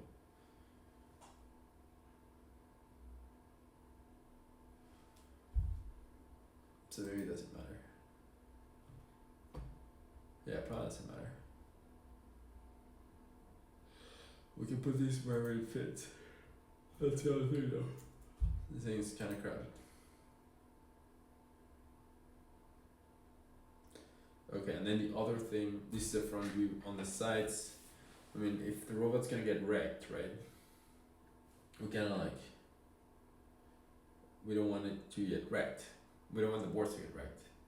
We want some 3D printed plastic to have like a little bumper or something. So yeah, I mean, we'll continue tomorrow. It wasn't a particularly long day today, but I started late. So tomorrow I'll start earlier, and yeah, it's good to be back. Tomorrow. All right, we're getting back at it. Let's continue. It's 12. I was hoping to start earlier, but here we are. So this is a sketch we did last night. I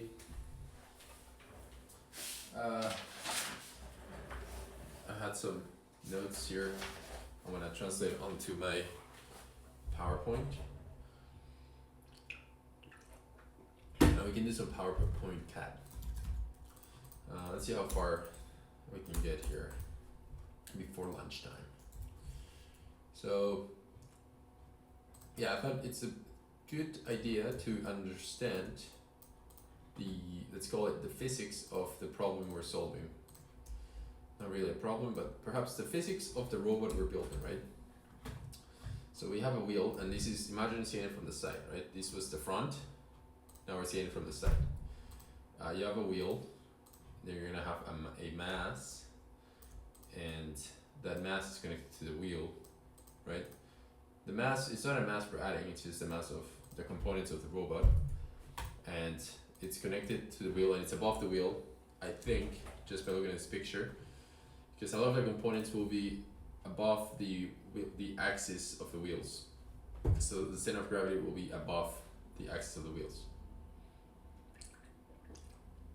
And that's the whole reason why this robot needs to balance, right? Because if the center of gravity was aligned with the axis, it would cause no moment, and it could just basically stay, it wouldn't shift, it could just hold itself in there because the system is in equilibrium. So this is what we're gonna get, right? And so there's some variables here, one of them being the mass. Of course, the mass is important. What's another important variable? This distance here, right? This distance here, oh, how did that happen? And we're measuring to, let's see if we can do like we're measuring to the center of rotation of the wheel, but let's see if we can mark it somehow. There's no good. Is this gonna work?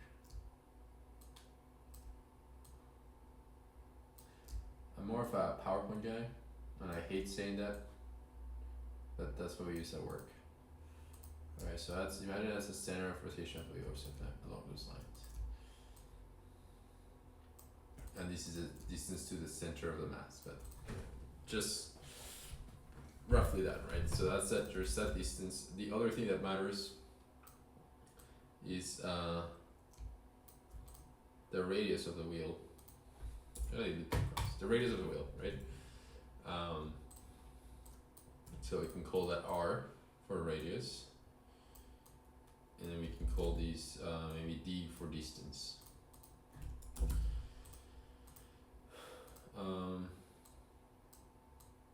Right?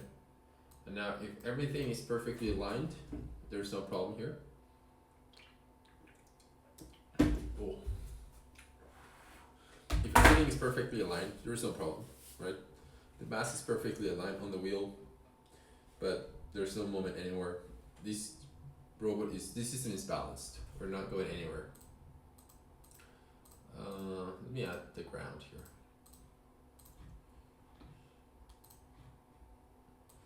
Add the ground here. Alright. But now let's imagine, and let's move this, let's be more efficient. Let's imagine we put a force here. Force F. We'll call this F, right? So now we're pushing the robot, right? And for this project, this robot is expected to balance itself. So if I was to push it, I would expect it to counter-react that force. And how do we counter-react that force? Well, in our case, we have motors on the wheel, so the motors would have to rotate this wheel,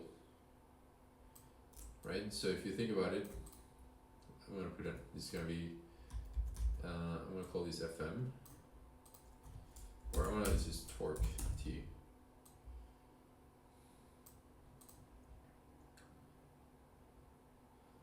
Torque is not a good word for this, but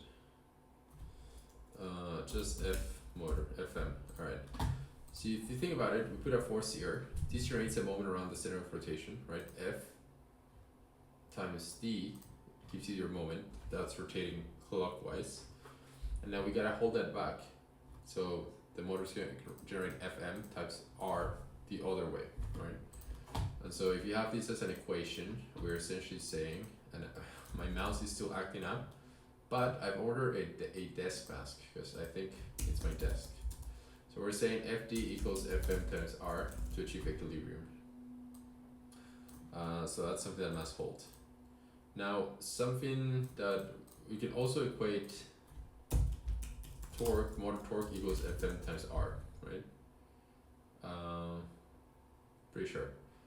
Because that is essentially the torque the motor has to be putting out, right?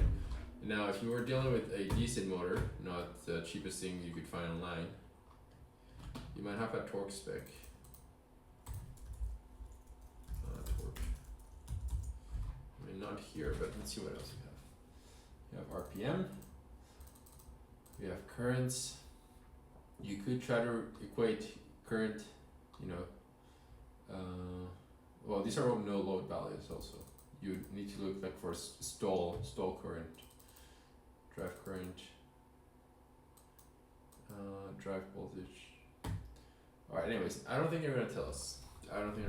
But essentially this is what's happening, right? So our little motor here needs to generate enough torque to counteract F and D.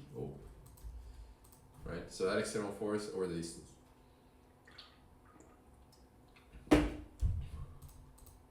We can also rewrite these as T equals FD equilibrium.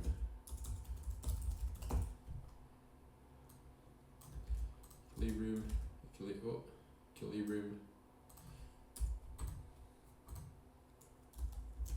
motor. Alright, so our motor torque has to be enough to counteract that external force at the distance that our center of mass is away from the axis of rotation. So if you know your motor is not capable, it's not great, right?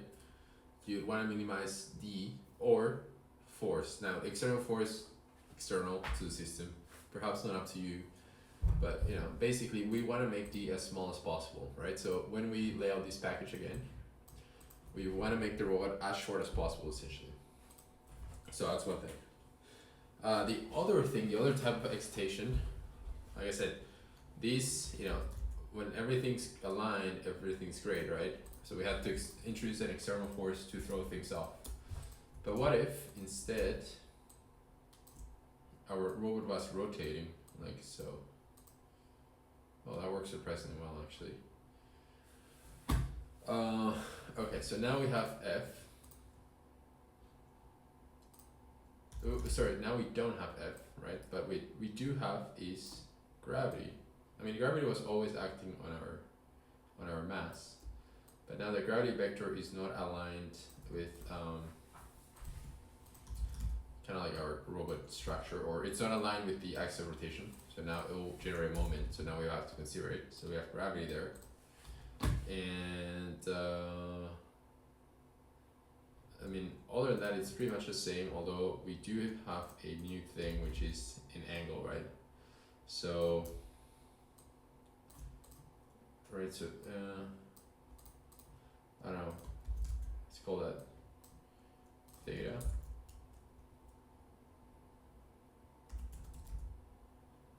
That's too long. And so you can imagine that as the robot tips more to one side, it becomes harder to correct, right? Or it takes more force to correct. And why is that? It's because more of that gravity vector, we're fighting more of that gravity vector, right? So if we do the equilibrium force here, for this to be an equilibrium, FMR must equal what? Must equal mg, right? So mg, so second law of Newton, right? Force equals mass times acceleration. Mass, or mass, acceleration, force of gravity.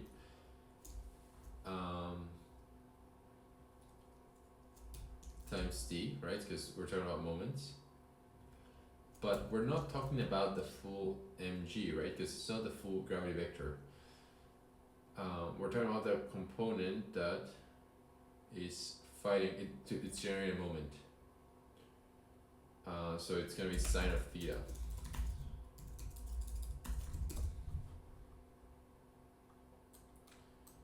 And that's gonna be our thing. So in this case, mgt sine theta. Alright. So two cases we're fighting. Primary, I think the right one is the more relevant here. If we can do the left one, that'll be nice, but the right one, right? So our motor torque must be enough to compensate for mass. Gravity is a constant, we can't impact that. D, the distance, which we already say we want to minimize. So we want to minimize m and d in order to minimize torque. Now, unfortunately, m, I mean, look at all this stuff we have on here, right? So that will drive for m, especially the battery. Now, all the plastic, if we reprint to hold everything together, might drive some m, but our m is going to be high. Our d, we said we want to minimize. G is a constant, and so theta is the last remaining variable, right? So depending on motor torque, we might be able to handle more theta, less theta, unclear. Alright, now I can follow the minutes.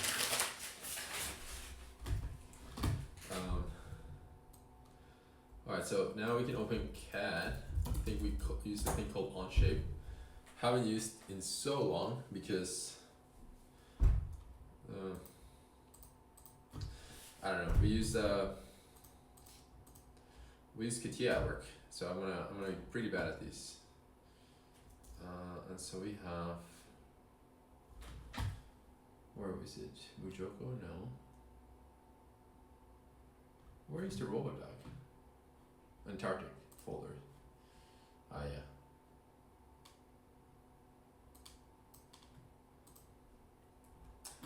Alright, so maybe I can reuse some of this stuff in terms of the components and stuff like that. I also need to remember how to use OnShape. Okay. Oh. Alright, so click here. Can I hide it? Okay. I thought I had all the boards and stuff. Oh, this is this the URDF open? So I think I made a simplified version for the simulator.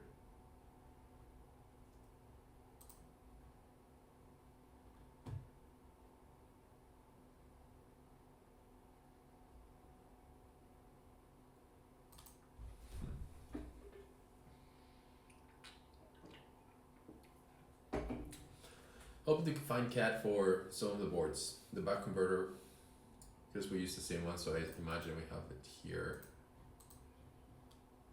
Okay, this one's also empty. I am not sure what's happening here. Did I just destroy the thing?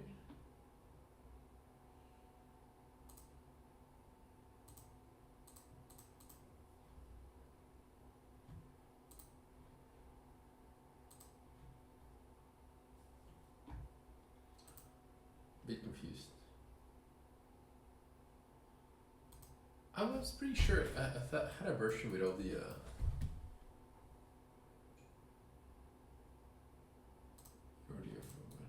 I must have deleted everything for the URDF, right? Huh. It's kind of weird.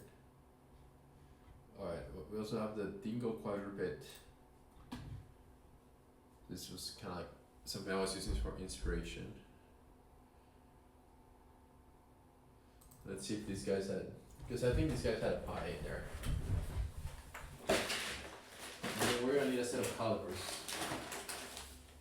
Yeah, sure.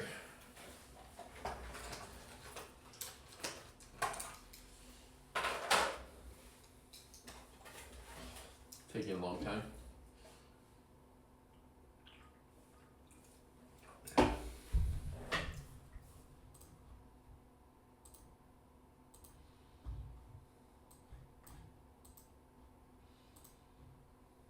Taking too long, getting bored.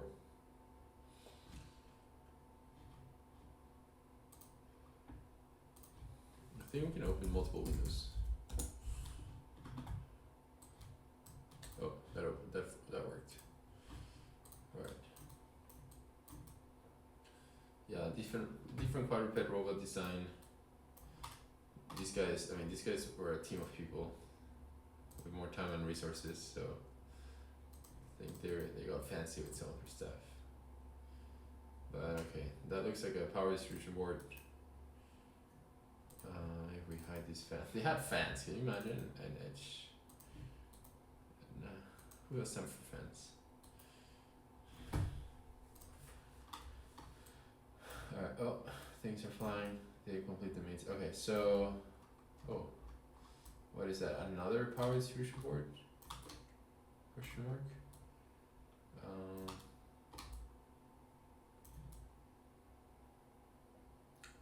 This board on the right looks like a pie. And then they have to have a back converter somewhere, I think. I imagine battery goes in the bottom. Alright, so we can definitely take the pie from here.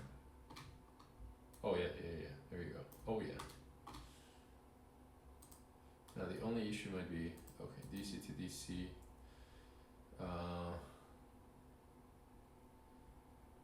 Export, copy? Can I copy paste?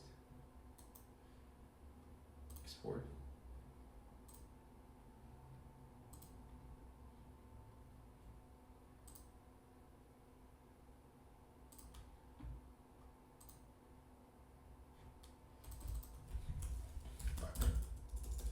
DC to DC. DC to DC. Interesting. I've never exported like that. Let's see what happens. And then this says Raspberry Pi 4, right? So no good. So we can Google Raspberry Pi 5 3D model.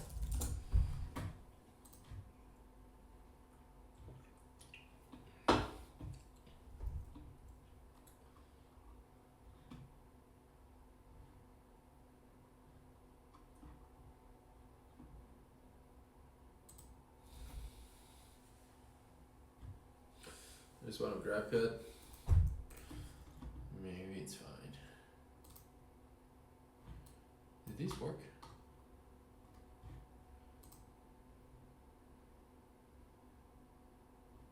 Export completed.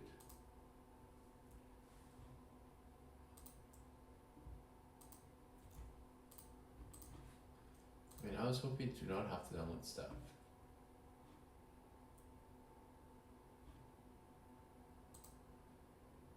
Where is it?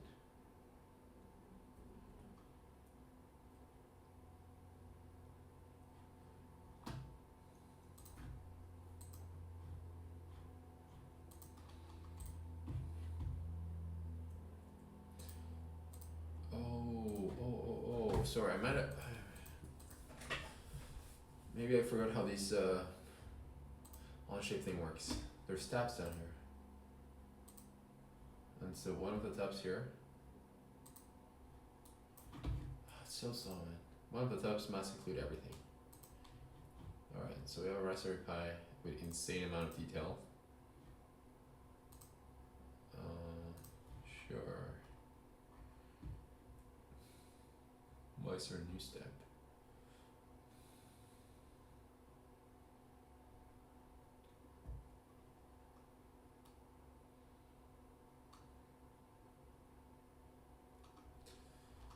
Okay, step. Oh, we can download these. I think I have an account.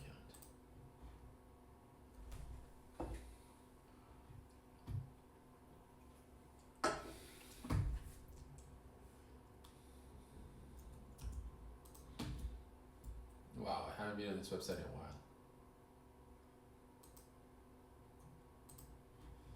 Anyways, okay, so this is my QuackPret Uno board. Alright, so here we had, why is there no tree on the right?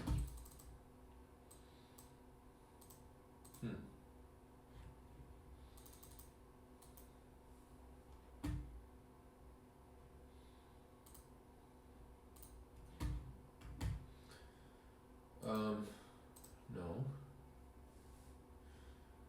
Alright, well.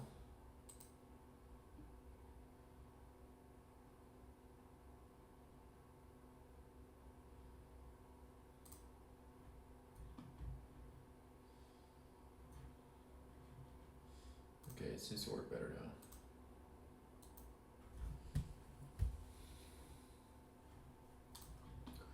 I wonder if I don't need to export it, I can just call it from a different. I can create a new part, new document. This is going to be called balance. Create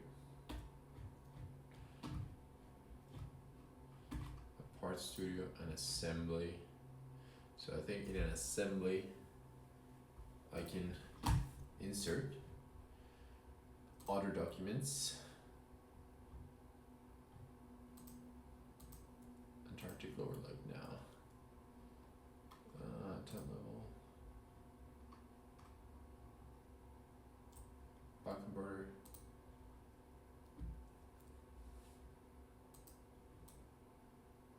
I mean, this is terrible. Assemblies.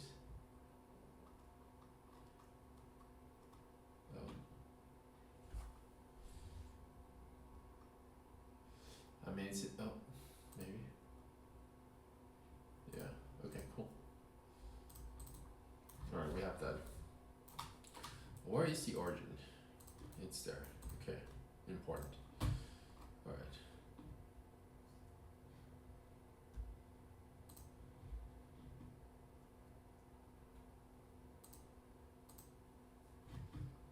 Okay, we downloaded that. Computer being slow. Just want to see my old profile here. I made this when I was in college. Second year engineering student.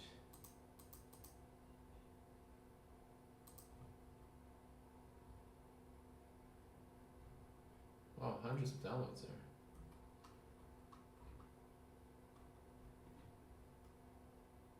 Pretty cool.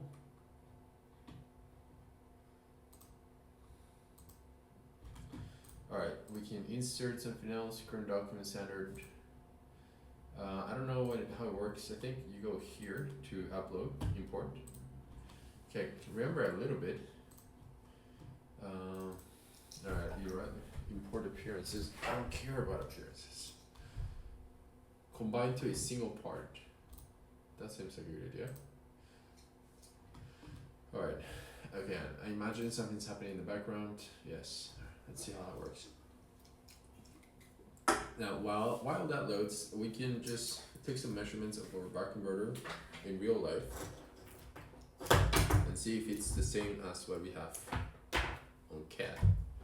So we have this guy, right? So the hole's roughly 3 point something. The board roughly 45. 60. Heatsink to board, so the height 0.7, right? So now you just figure out how to measure here. I touch L, that wasn't it. Sorry, I press M to measure, not that doesn't measure. Okay, insert, measure, no. Length, no. How do you measure? Oh, down here to right. Interesting that it didn't come up in search though. 26.5, I mean, we said 27, but sure.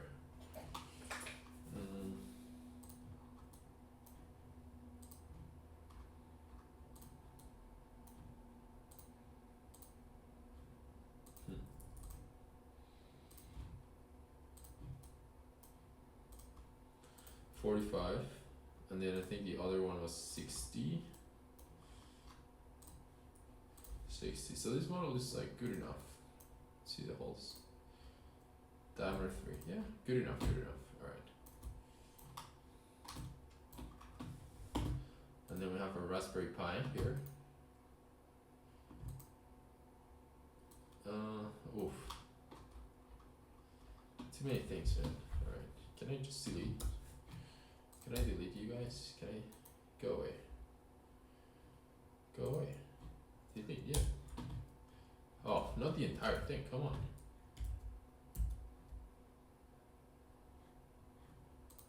It's a part. I don't need all these parts.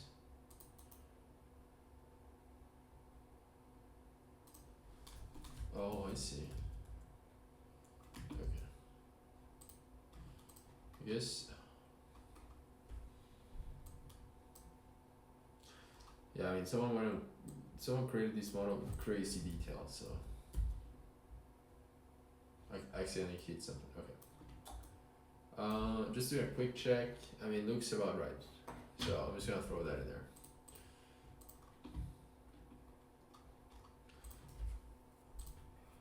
Part studio, current document, assemblies. Oh. Yes. Oh no. I mean, could you not? Oh. Oh, I don't want it.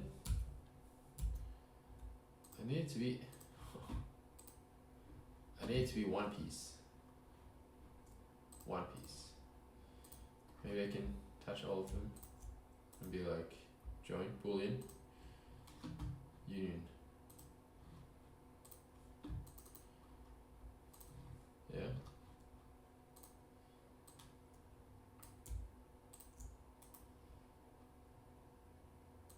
Boolean. 500 items. Someone nuts smart on this.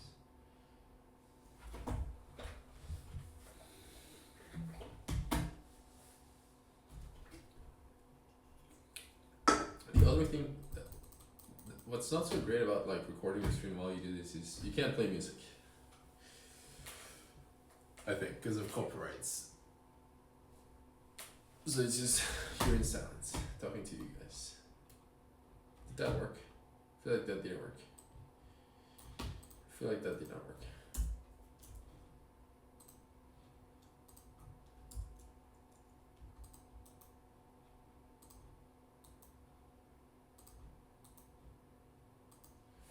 It's very slow. I complain about Katia work, but this is also not great. Alright, while that loads, let's go back to the assembly. I don't know if actually you can load while the other thing is loading here, but can I bring these as insert entire parts, insert entire part. Yeah, just one part, right? Yeah, that's it. Nice.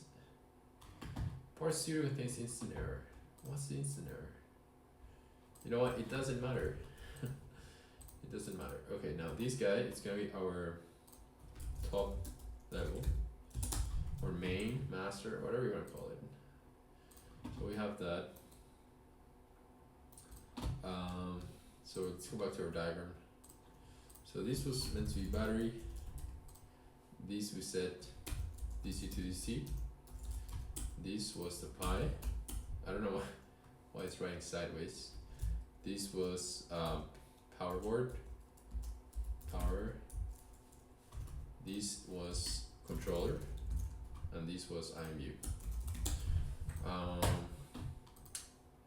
Yeah, I mean what really matters here is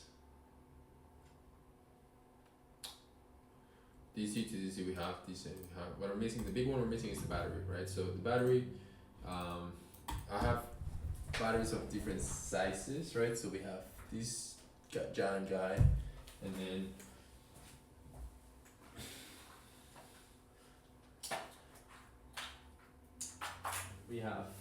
we charged last night smaller guy, right? Significantly different, both 6S. One has 23 watt hour, one is 34 watt hour. This one's getting puffy. Anyways, going back to our other diagram, right? We said we wanted M to be as low as possible, so we're gonna go with the smaller battery. So we modeled a smaller battery, and we actually might have that from here.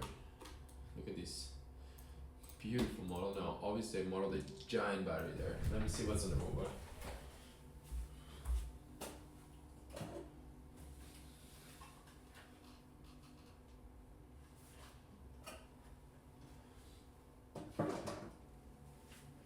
Alright, well, yeah, I did model the giant battery. But okay, whatever. We'll model the small battery real quick. Alright, so Part Studio, this will be battery.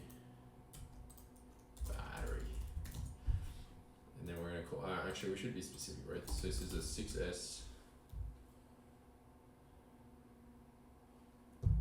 6S, 23 kilowatt hour. Alright. So much of my life revolves around batteries these days. It's interesting. Alright, so I create these. Please don't judge me. I know I'm very rusty. But I swear this is only with Onshape. I am very good on CAD. As long as it's CATIA. There we have that. Let's measure here.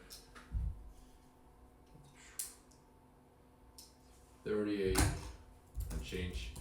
The other thing we're gonna need is the motors. That one's gonna be tricky. 76 and change. Oh, we already have that one. 76 and change. 76. Alright. And then we extrude the other dimension. 33-ish. We go 34 for this peace of mind. And we put some tremendous radiuses because there kind of are. Let's say here and here.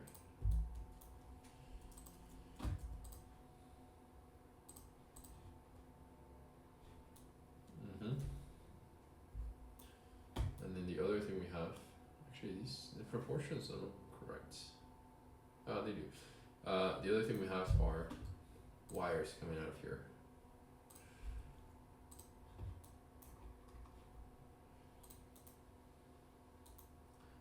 Always important to measure, to throw in the wires in there.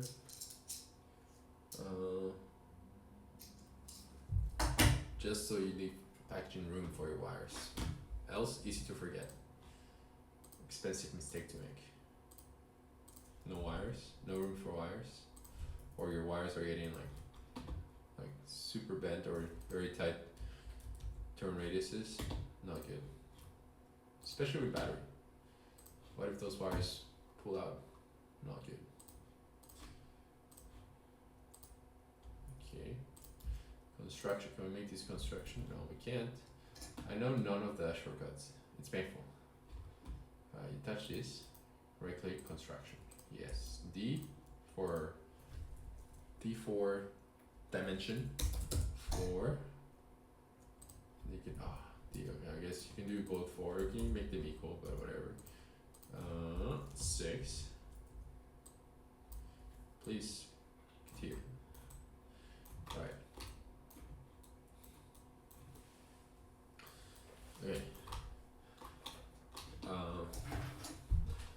I kind of want to center these to this line if possible. Of course it's possible. And then make these horizontal. Oh, that work. Right click, constructional. And then D4 dimension. This should just be 3. No. Thinking 2. Alright. I don't know. Things are lining up. Okay. Whatever. Shift E for extrusion. And then whatever. That's about right. And then I want to hide these planes. Now, what's the shortcut for hiding? There isn't one. Interesting. In CATIA I have one set.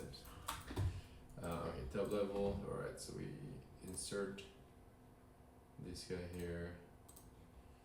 Bam. Good. Alright, so we have all the pieces. Maybe, kinda. So let's go it from the top now. Let's do it from the front, right? So we're trying to keep a correct orientation here. Trying to.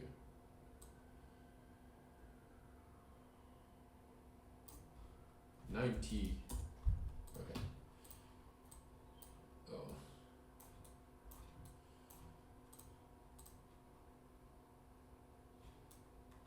Katia, please. Sorry, Anshe, please. Cooperate. I'm sure there's a better way of doing what I'm doing, but basically I'm just trying to line things up. The right orientation. So that way later on when we're building a model and moving things around, everything's on the right orientation. I don't know. I like to get my models, that should not have happened. I like to keep my stuff I like to keep my stuff well organized. I think it's important. Okay, that did nothing. Thank you. I said 90 degrees. Why are you not doing 90 degrees? That's not what I want. On shape? Not what I want.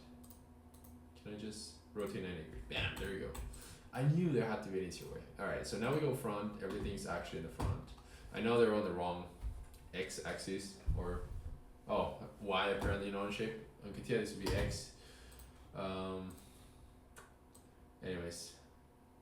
Yeah, so roughly, I mean, just gonna roughly line things up, right? So kind of like that, you know.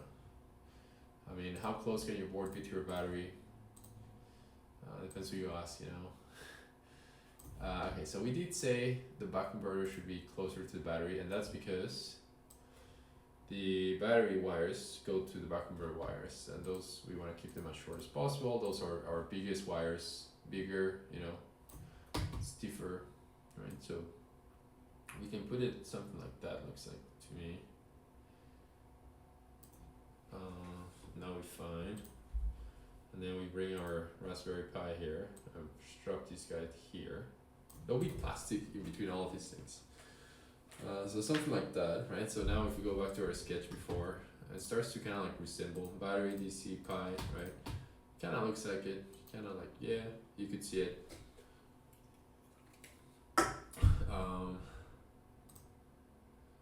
Yeah, and so we're missing motor and motor on the sides here.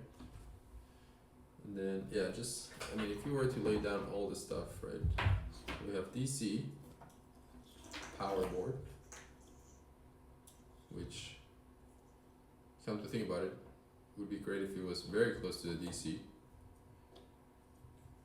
So we're gonna put the power board very close to the DC. Alright, Raspberry Pi on top. Pi, I mean, this is gonna look like it makes no sense, but trust me, it makes sense. Motor controller on top. And then IMU, it's whatever. IMU doesn't really matter, it's so small. Alright, so let's reshuffle things here. So DC, it's actually not this fat, so it's just gonna squeeze to the one side. And then the power board, it's gonna squeeze over here. It seems achievable. Alright, so like that, and then yeah, I guess this guy comes down. Now, does the IMU need to be centered between the wheels? I don't think so. I don't think that axis matters, right? the only thing we care the IMU cares about is the rotation around the axis of the wheels, right? So that axis is the only thing that matters. On the wheel left to right doesn't really matter, I think. So it's okay. We'll put it there. All right. So we have to continue doing some of the boring work right now. So maybe we can be safe to doing boring work. Motor drive. Stepper motor, yellow model. Maybe this is such a common component that maybe someone has already modeled it. Yeah. Someone. I mean, okay. Oh yeah. There's a few. Sorry, Lululemon trying to sell me things. My girlfriend asked for some. I might need to get my girlfriend something. The best colors always sold out first. It is the weekend between Black Friday and Cyber Monday. I don't like hooded things. Just this hood. Alright, we're not getting that right now. Okay, I like this. This looks good. And it resembles our thing. Alright, let's get it. Thank you, Mustafa Nabil, for your modeling services. Oh, wait. Oh, yes, that's good. And then we import it. See. Yeah, I mean, GrabCAD is pretty good for this stuff.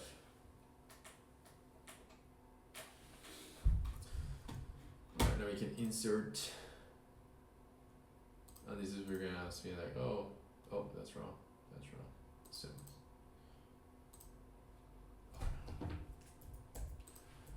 This is where you could ask.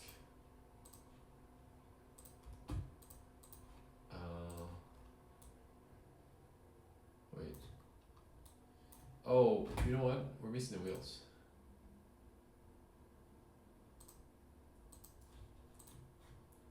Come on, Mustafa, come on.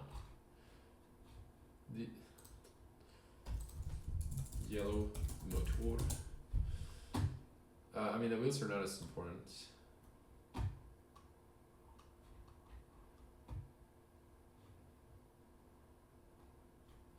That looks like the right wheel. I mean, I'm so thankful for all these strangers. LSDPR. I don't know if I can import that. LSDPRT is a SolidWorks part, a file. I don't know if Onshape likes it. We'll find out. Looks promising.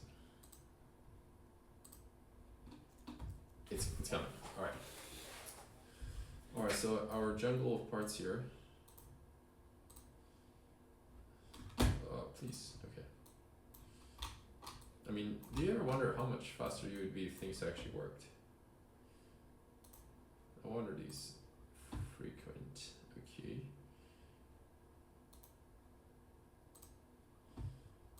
Alright, so if we go back to our front, we can start to, okay, apparently, oh no. Apparently these guys are not symmetric. I can confirm they're not symmetric.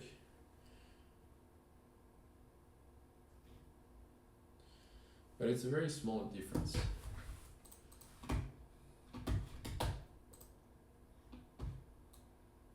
Nice, that's a very nice wheel. Who made that wheel? Shout out to Mutala Masood. Good work. Alright, so insert, assembly. Okay, insert part, wheel. Nice. Making progress. Oh no. Okay, that's my fault.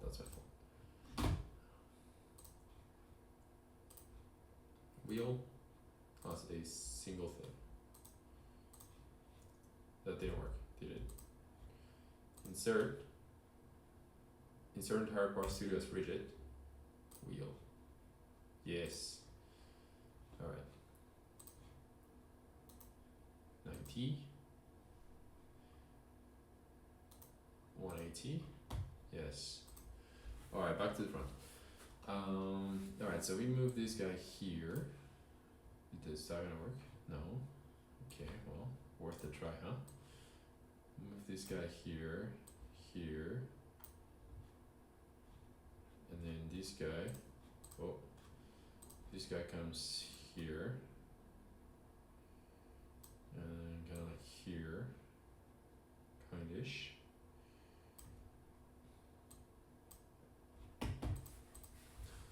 Now, of course, these two guys are gonna have to squeeze over a little bit. We do have that extra shaft popping on the side, which we could trim. Just like, honestly, it's on the way. So we either get rid of that guy, or we have to package everything around it. I mean, I'm all for destroying it. Right? Well, if that's out of the way, we can be even lower. Alright, so we have DC to DC. No. DC to DC, you're gonna move here to the scooch over there. Alright, so that's, you can see roughly it's coming together.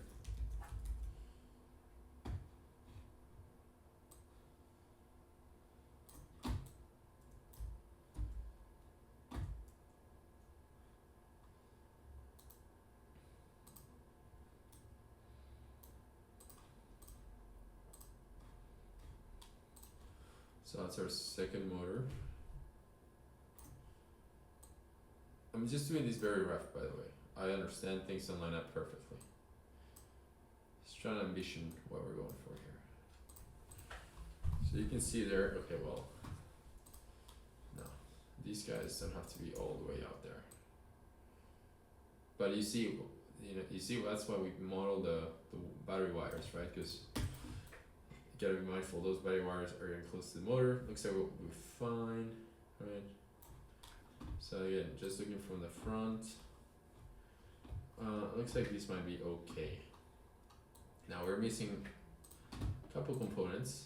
The power board, which there's like absolute zero chance. I mean, for the motors, sure, we got lucky and someone had the motors, right? But for this guy, there's no chance someone modeled these, right? There's no chance. This is a pretty, there's all kinds of distribution boards. I mean, oh, it kind of looks like that.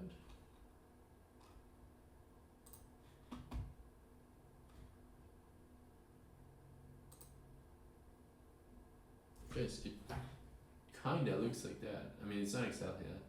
It's like a smaller version of that, but it very close, very close. Distribution module.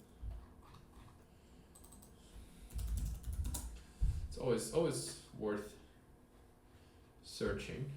Yeah, that's very close, but no. Well, I wonder if I can just modify that.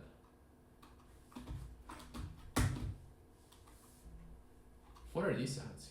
Country girls photo leaving nothing to mention to proof. What? Why is GrabCAD allowing these ads? Okay, terminal low position. 30 amps, 16 amp. Alright, let's try. Okay, getting pornographic ads here. Enable the ad blocker.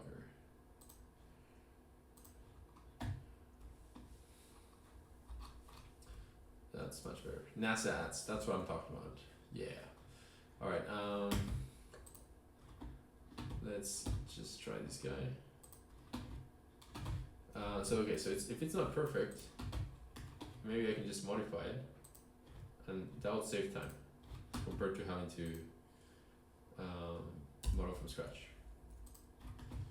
And then the only remaining board would be the IMU.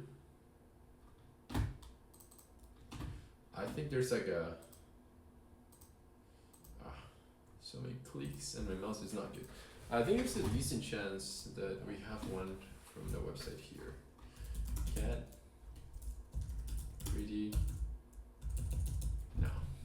But I think there's a repo. Overview. Alright, guess what I want to do? I want to ask the AI. Can you help me find a CAD model for the Adafruit board?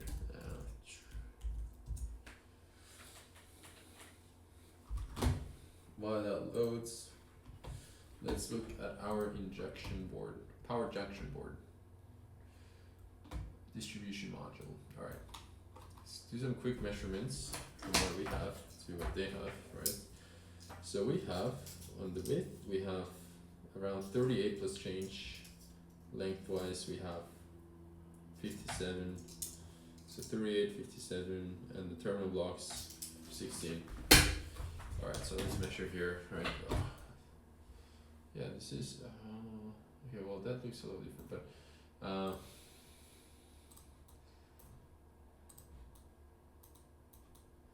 36, how much did I say? 36, and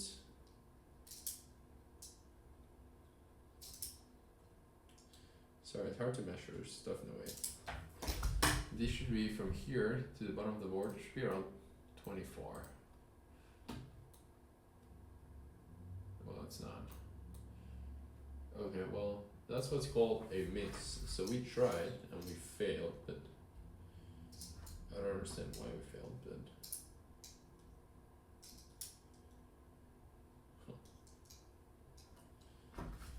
I mean,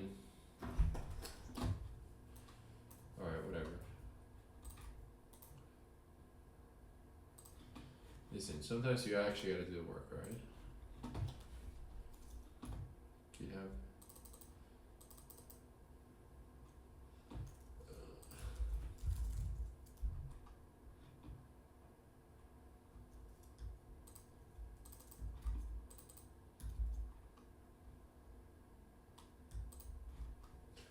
Rock is good, see? AI is good.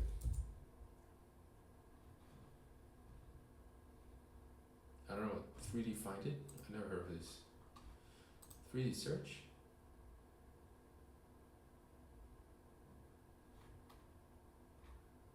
Interesting. To this. What is this website? The Central for Furniture Manufacturing Catalyst. Okay. Forty's right? Is that like an aerospace company? Oh, I guess they make actuators. Alright. That looks like our board. Just gonna grab that. Thank you, Boxy.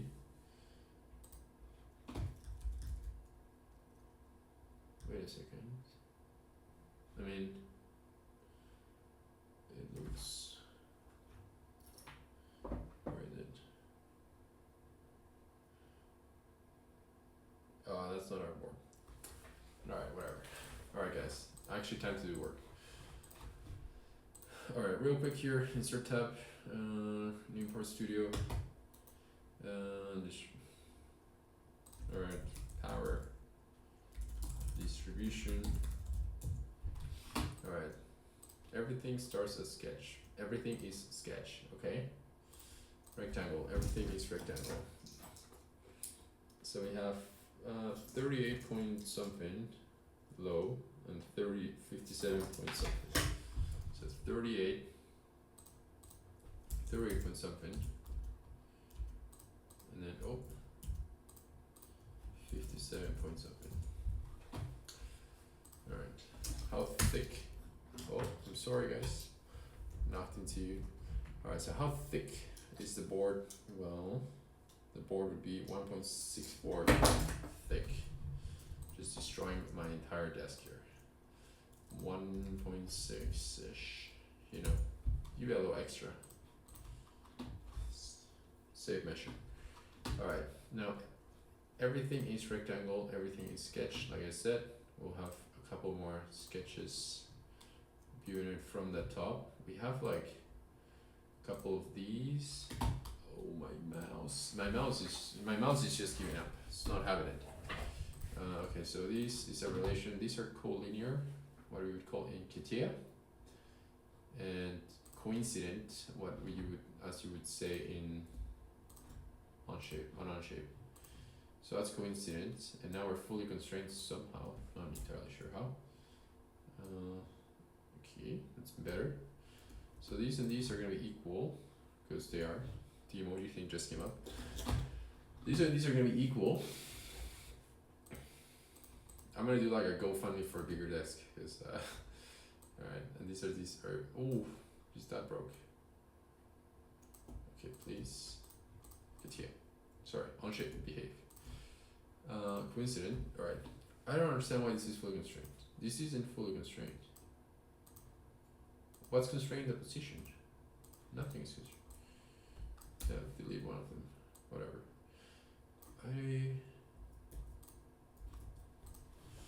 I don't like that the planes are not hidden by default. I keep clicking on them. It's so annoying. Should I just get like a mouse pad? My mouse doesn't want to work.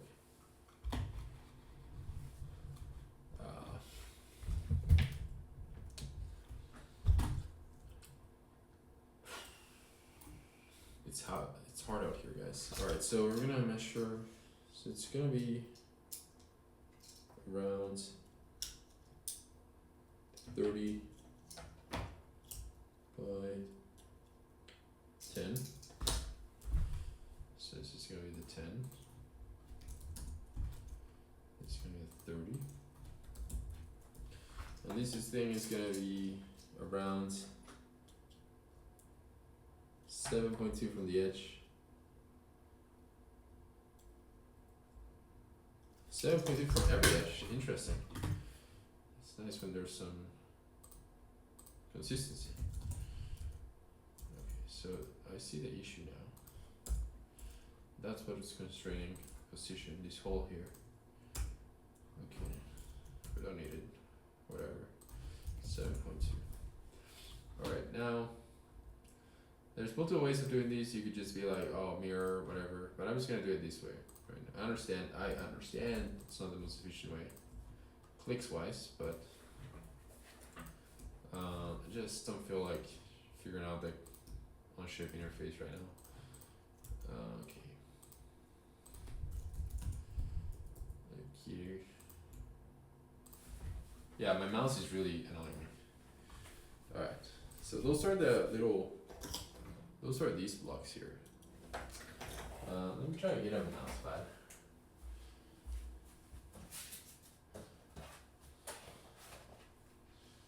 Don't know if this is gonna help. Oh yeah. Oh yeah. We're back. Alright. So now we have that. Control E to extrude. You click the sketch. And these puckers are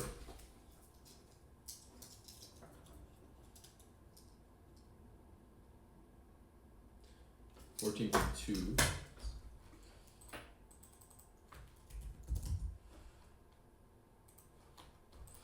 I'm starting to think the way things are going, we're not gonna finish this weekend. I'm gonna have to take a sick day or something from work. Alright, so we have this guy. Sorry, my new mousepad's not working. Need a different Mid-Journey magazine. Look at all this AI stuff. Gonna act as a mousepad today. Thank you, Mid-Journey.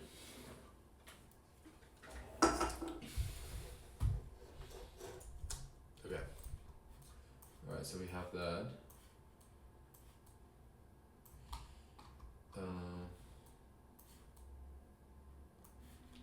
Alright, so the next thing we need, everything's sketch. So we need another sketch. You guessed it. With a nice rectangle, because everything is rectangle. Everything is some sort of rectangle, alright? 15 plus change.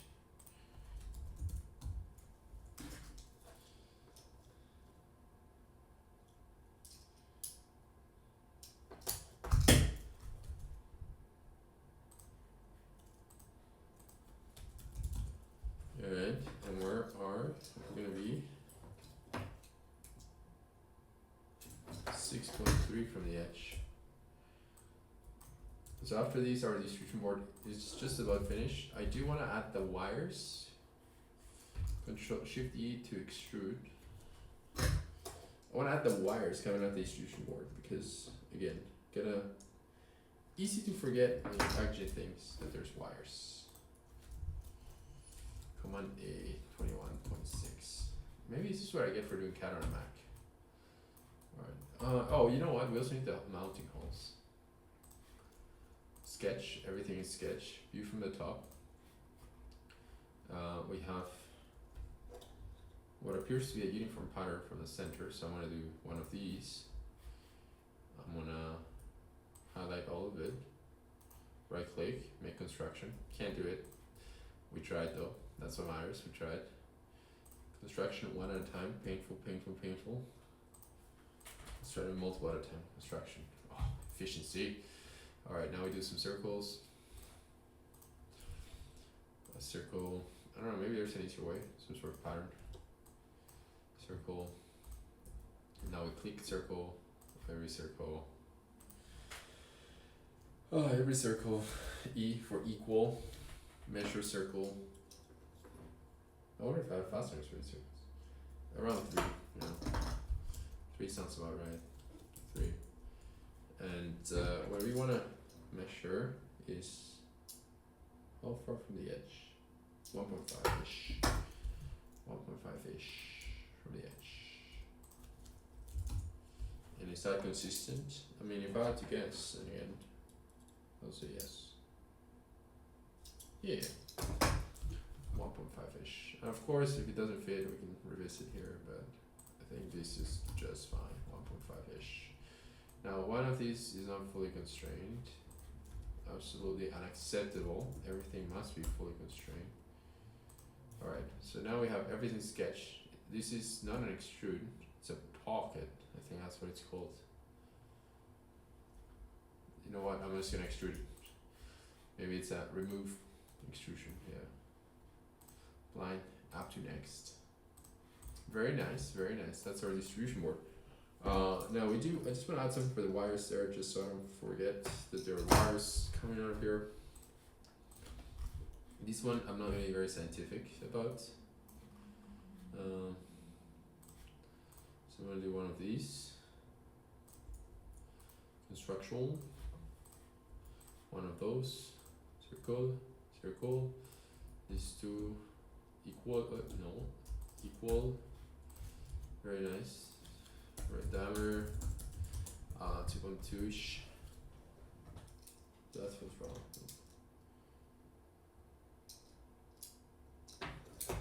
Alright, I mean, if you want to be scientific about it, 2.2. If you want to be a Boy Scout about it, 2.85. Alright. Let's call that a 5.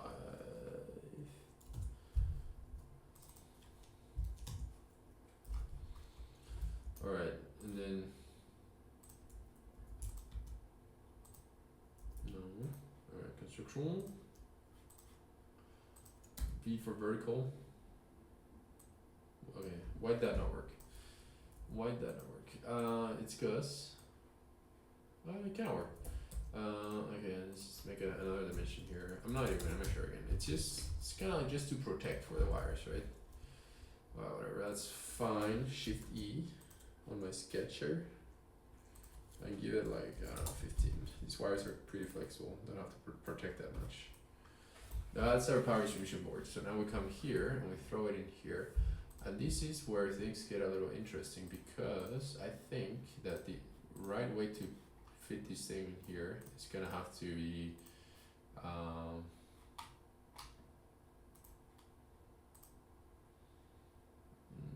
let's see if you like this, 90 degrees. Yeah, like that.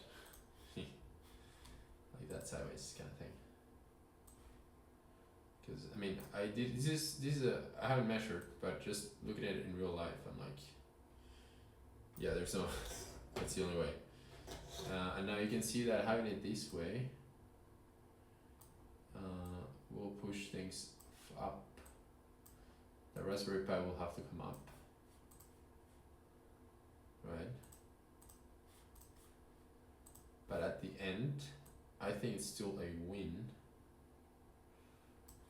Raspberry Pi came up. Something like that. Now we're getting taller. She didn't really want to be taller, but I mean these board. You know what? Maybe not a good idea to do it this way because there's wires coming out this way.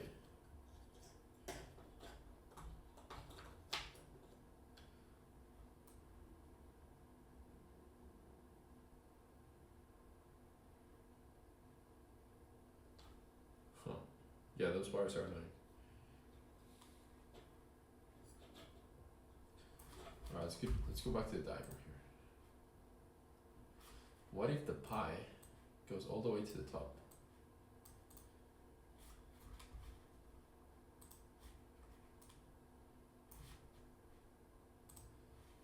Alright, well let's get the motor controller in here. So let's see if we can find these on GrabCAD. I suspect we can. Library. I really don't like this sweater. I need to stop wearing this sweater. I might give away this sweater. I bought it because I think it was $20 at work in San Francisco. So I was like, you know what? Let's get a fun sweater. But it's too informal to be doing videos, you know. It's a formal channel. Nice. That's exactly it. So Guang Lam did a good job here modeling these. I like how you put a very nice render for components like a board. You know, it's like, sure, they really need it, but alright. Step. Yeah, that's it. That's my guy.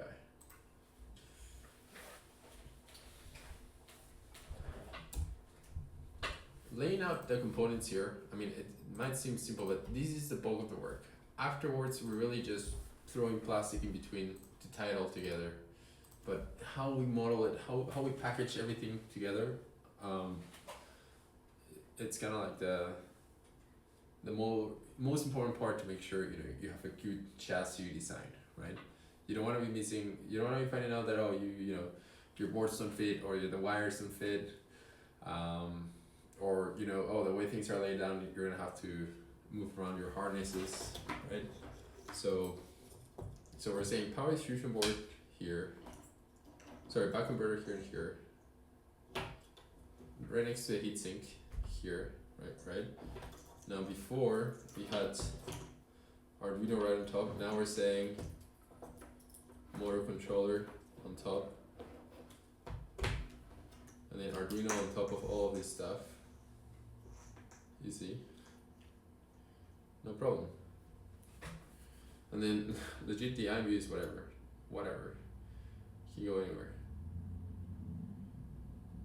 I shouldn't say that. That's like famous last words, right? Everything matters, but yeah. So I think we're gonna do it that way. But let's get this component in here.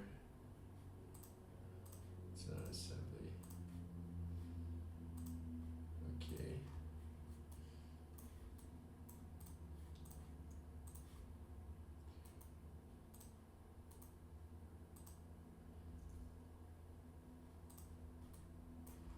Alright, so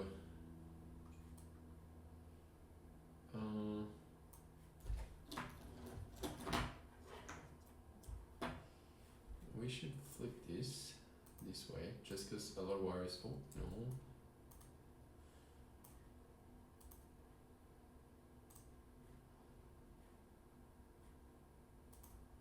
That was my bad.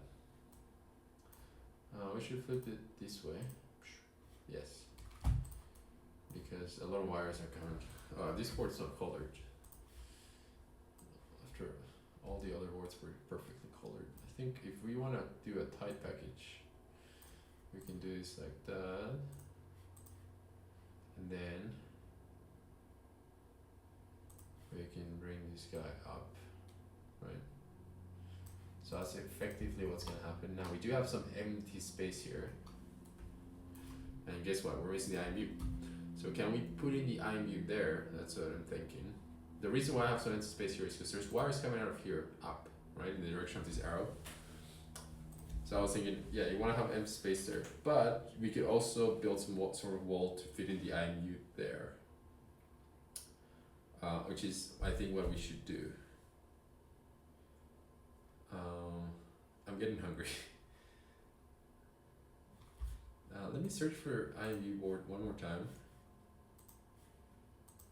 So we have our fruit IMU.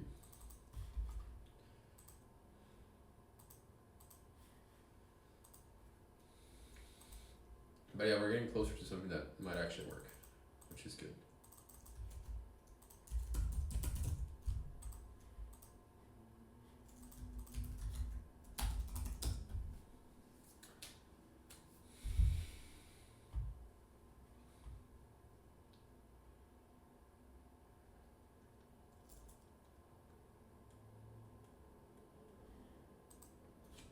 Alright, well.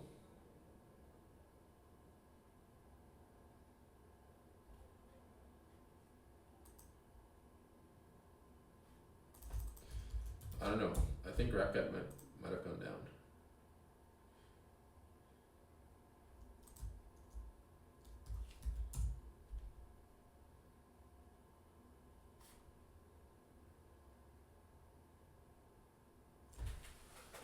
Okay. See, none of these boards are our board, but I thought maybe we could kind of build on top of it. Hold on a second. That sounds correct. This looks correct. Definitely not correct, but technically speaking, not correct. But I mean, I don't know, that board. Man, guys, it's so similar. It's so similar to what we have here. I mean, I do understand. You know what? I bet it's good enough. 1, 2, 3, 4, 5. 1, 2, 3, 4, 5. 1, 2, 3, 4, 5, 6, 7, 8, 9. 1, 2, 3, 4, 5. Wait, so 1, 2, 3, 4, 5, 6, 7, 8, 9. You know, the pins are the exact same count.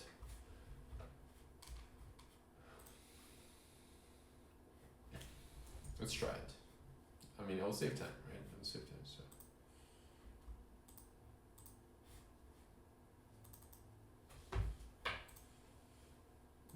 Import. See what I got. Other than that, after that, we can start modeling the chassis, which is the fun part.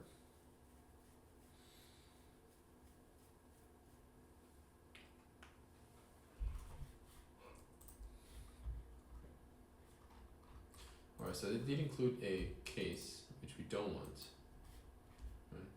With a little lid, which we also don't want. What is this? Oh, fasteners.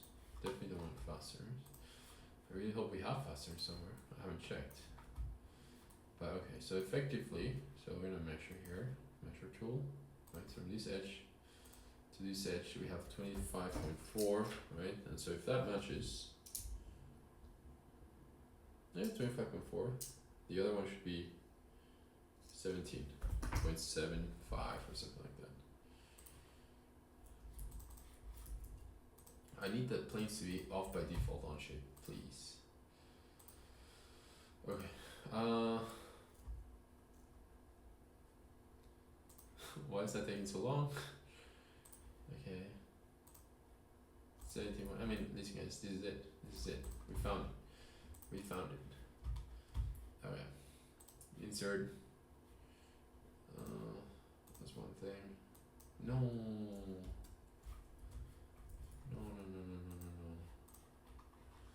Let's see, can I delete these things? Delete.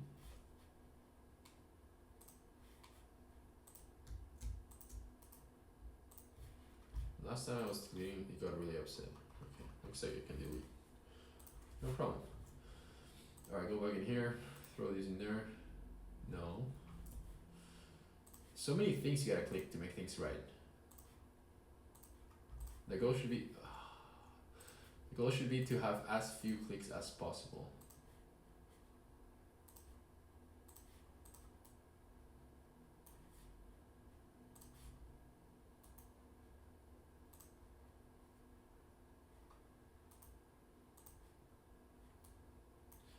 Yeah, I was thinking something like that.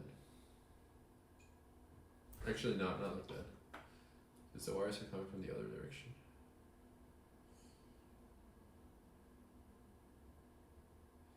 I don't know how it's gonna work. To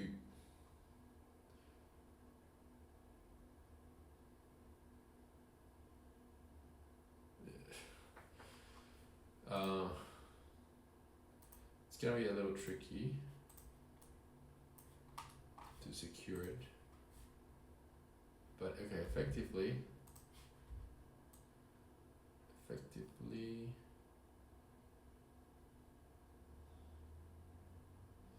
that's basically it. These are all our components. That's a robot right there. That's what it's gonna take to make it turn. And now maybe now we move things around on the right axis here.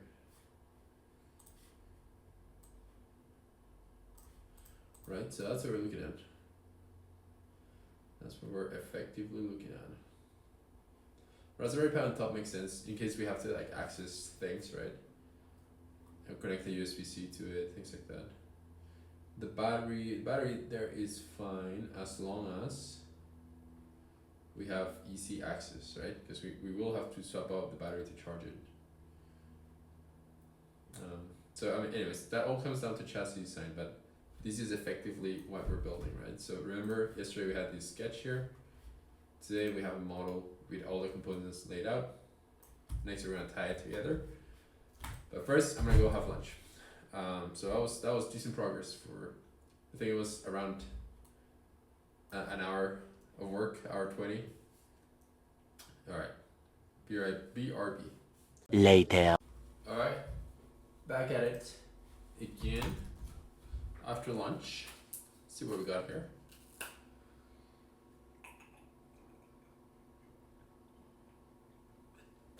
Yeah, this looks about right.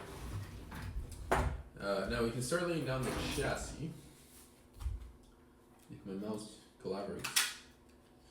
I really wonder what happened to my mouse. It looks fine. Just doesn't. Or is it Mac OS Tahoe that's playing games? Anyways, yeah, let me add a part here. We're gonna call these the chassis. And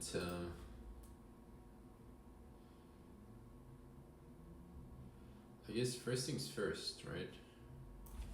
Main function.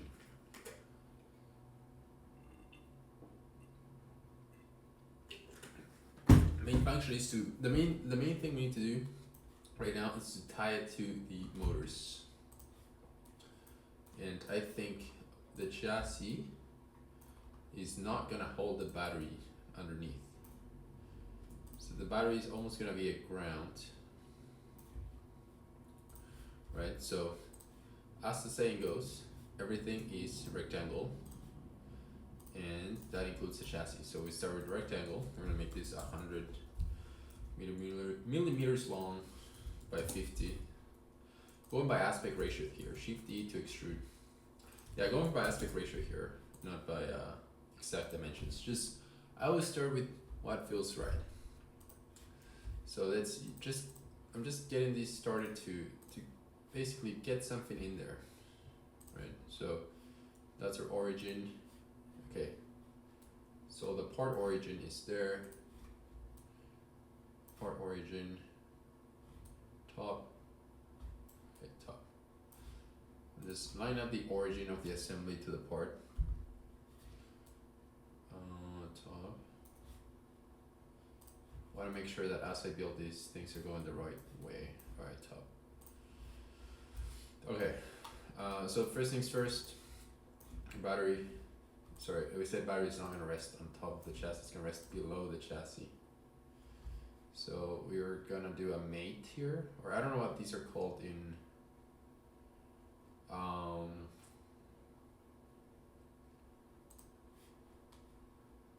shape. But okay, first of all, we're gonna make this part fixed. This is gonna define our origin, vehicle origin, right? So we're gonna do a planar mate these with these. And planar. And with time, everything's gonna have to move up there. A bit with time. Right, so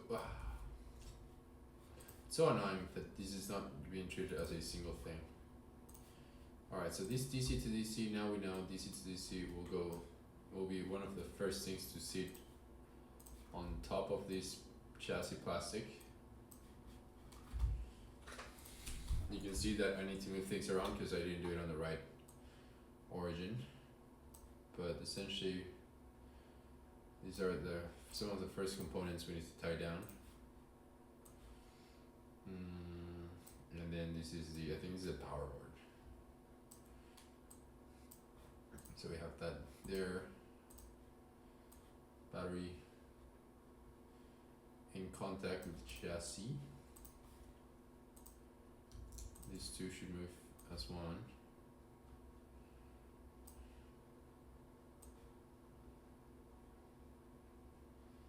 Alright.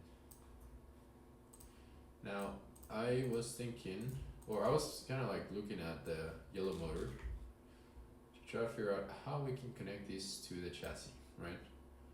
And really one way is just to glue it in YOLO, like throw glue at it. But another way would be there's two through holes on the motor that we could potentially use. Except then it's a question of, do I have long fasteners? Which I don't know the answer to that question right now. I need to look. I mean, probably not, to be honest. Probably not, but because they're pretty long. Alright, so I'm just rebuilding here the robot on the correct origin. This, trust me, is good. Using the right origin, or an origin that makes sense, it's good. Good practice, always do this. Alright, so if you look here, there's this hole here, it goes all the way through, right? So you could potentially put a fastener in there, except it's kind of like long. It's 18 millimeters. That is my dishwasher, right? And so I didn't buy any fasteners for this project, but we do have a box of fasteners. And the longest ones are 20 millimeters. So I'm going through 18, that is going to be tough, but let me try it. And then the other thing is that, they're gonna have to be very thin. Now should have even more fasteners somewhere, so there's hope. But yeah, so fastener, hole, yeah, no chance. Doesn't go all the way through. Alright, so that will make things harder. Let me see what else I have in here. I have another box. These ones go to also 20. Apparently 20 is the standard for Chinese fastener kits. These are socket head, the other ones were countersink. So those are measured, I think the length is measured slightly different. So these ones kind of go through, you have maybe like 1 or 2 threads, not enough for engagement. So again, can't really use fasteners. So that rules out fasteners. We could also glue everything as one. And we could also do some sort of snap feature. Or also, just because like those fasteners don't work, doesn't mean we cannot build brackets around it and use like shorter fasteners for it, for the motors. One thing that's for sure is that even though I can't put fasteners through the through holes, I will want to use those as locating features. So we're gonna put pins through those. And then the other thing is like, my motor in real life has an extra feature here, an extra little ear, which the model we got from Graphic doesn't do, it doesn't have. It's okay because I don't think we're gonna use it, but yeah, we would want those little, we're gonna have pins on the chassis for this guy, right? So this guy is 3.15 diameter, So our pins will be 3, and our pin to pin distance, our interpin distance, 17.5, right? So if we go back to chassis here, and we said, sorry, let me just make sure I got this right. Origin is down, right? Origin is down. Alright, so everything's sketch, right? So we'll start here. Sketch, corner, here, coincident. So this will be our first wall. I suspect it'll end up being more than that, but we're gonna start here. Shift E to extrude. Everything extrusion, everything's rectangle, everything's sketch. So we have one wall, another sketch here, and these are our pins. L for line, H for horizontal, right click, construction, D for distance, 17.5, diameter 3, click, E for equal, and that's basically it. Now we're just gonna tie this to the center plane, V for vertical, construction, and then it's a question of how far off we want them. I think we want them as close to the ground as possible. Shift D again. How long? I mean, that's too long. Again, I'm just gonna go here by what feels right. Computer froze.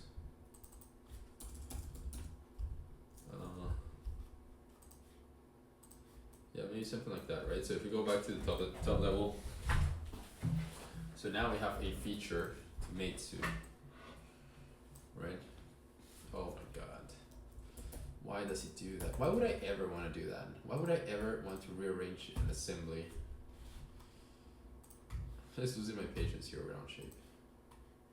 And yeah, I don't know what's wrong with my mouse. I really wonder if it's Tahoe acting up. Alright, so the first thing you notice is that I think those guys are too high? Oh no, they might be just fine. Just fine. Let me ask Rock. Are users reporting mouse latency issues with macOS Tahoe? Let's see if it's just me. I've heard all kinds of crazy stories about Tahoe. Still informate here to here. Right, and so these two pins, locating pins, but also will keep the motor from rotating technically, right? So the motor is constrained to some degree now.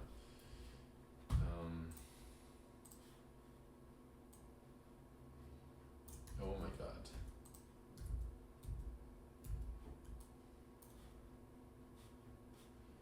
I really need to treat these. Is there an option?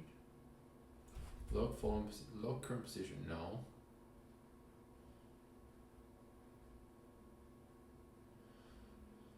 I need an option to like treat as an object instead of an assembly. Release, change version, dissolve sub-assembly. What does that mean? No, that was worse.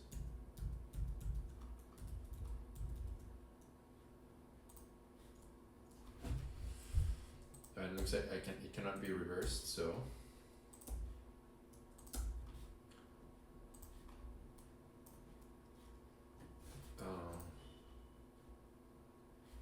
I might have been looks like I made a mistake here. Assembly. Import it again.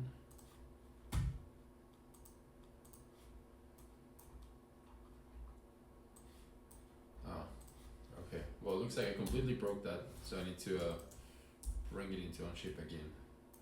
So just a moment. My mouse is really annoying.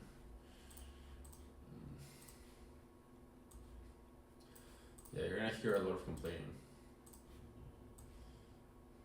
Yeah, and if you're someone with a better cut software, look at that. I move my mouse and it doesn't react.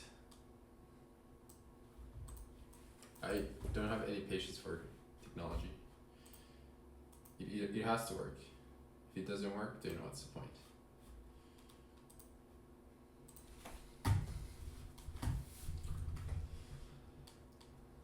I move the mouse and nothing happens. I have new batteries.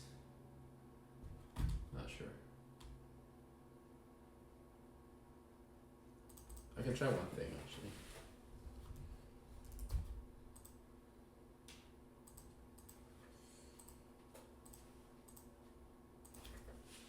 Let me connect to a different USB-C on my computer.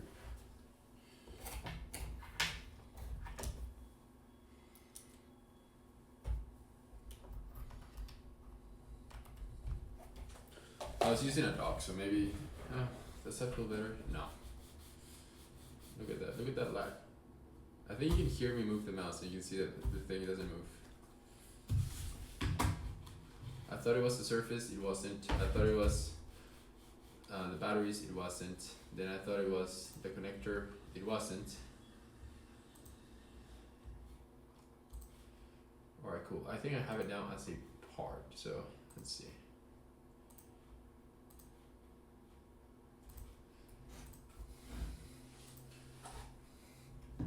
Yeah, next step is just to throw my mouse out of the window.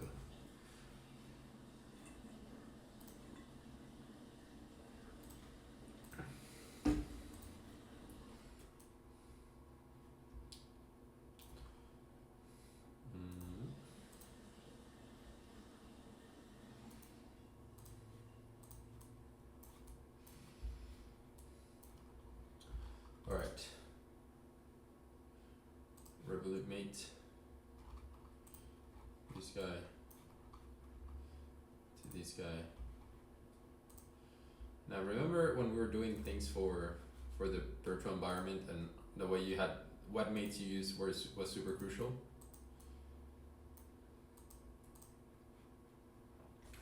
The mouse. Okay, this time it doesn't really matter. Guys, I don't know if I can go through these. I might just run to the store, grab a new mouse.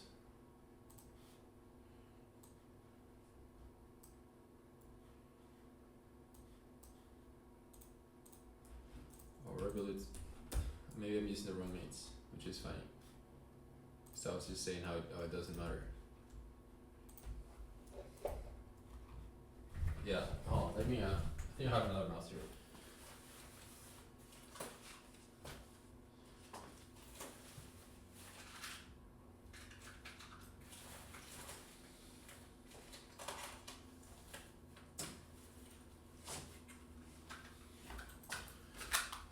My girlfriend's mouse from her work computer. See if she I hope she doesn't mind. Alright. Yeah, maybe I broke my mouse somehow. I don't know how that's possible. I haven't really used it at all. Maybe it's bored. It's for testing. Like you don't use me anymore. Alright, let's see.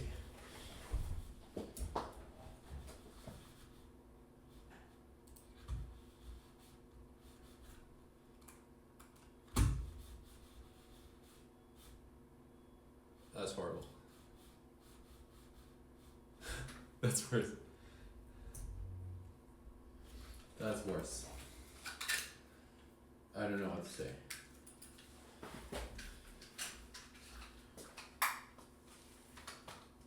I don't know, what is it, interference? Something's interfering with my wireless mouse. I could also open my laptop and use the trackpad.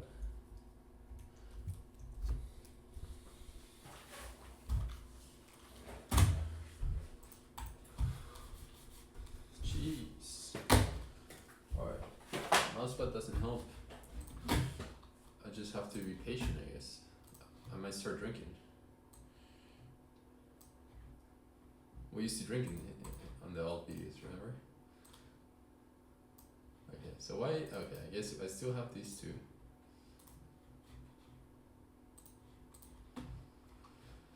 Alright, slider, Revolut, pin slot. It's not either, it's none of these. Fastener made, I mean, just want it to be coincident, to be honest. Snap mode.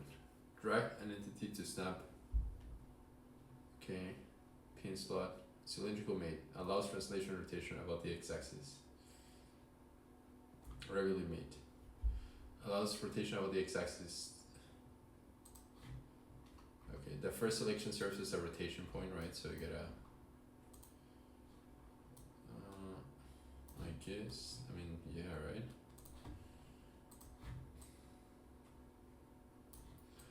See, but it just doesn't do that. It also is, it has also tied the part to it. That's not what I want.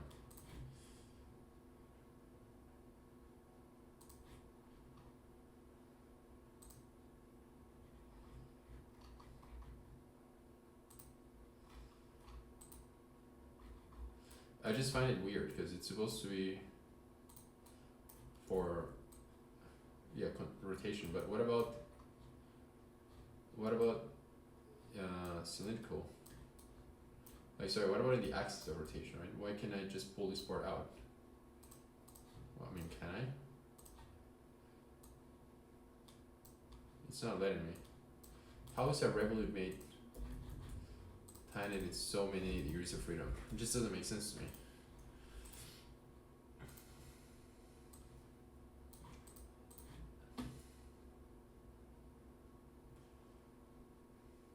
Planar made, cylindrical made, allows translation and rotation. Okay. Alright, maybe that.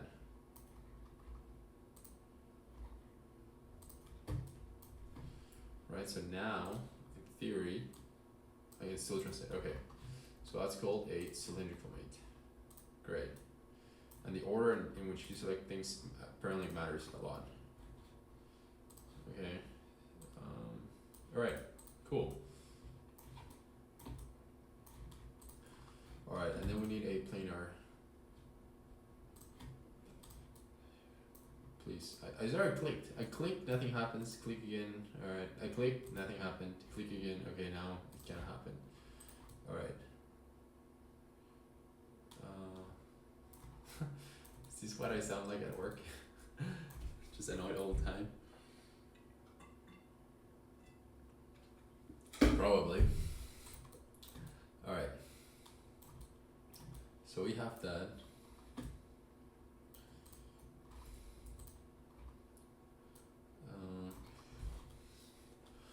I mean, I guess now it's a good time to constrain our wheels also.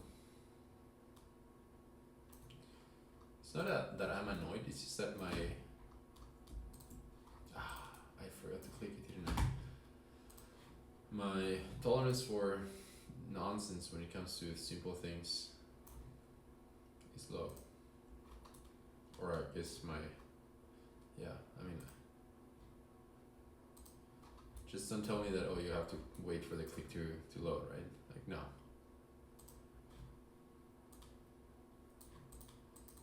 I'm not blaming Onshape for this, by the way.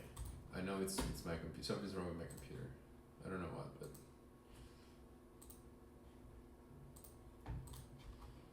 alright. So that's where you can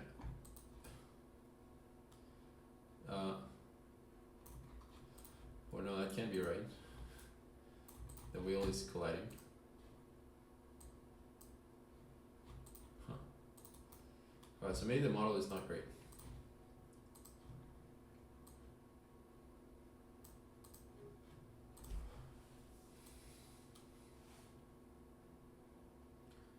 I know it kind of like maxes out like that in real life. You can still see a little bit of the shaft. Alright, so that's what we have. I think it works okay. So now we can copy these on the other side. And there should be no issues. So for that, we'll just use, I think there's something called a mirror feature. Some call it mirrors, call it, sometimes it's called, wait. Did you see how many times I had to click that?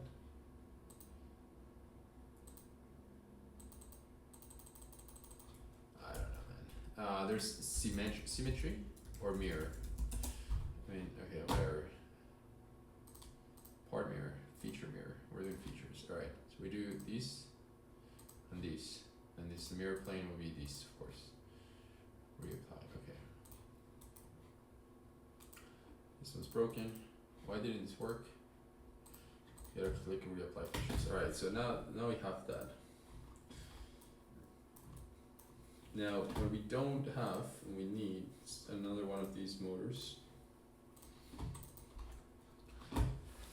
And now we gotta go through the whole, this doesn't work. What did Grok say? Yes, numerous users are reporting mouse latency issues, including cursor lag, input delays. Yes, with macOS Tapo, particularly since it's released in September. Often M1, M2 more severely. Issues worsen and prolong. Apps.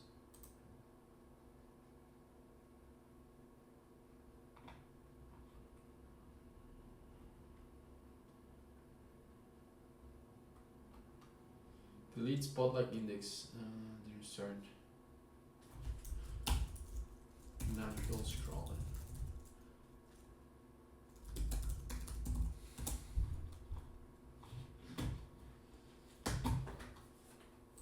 It's so bad. Natural scrolling. Content tracks finger movements. Off. Okay.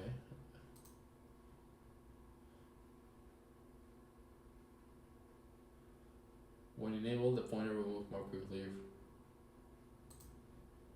Okay. Oh, yeah. Actually, that seems to help. That seems to help a lot.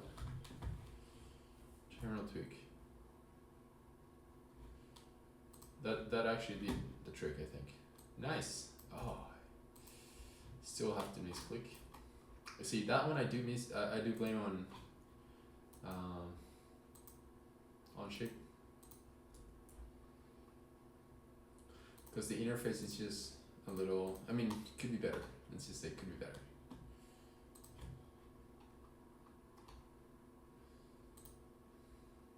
I already clicked, nothing happened. Click again, nothing happened. Click again. Okay, so third click is the charm.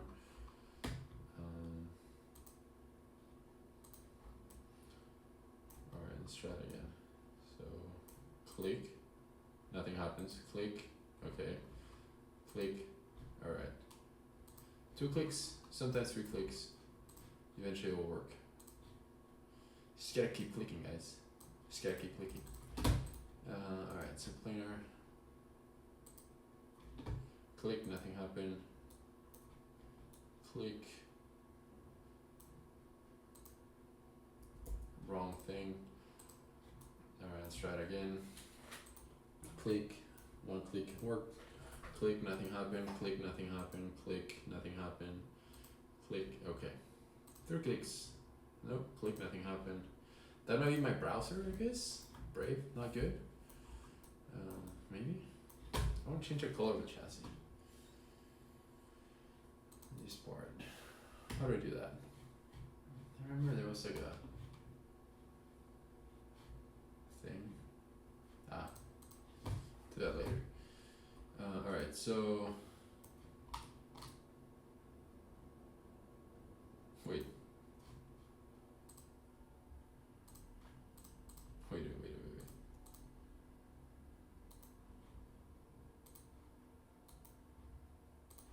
Apparently it didn't work. I might have done something wrong.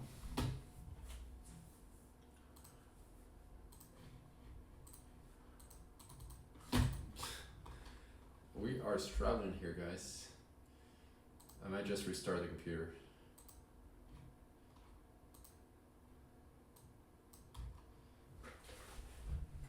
Yeah, it's just it's like I click and it's like little drifts or something.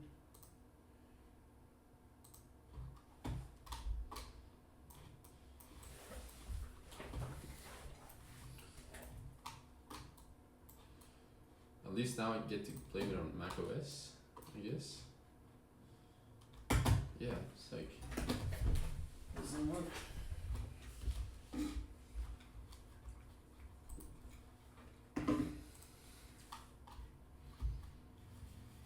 Oh my god. So okay, so that didn't really fix it. So let's go back to Grok. First check for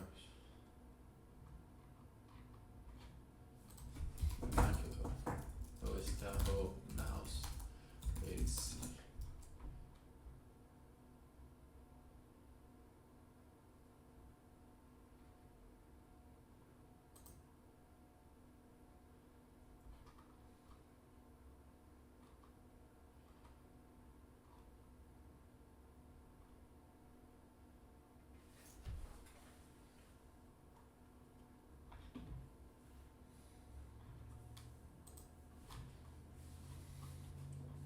Okay, there seems to be a lot of reports about this.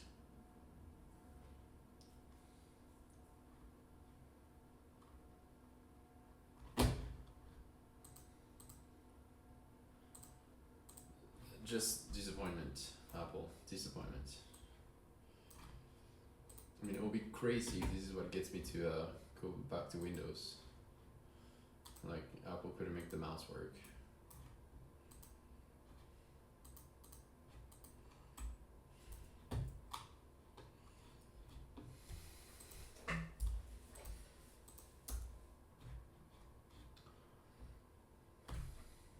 It's crazy. What's going on? I'm sorry to complain so much, but this doesn't work.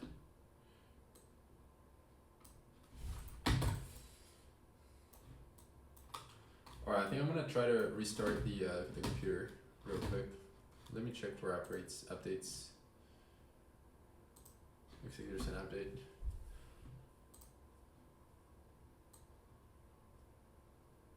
Mac OS 26.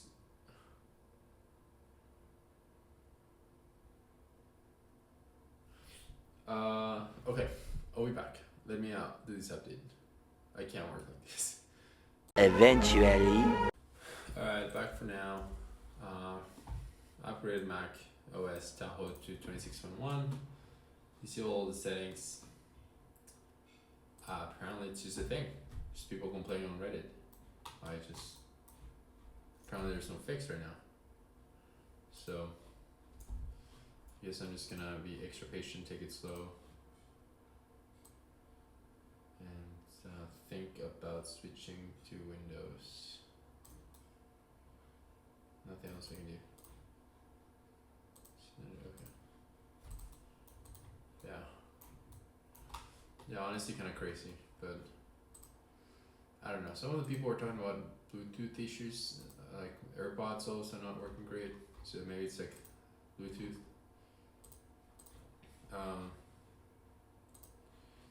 But I don't know. I do not know. I'm just disappointed. Click 3 times, 4th, 5th, 6th, 7th, 8th. Okay, so you gotta click around 10 times now for it to react. But it reacts, alright.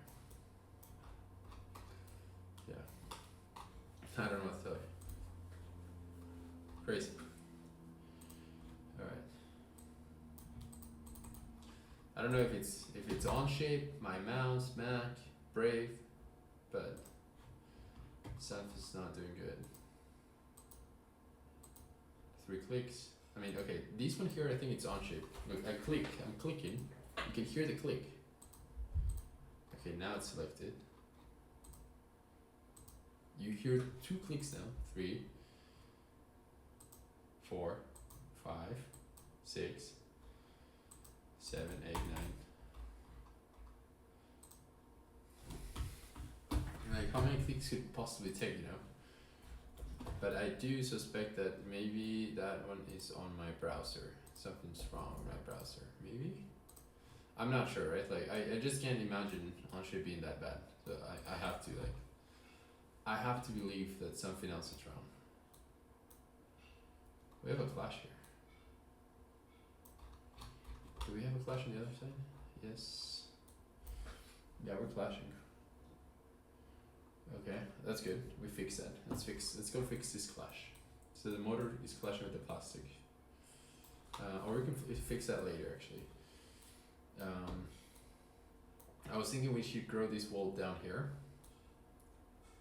And eventually have like a bracket that connects the motor more robustly to the chassis. Either that, or we could also start making features to tie. Let's tie the Raspberry Pi. We need to start. Yeah, we need mounting features for these holes here, right? But you can see here that our chassis right now is too short.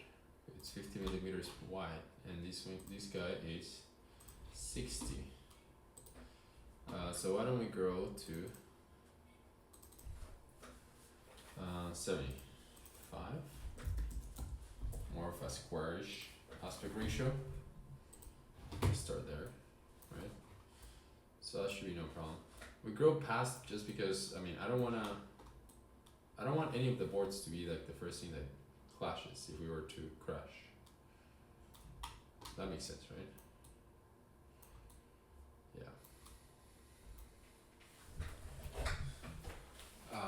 Yeah, so we just gotta keep building the mounting features. And yeah, I'm gonna cut some corners because like my mouse is absolutely killing me.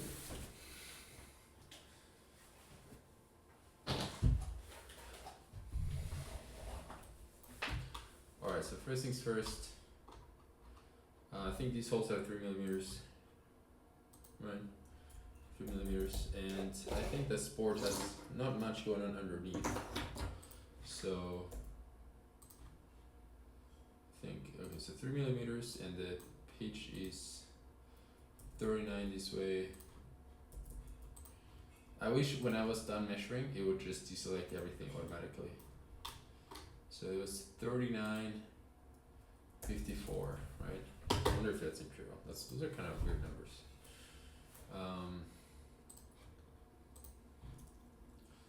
Alright, so everything's sketch. And everything's rectangle. Remember that, don't forget. So it's at 39 and 54, right? And then C for cylinder, apparently, sorry, circle, I guess. C for circle, that works. Okay, now connect. So slow. Everything's so slow. Connect, click, click, click, click. E for equal. I didn't check. I think it said 3mm, so we get 3mm. But these are gonna be. Oh no, I know what we're gonna do. So yeah, 3mm. Construction.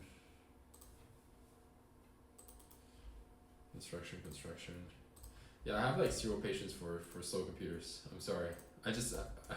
I refuse to tolerate slow computers.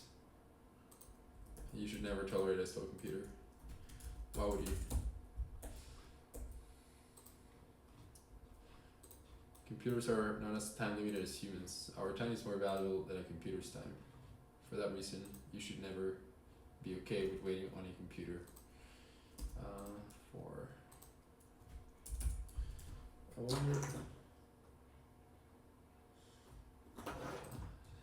Checking how thick we can make these walls before we hit any components on the board. I think that's fine. Now, one mistake we did last time, or I made last time, was, you know, I had boss features like these, with holes, but the hole didn't go all the way through, so the screw would bottom out. So easier just to make it all the way through. So I'm gonna go ahead and fix that. But before we do that, I just wanna make sure. Looks like we can squeeze it more to the side.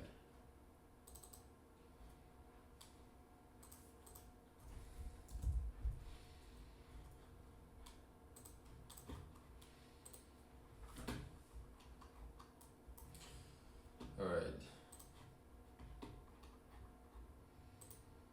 Click, nothing happens. Click, nothing happened. Click, nothing happened. Am I clicking the wrong thing? Click, nothing happened. Click, nothing happened. Nothing happened. Oh, is it double click? No. It's triple click. Oh. See, triple click. That's wild. That is wild. I don't even know what to say. Oh, and it doesn't even work. I mean, I gotta think that's on shape, right? Or what, something wrong with my system? That is just wild. Speechless. Katia wouldn't do this. Me and Katia, we have our own issues, but I just know Katia wouldn't do this.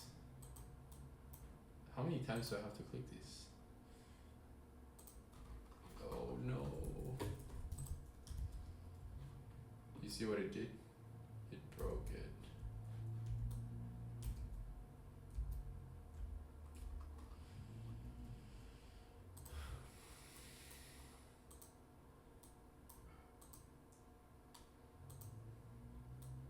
why is it doing this? It's like, it's not moving the assembly, it's moving just one component.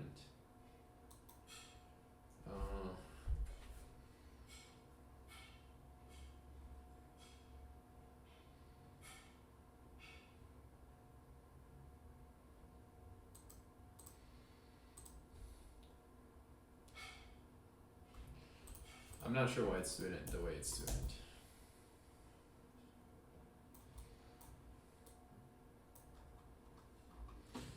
Bit annoying if you ask me.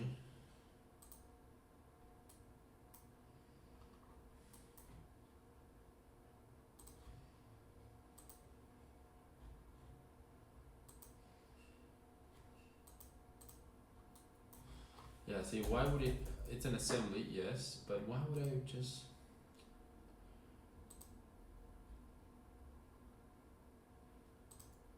is there a way? I don't know, I'm gonna ask Rock, because I have no clue.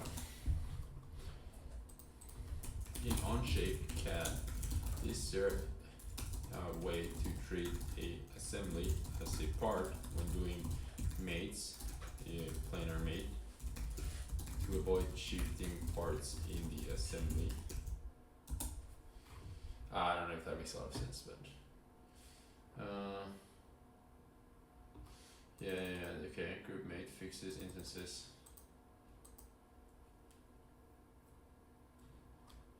Alright, so what I'm hearing is maybe I need to open this. Sorry. Maybe.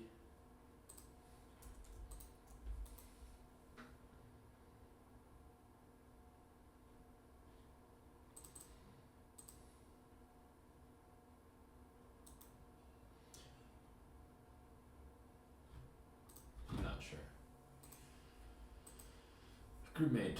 Subassembly region. If your subassembly is already a subassembly tab, ensure it's fully constrained internally. In the parent assembly, toggle the lock icon next to the subassembly in the instance.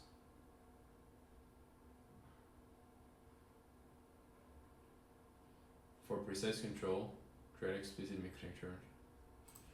I mean,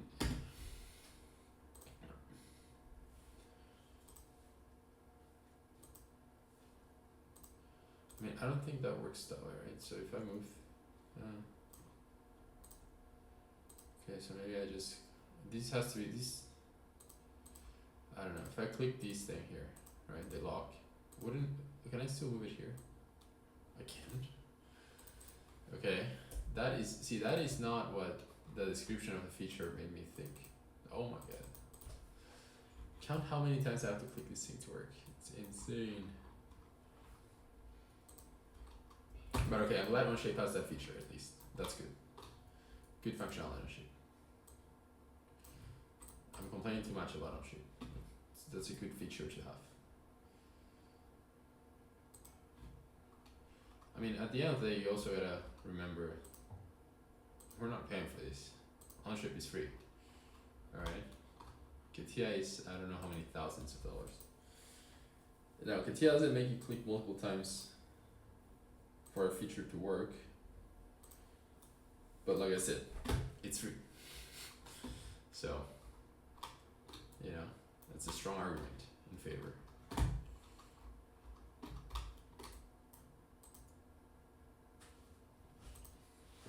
Yeah, I wonder if this is the most more important video. Before, at least we were, you know, doing the wires and stuff like that. That troubleshooting, I thought that was cool. These, we're just clicking around. Okay, so it should be fine. I'm also leaving some extra room because eventually I want to develop a bumper. Because really, we want to avoid having any of the main stuff be the first thing to touch the ground if something was to go wrong.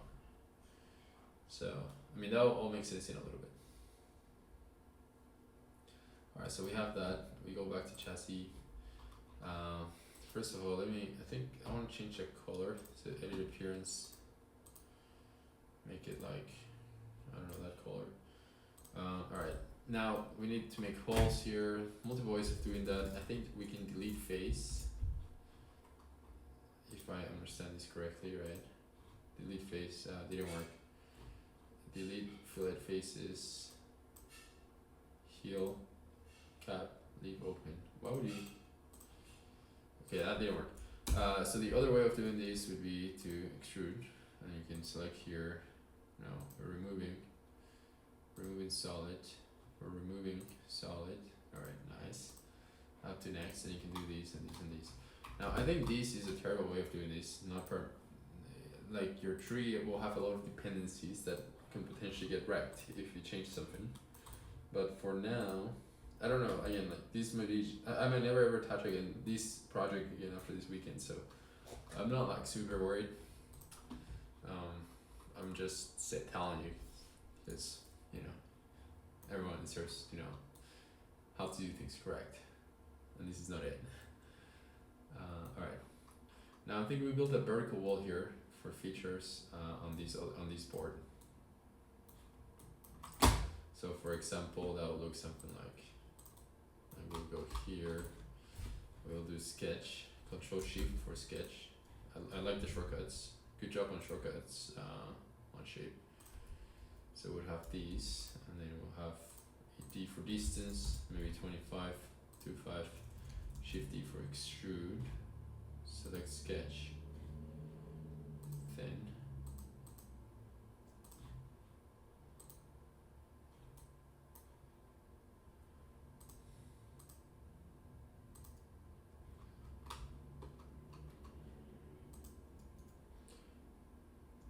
Intersect, it's an add.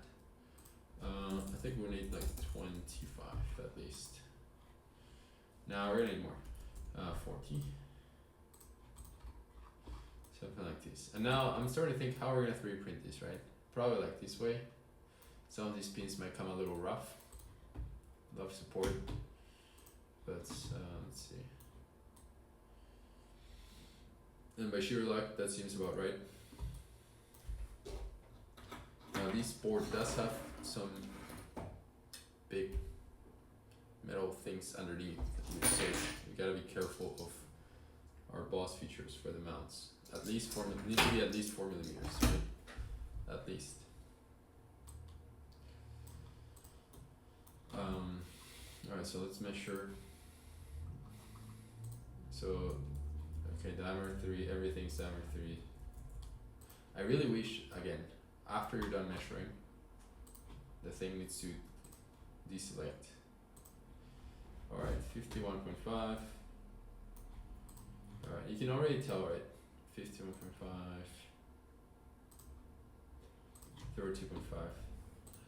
32.5. By those numbers, you can already tell that I rounded my measurements, right? Or I don't know if you can tell, but I can tell. Like nothing, those are not normal numbers. Okay.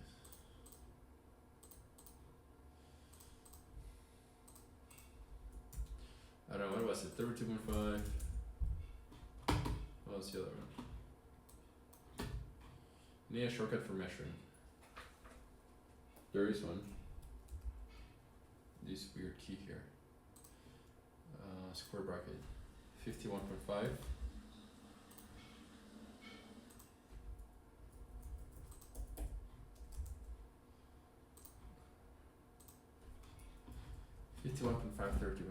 Yeah, I wonder if 51.5. I wonder if I can change the settings on shape to just be a little better and suck less. And like by suck less, I mean just be more like a TIA, which is what I'm used to. If you only use on shape, I'm sure everything makes sense, right? And that's the thing we can't, or anything really. Programming in a different language, doing anything in a different language that you're not used to.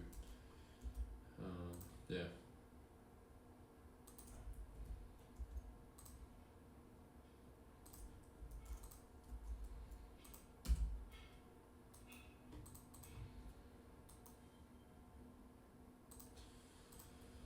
Alright, now why is this not fully constrained? Is it because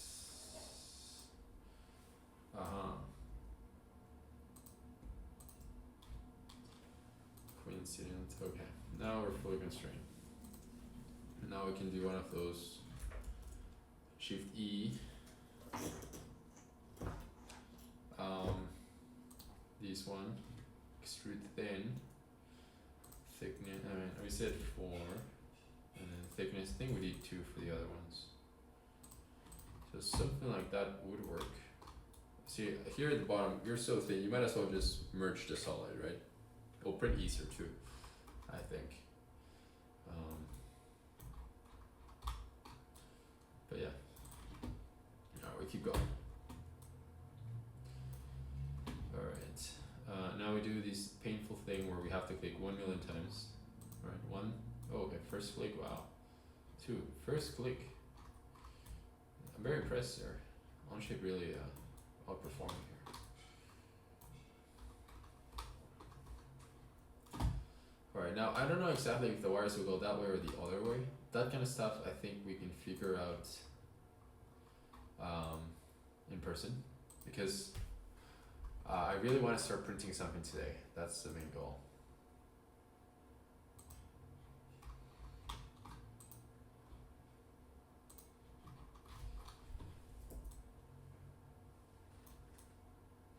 Alright, you can see here that we're too close on one wall, we're clashing with the wall, clashing with the motor.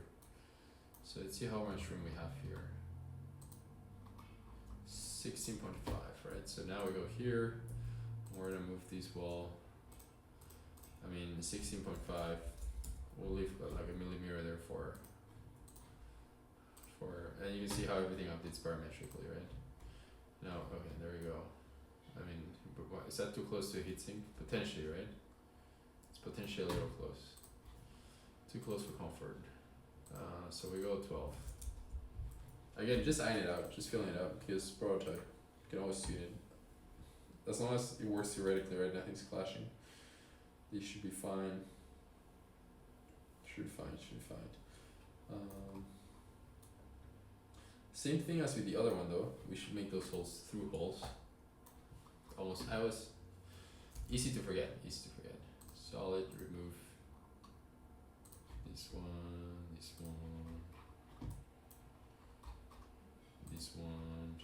and then this one. Up to next.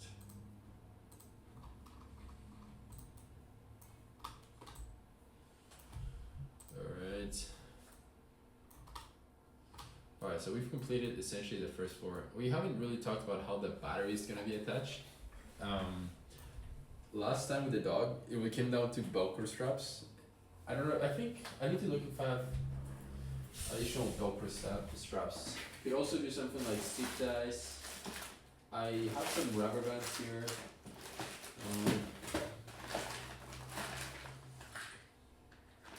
Okay. Yeah, see, I have one Velcro strap. And you can kind of like just put this around the battery, like so, and like strap it, and it's going anywhere. Very common with drones, by the way. Very common to do this with drones. Just like strap your battery.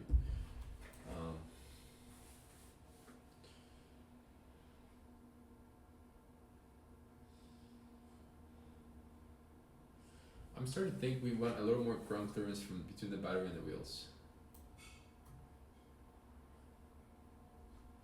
And we can achieve that very easy here, right? So essentially what that requires is to move these pins down.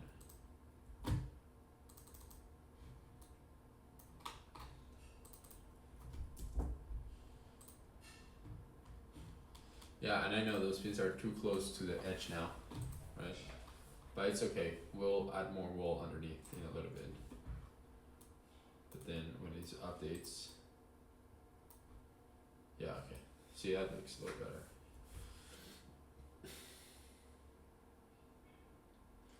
Alright. We need to keep building up.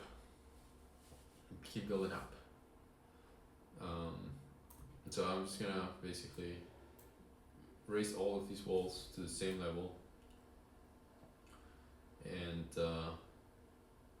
yeah, kind of like build another floor. Now as we do that, one thing we need to keep in mind is clearances for the screws, right? So we have these holes for the board here, this hole for the board here. If we make this, we enclose it and make it a box, we'll eventually have to drive screws through the box. So we'll have to add through holes to the adjacent surfaces. So to reach these, we need holes in these surfaces, for example, right? Else, how are we gonna screw it? But yeah, let me start working on that first. Not on the holes, but just on racing the walls. I think.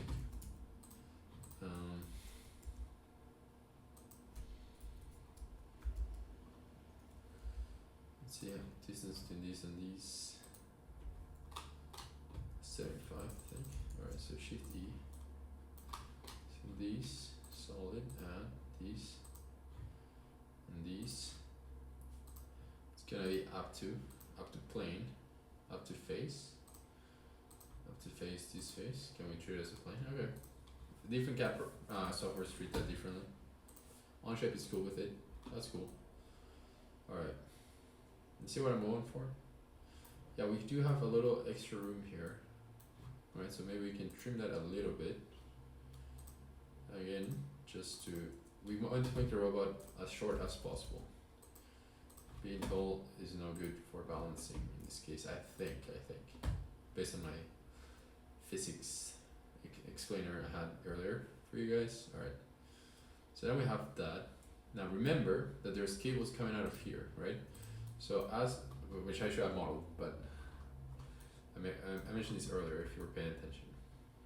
So as I put another floor here, later on we're gonna have to make a little cutout for those. There's gonna have to be a lot of cutouts here and there, everywhere. But that's fine. Let me grab a drink. I'll be right back.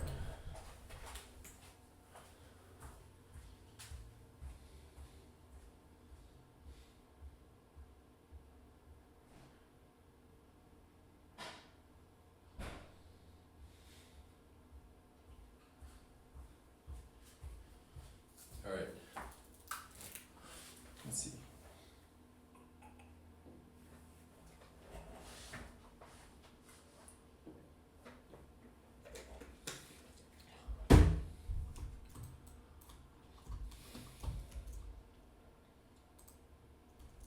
Oh, wrong part. I need to be in the chassis. Alright, everything is sort of rectangle, including these second floor.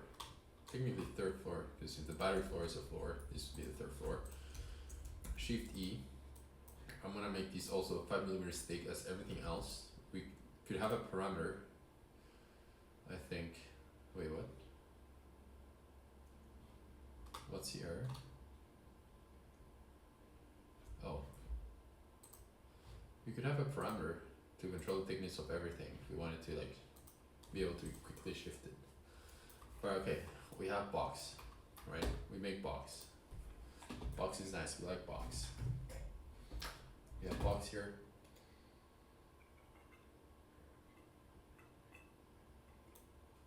Let me bring back the Raspberry Pi. Now you start to see something here, right? Maybe there's a room to have an even tighter package than we first thought. Right? So could the Raspberry Pi, I don't know why it's not letting me move it. Could the Raspberry Pi be on the same floor as this guy here? As the, what is that, motor controller? I think yes. I think so. Right? I mean, it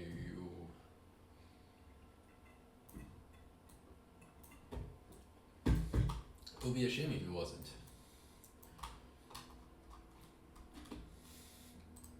Basically, we just need to ensure that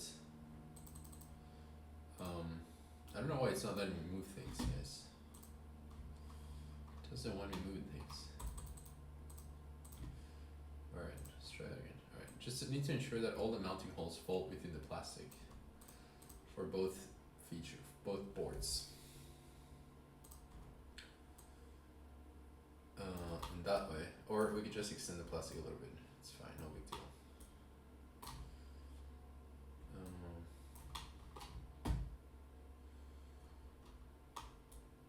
Yeah. yeah, that way, yeah, we save the mass of having to add another level.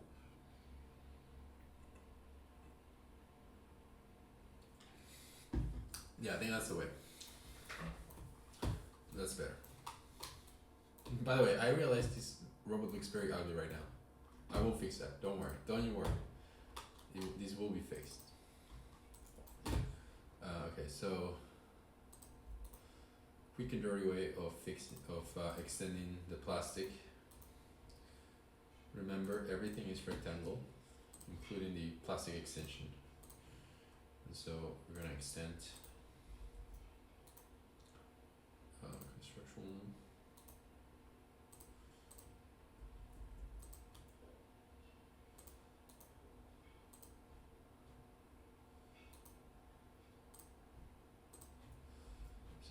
Something weird is happening.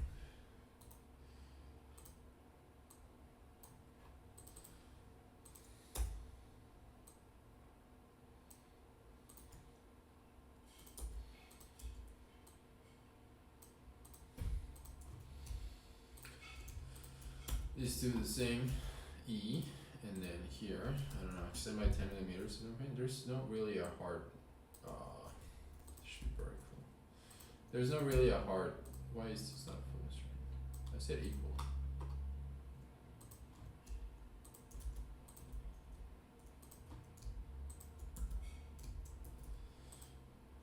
This is what happens when you start breaking the sketches. You break dependencies. Easy fix though, but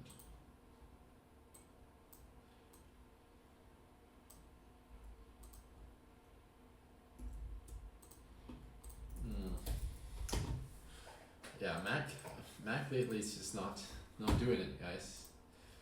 Mac, not what it used to be. All right. All right, so now we have that. Right, now everything can fit.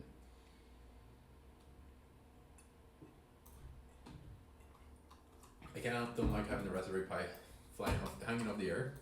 It's the most expensive board here, so I think I'm gonna grow these even more. And this perhaps also adds enough room to throw the IMU in there.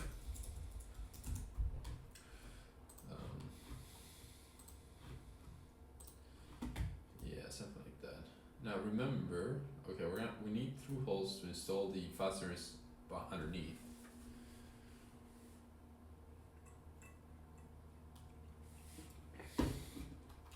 Plenty of room.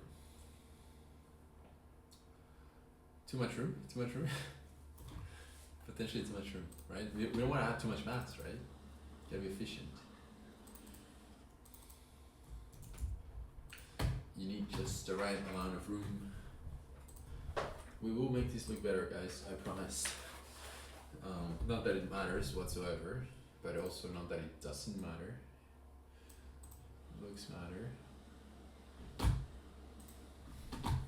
A good looking robot is a capable robot. Oh my god, Onshape. Between Onshape and my Mac and macOS Tahoe, she really pissed me off here.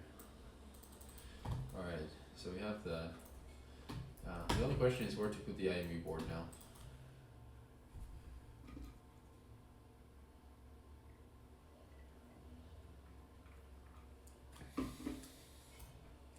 Well, I mean, honestly,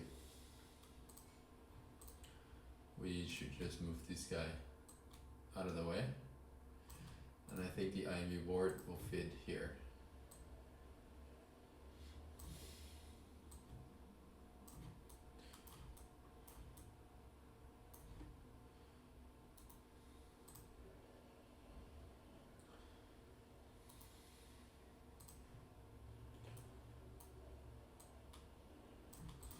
Right?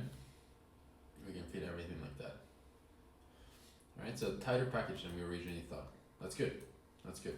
This is why it helps. Once you start laying things out, you find room for improvement. Just make sure to execute on that improvement, right? Alright, that's good. So we're gonna do these standoffs to mount all the boards, and after that we're gonna start working on mounting the motors and the battery. And after that we're essentially done. So I think maybe like 1 more hour tops of modeling. And we can start like printing our first iteration type of thing. Alright, let's see. Let's not get ahead of ourselves here. Alright, so, I'm so proud of me for starting to learn the shortcuts. Alright, so the model says that these holes on the pi are 2.7, but I want to see if an M3 goes through the hole in real life. You guys can't see if I do things to my things. Now, also say we're short on short fasteners. I think the robot dog used a lot of those, so that might be an issue for later. But no, I can confirm that M2 does not work with Raspberry Pi. Sorry, M3 does not work with Raspberry Pi. So it's gonna be an M2 situation.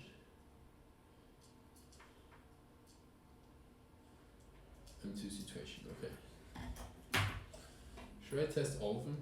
Make sure there's no other issues on any ports? Because everything has been M3 or diameter 3 so far. Alright, motor controller is fine. IMU is an M2 situation. Back converter M3 is fine. Power board M3 is fine. So IMU and Raspberry Pi, our fancier components, are M2s. Right. So I have the M2 hole here, the hole here, 49. Come on. 49, and then here to here, 58. Right? So Shift E, oh, no, Shift S, sorry.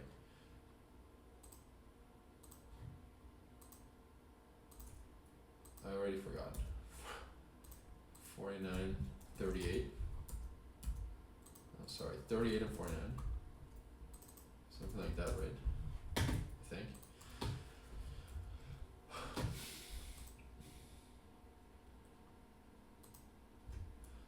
58, sorry, 58. So 5/8, remember that, 5/8. 5/8. On shit, please. 5/8, 5/8, 5/8, 49. 5/8, 49.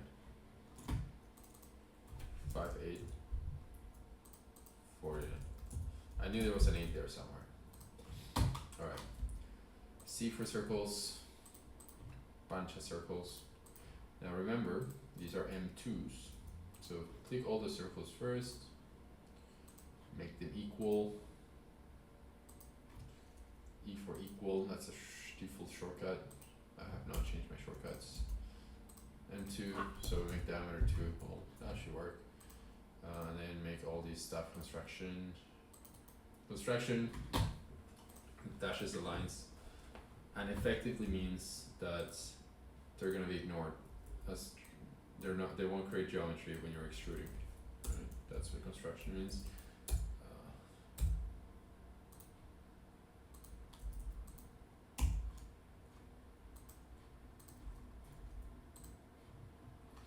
Okay.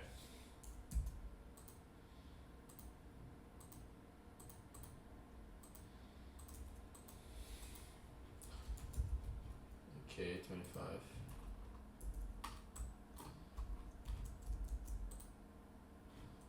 Alright, thin, thickness, maybe 2, protrude maybe 4. 9, is 4 enough? You see that line in the middle that came up? Because it's something is not construction, guys. Something is not construction. Everything has to be construction.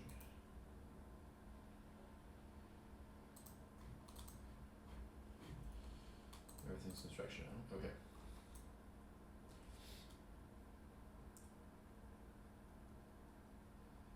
I wonder if I have a tool, screwdriver. No, this won't be a screwdriver. This would be a socket head, long enough to reach this thing here. An Allen key essentially. Yeah, should be fine. Should be fine for M3s. M2s might be a little tricky, I don't know. Should be fine. Alright. Alright, anyways, I gotta do the 1 million clicks thing again.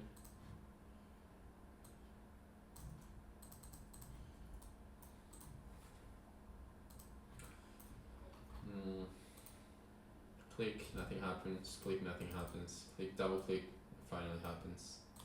Click, nothing happens. Click, nothing happens. Okay. Three clicks, triple clicks. We're in the triples now. That's where things are working right now. All right. So yeah, that looks about right to me. Please lock the position.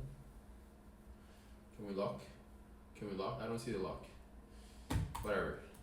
We know it's there. All right.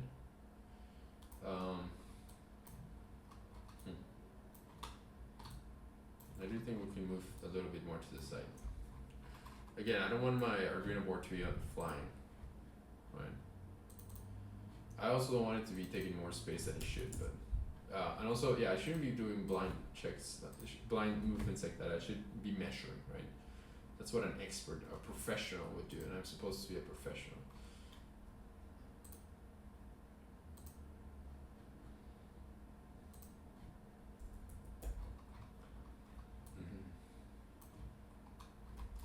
Alright, let's measure.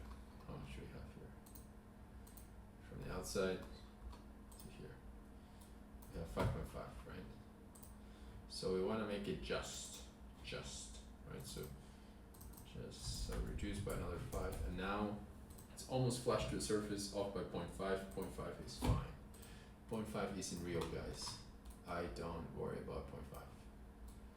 The lion does not worry about 0.5. Did that even move? Okay, move there. The lion does not worry about 0.5. Okay. I mean, does it make sense for it to be centered, or we wanna like bring it forward? As much as possible, we would want to have the center of gravity aligned with the wheel axis, and for that reason I'm centering things. Yeah, it would help. So everything's nice and centered.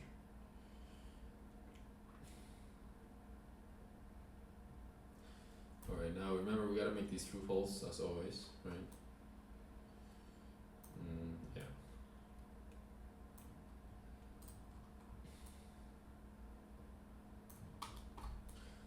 Alright, sorry, I'm feeling lazy though. I'm feeling lazy right now. Yeah.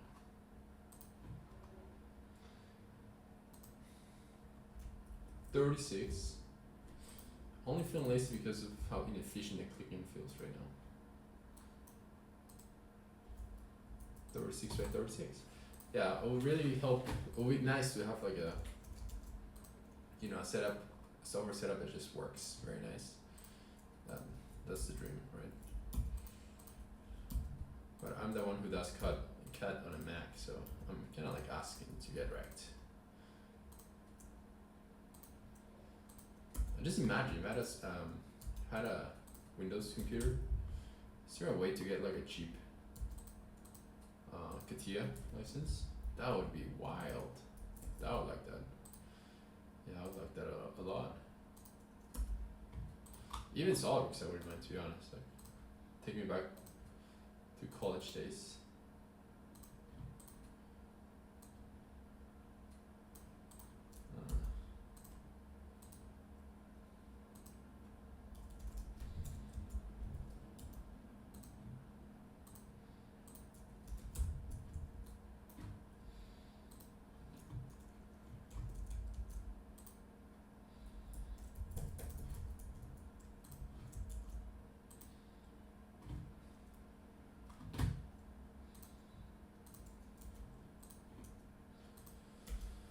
Okay. That should be it.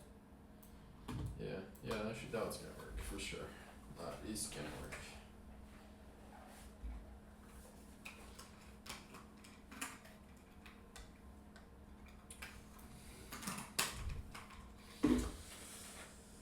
Boy. I mean, it's a funny looking robot. Just a proof of concept, really, guys. We can do much better, maybe. I hope. Maybe. I have this idea for another robot that, you know, if we get this right, if we get the balancing right, the PADs, right? What is like the next level of this? And I was thinking that, you know, instead of a robot that balances itself, it's a robot that you can toss in the air, and as you toss it, it always lands on its feet. Essentially, as you toss it in the air, it can maneuver with like an inertia wheel or something like that, and make sure to always land on its feet. I think that would be super duper cool. The only thing is, the only reason I started this is because this is less chaotic.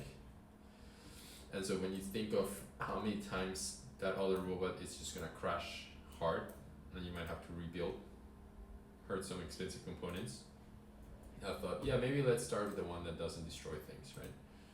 And we're here, which makes sense.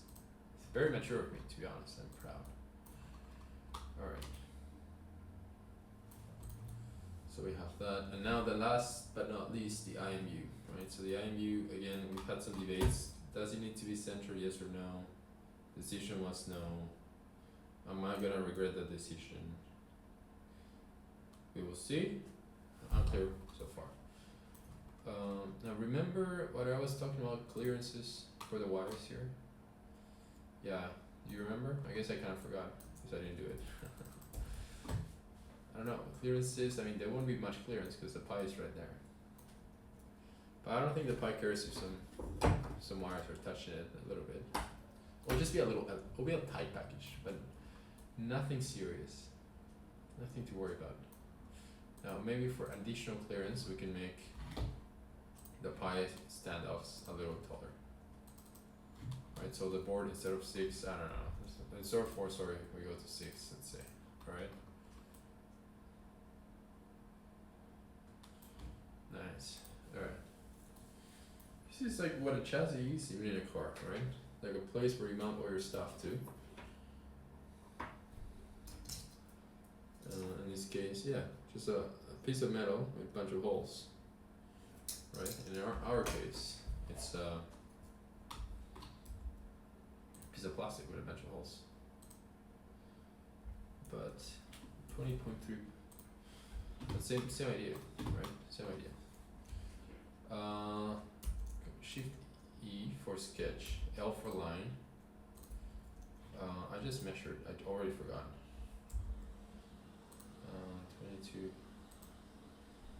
20.32. I think while we 3D print the first version, I'm gonna make Christmas cookies. I said it's Thanksgiving, it's not Christmas, but I already have the Christmas tree on, and the spirit is here. The vibes feel right, so why not?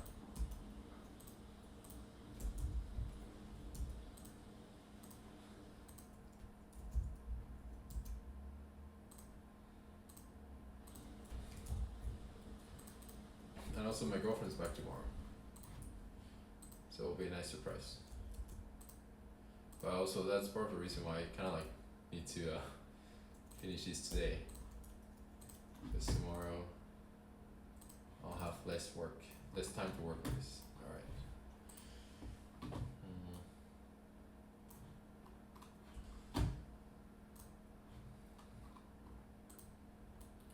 Wow, my shit really going fast here, reacting to every click.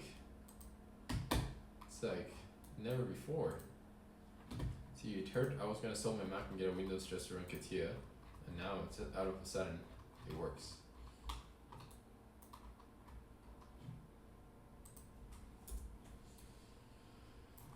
Alright, so that's all the holes. Yeah, these one here I don't feel great about, of course, because it's cantilevered, right? But well, it's a little bit cantilevered, but also, I mean, there's no more holes in that board, and there's no flat surfaces where I could like land another contact point. So it's gonna have to do, guys. Yeah, so that's it.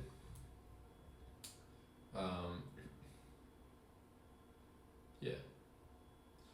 Alright, next let's do all the clearance stuff that we've been putting off, right? So Control E, right? Solid, remove, and then we pick all the faces for these guys. So this is to make sure our fasteners are not bottoming out, which is a shame. Has happened before in this channel.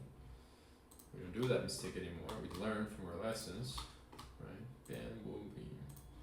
Alright, so we do that, up to next, remove, did that work? Yeah, that worked. Alright, the next thing we said was that we needed to ensure clearance for the installation of holes here, right? So what I have in mind, I'm gonna do something very similar. I'm gonna do solid, remove.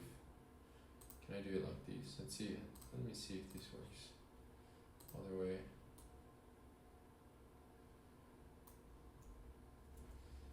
Oh no.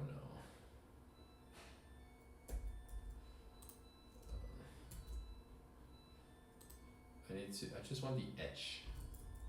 Let's see if there's an extract. There isn't, so I'm gonna have to do a sketch. So Control S, Shift S, sketch.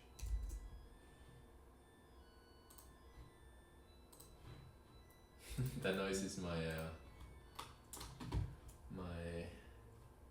wait, let's see, where is it? Washing machine. It's calling me to empty it. Offset. There has to be like an extract. So use, intersection, kind of like these, that, right? You can see here I'm going oversized, right? Even though I know it's just an M3, but I don't know how big the tool is. I could measure. I'm not gonna do it right now, but I could measure, right? So if I wanted to do things correct, the right way, I would 100% go and measure. I don't know why that's not working, to be honest.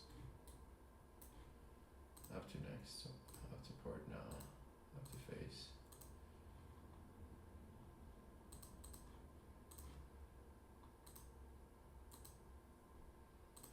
Right, so now we can always access those holes. Yeah, maybe the holes are a little big, or honestly, maybe they're a little small.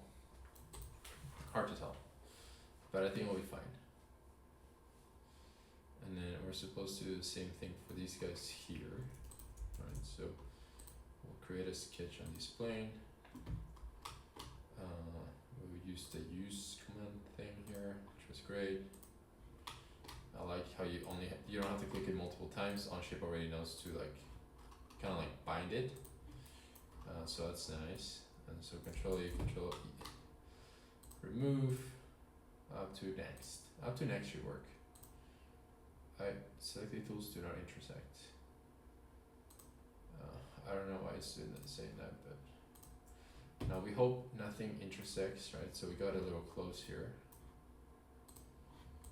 A little close there. And we could move the IMU around a little bit.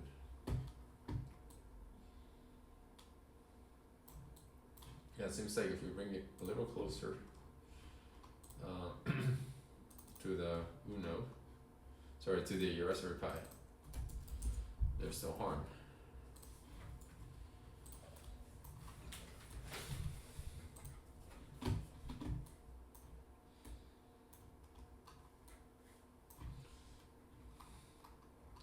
No, that didn't update because I don't have a mate, because the mate broke, but okay. I guess I'm gonna fix it now.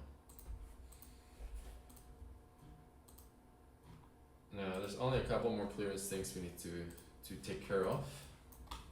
Remember we said that wires were coming out of the power board right here.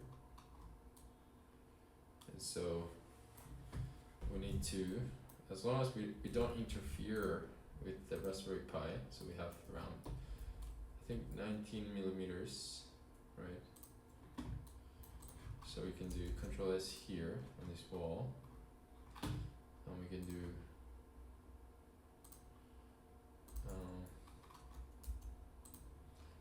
what was it, 19 millimeters, 20.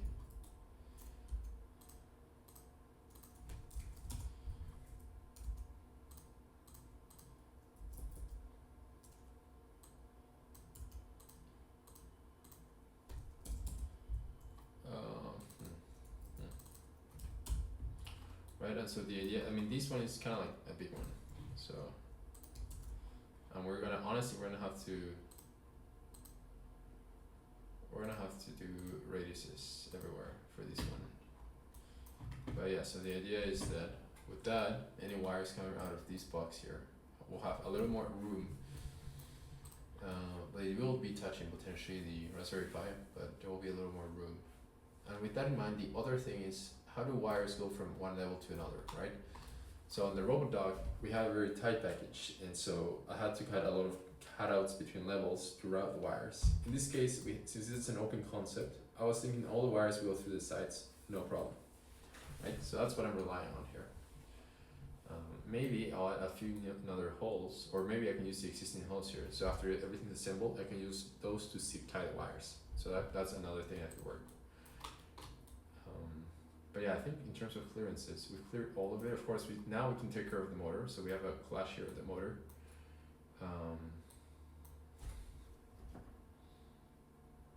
Which I think is real. Yeah. But also the whole question of how do the motors tie it down to the robot. Right. So if we look here, we need to probably do something like this, right? So we need to do these, something like that, like a trapezoid, with an L here. There goes there. So we're going to vertical. These and these are always going to be the same. This is going to be construction. Right, and how far off how deep should these go? Honestly, I did not measure. So we're gonna go back, we're gonna measure. Let's see how far off we are here. Control E to extrude. Remember your shortcuts. 5 millimeters thick, that's everything else. And then, okay. So see, it's a different color because I added it. I created a new solid instead of adding, right? You add as part of the existing solid. You can do either way, but in this case, what I wanted to do was add it, right? So, alright, so you can see here we have another clash here, and really what I want is to engage the full length of the motor, right? So I'll give us more surface area to have a nice mechanical joint. And so we need to grow by another 10. I'm not clearing the clash right now because I'll do that after at the end, right? So we'll just do cutouts to clear clashes.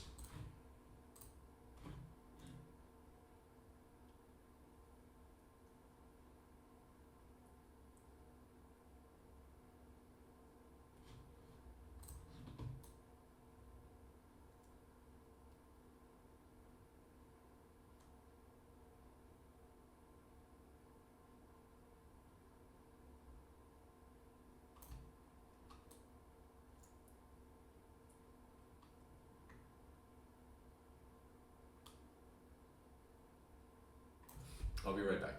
Let me get the washing machine. 6.5 hours later. Okay, I emptied the washing machine, put in more clothes. Let's finish this chassis. So I think, oh my, move my mouse. Look, I want to move it. You can hear me move it, right? Okay, now the cursor moves. Before it wasn't moving, right? Anyways, very frustrating. Alright, oh my god, it doesn't move. What's wrong? Maybe if I cycle my mouse settings. I don't know if you can hear me moving the mouse and then you can hear me moving the mouse and the thing doesn't move. You can hear me clicking, the thing doesn't click. It's crazy. You're telling me this is Mac? Can you imagine if Steve Jobs was here to see this? Alright. Anyways, we're looking at this robot, at this motor, right? So we said we're gonna have some sort of bracket that clips on top, which we can screw down the motor. It's either that or a bunch of glue. I think what I'm proposing is a little cleaner, but a bunch of glue works as well. And then we need to clear this clash and that clash up there. So why don't we clear the clashes first, right? And so the way I plan to clear these clashes is basically anything past 37 and 0.5, let's say 36. We need a big hole from 36 to, wow. The shortcut for measuring I don't like. from 36 to 36. Alright. So essentially, what we need to do is here, sketch. Oh my god, mouse. I leave for a second and everything's so much worse now. What happened?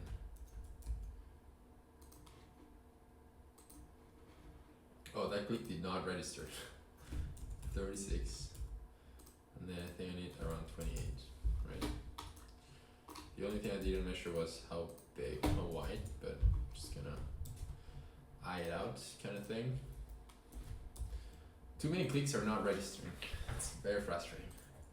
I feel like a gamer who's like, oh, I headshot you first, and it just doesn't work.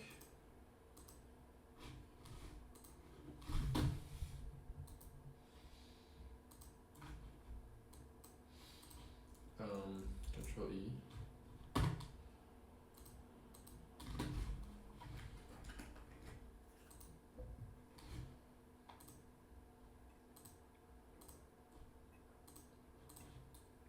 Alright, I think that cleared the clash. Can give it a little more on the top, just to be safe. And of course we're gonna have to add radiuses to all of this stuff. But yeah.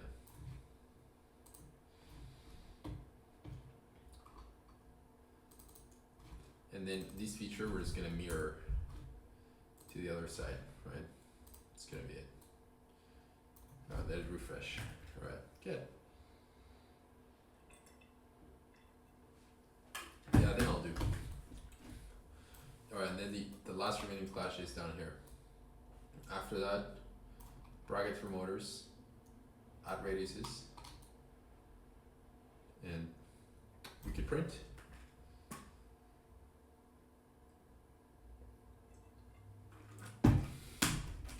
Feeling good about these. Alright, so these one here, I keep hitting L to measure, but I just keep forgetting that doesn't work here. Alright, 10 millimeters.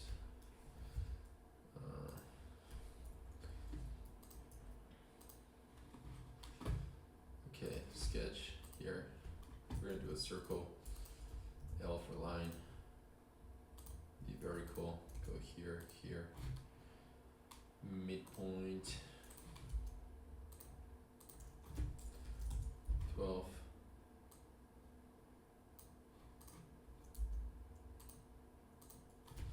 Oh, I don't remember what we measured, guys. These looks like too much, to be honest. Probably like an 8 is fine. I don't remember what we measured though. It might be a little low.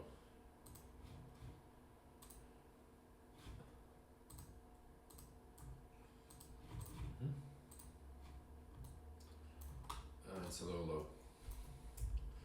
So let's measure the distance from here to here. Oh, no. Should be a center to center. 4.4.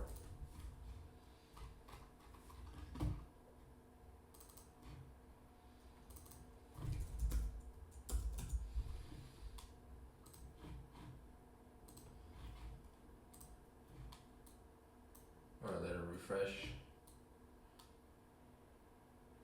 Please refresh on shape. On shape, please. I'm sure there's like a. Oh wow, interesting. Overshot it? How is that possible? Did I measure incorrect? I thought we measured correct.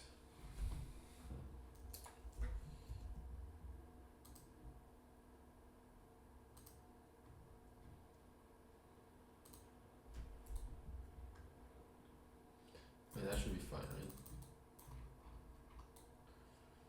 Yeah. Any other clashes? No. We're good. Should be good. What about the pin space? We're good.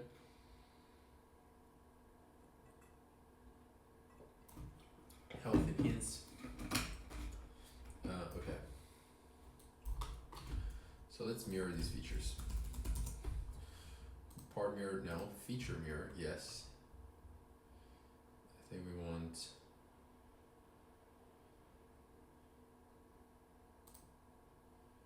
this one, and this one. Mirror plane would be the right one. And reapply the features. There you go. Of course, these holes are unique to one side. We don't need the clearance holes on the other side. And we have this weird feature. Oh, only seeing that now.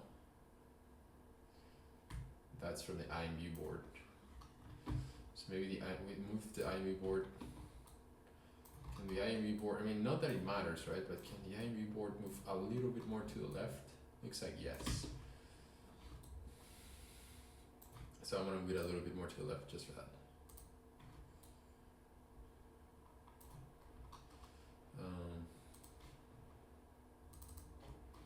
But not a big deal, right? No big deal. Even if we had that feature going through the wall, not a big deal. Alright, little cleaner. Alright, next, I mean, we could do radiuses. Okay, I'm gonna do radiuses real quick. Just because the bracket stuff is not as fun. It's more precise work. I wonder if there's a way of auto-selecting borders, edges. Radius 5, pretty big radius. Essentially all the corners.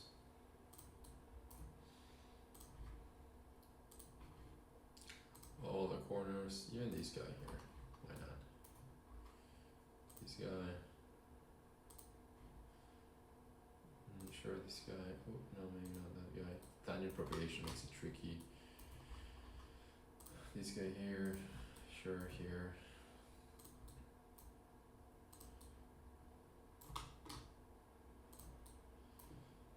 Yep. Okay.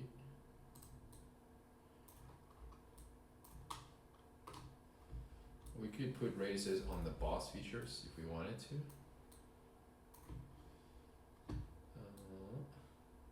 Or we also could skip.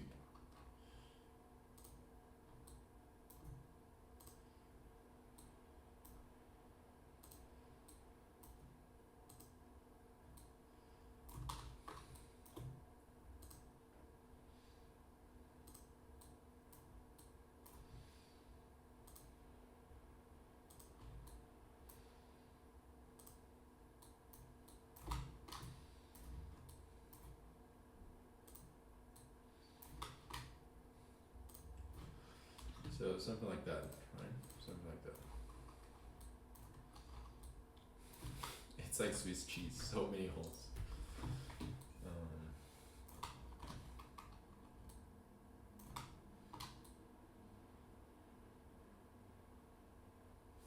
Yeah, something like that.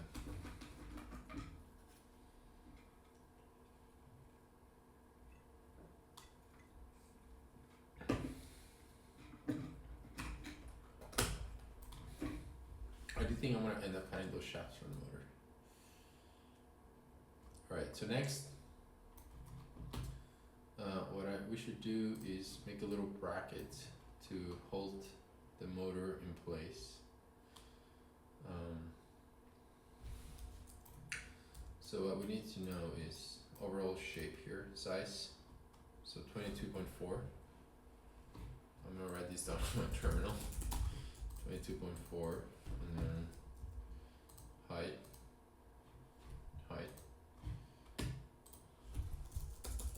width, and 18.6 meter tall, right?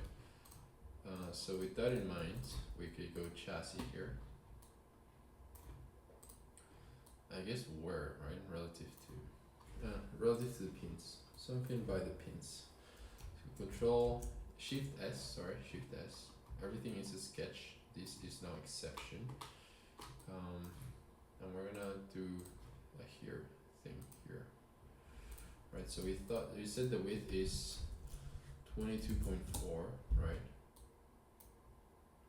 But that's the width of the motor. and so the, I don't know, 22.4, right? Just for the motor, and then we're gonna add walls. Let's say 2mm walls on each side. Will be a thin bracket, thin thing, and then we'll go down from 5, and we'll engage. We'll try to engage at least 15, right? Something like that. I mean, we should. Can we go higher? Yeah, we should go higher. -5. Much more room to engage.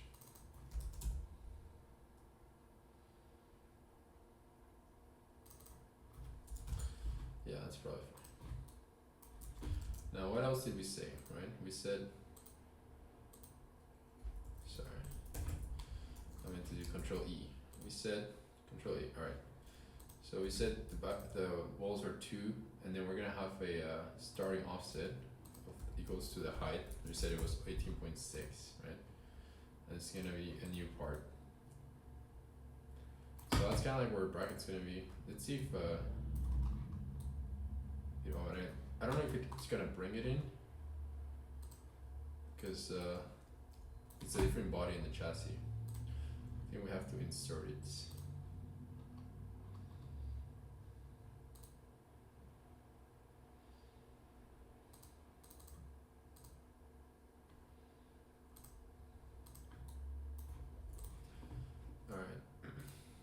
We have 2 chassis now. I'm not deleting the old one because that's where all the mates are. But yeah, you can see here the bracket. Of course, there's like a little clash we need to fix. Clear. Nothing serious. And then you can see here that the height 18.86, 18.86, not 6. Right. So we gotta go back here. 18.86. And our design will allow for a little extra, right? If it ends up being a little extra. Yeah. And then I think there's one more thing we need to clear. Yeah, that little groove there. But anyways, essentially these.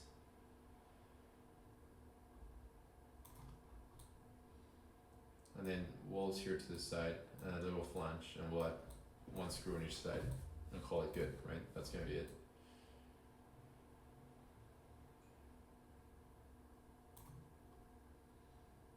And if that doesn't work on us, I'm just gonna glue it.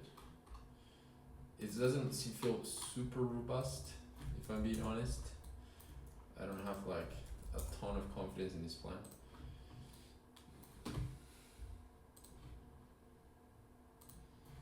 But let's try it. Like I said, I'm pretty sure we can fall back to glue if we need to. Especially for this first prototype.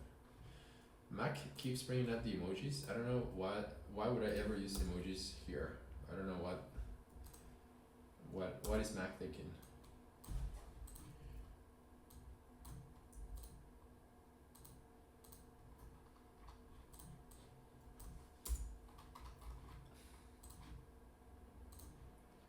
It's been rough with the Mac lately. But I don't know if I can go back to Windows. I use Windows at work and I'm like, every day after work I feel dirty. I need to like shower.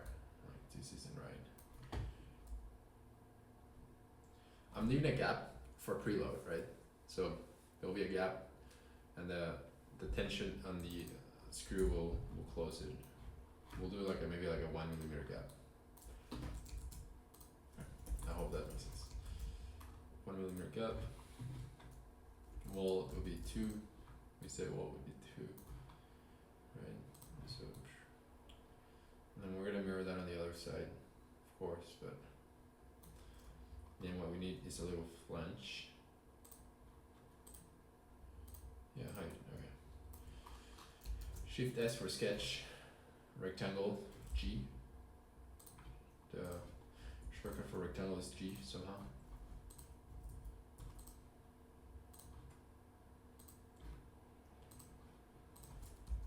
And then this would be like, I don't know, like a 10. And we'll have like a M3 here somewhere. Or like an 8. Let's not go crazy. Alright, gonna show the sheet. 2mm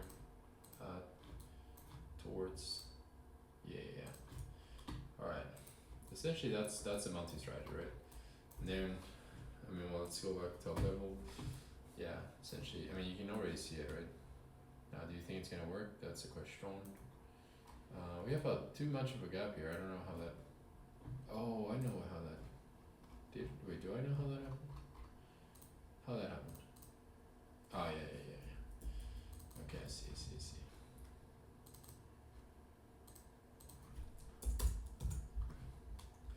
We get. Alright. And then we just do a sketch here. Let's do like a circle and a line. Okay. Horizontal construction.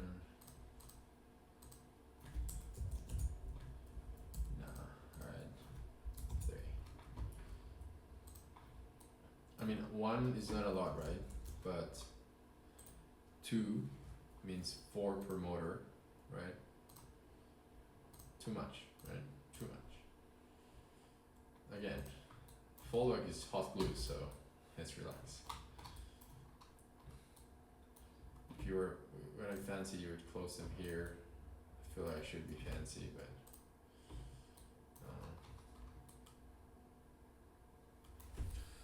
yeah, something like that. And it's gonna be the same idea for the battery. It's gonna be the same thing for the battery. That, and then we'll do like a little bumper. But the bumper would be a separate add-on, like a separate thing that bolts on. Yeah, so, alright, so one more thing here. Control. What's the easiest way? Shift S. L.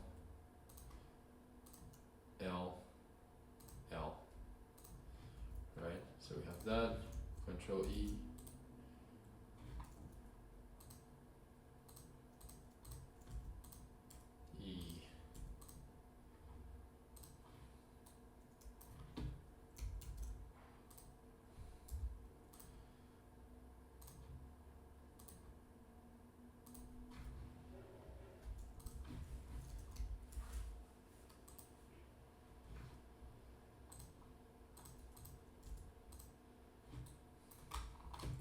Alright, now we're gonna mirror this stuff, and then we're gonna clear a clash.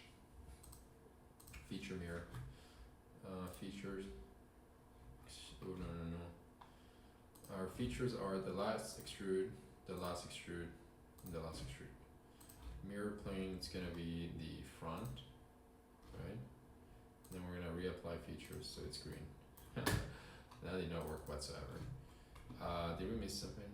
Feature one more. Oh yeah. True. Oh, interesting. I don't know, does the order matter? Are we not centered? Did we miss something else? Okay, I guess we're missing something else. Alright. So with that out of the way, right, so it'll look like that. And then if you bring the wheel back, there's no clash with the wheel. I don't think. Not even close. Take the wheel away. Alright. So what we do need to clear is the clash. That little feature there. Right, so this little feature, this little dimple there. That's the only clash that matters. We could use this again, these pins, for a locating feature, but I don't think it's needed. Like the location of this bracket is not super critical. Center distance. Oh, it's measuring, okay, 10.6. I remember this. 10.6. 6.5, center to center. Now I write center as an American, no more century. Alright. Wait, what is that gonna tell me? Not gonna tell me anything. Alright, shift. Circle, L. Alright, so we don't have the motor shaft here, so I'm gonna use this feature as the equivalent. It's kinda close enough, but not really. I also need to measure the diameter of the other thing, so. I don't know, I'm gonna go with 6 and see what happens. Control E, remove to next. Bam, bam, bam. Alright, let's see. Yeah, it's good, right? So I think that'll work. Now the only thing that's missing is the holes on the motor side. Important. Sorry, on the chassis side. Right. But before we do that, let me mirror this part, because we will need two of them. That's important. Right. Anti mirror, sorry. Mirror plane. Right. Front, top, right. Please, on shape. Okay. Right. Nice. Okay.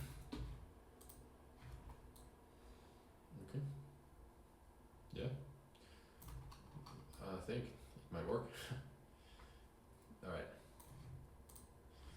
And then one more hole. I promise bro, just one more hole. We set those VM3. E4 equals M3. And I'm just gonna center them to this part. I don't know if that's good practice. I mean, it's a dependency on the part, right? Alright. You know what? I'm not at work. It doesn't matter if it's not a good practice. No one's gonna say anything. Alright, cool. Yeah. Alright, that's the motor. Now we could do battery or bumper next. I think the bumper is gonna be super duper simple. So let's do battery next. So battery, we could take the very similar approach where we just make a bracket, or we could do the Velcro strap. Now if we do Velcro strap, you need something to Velcro to. So that would mean that battery has to drop closer to the ground. And for that reason, I'm thinking we do bracket as well here. Now bracket on battery is a little more tricky because the battery, you know, it's not like a perfect shape. Yeah, so it's kind of like, you kind of have to be a little more forgiving with the shape, more clearances and stuff. But we can try that.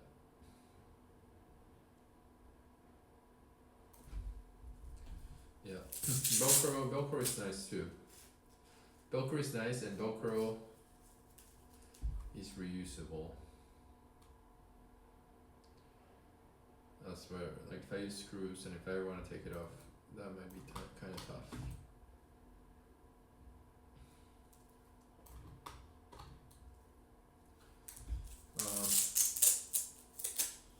Alright, well, let's for now, let's just do the bracket. Let me check the dimensions.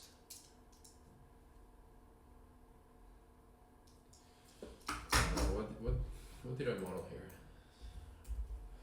I think this was earlier today. So we're at 38.5. I mean, yeah, sounds about right.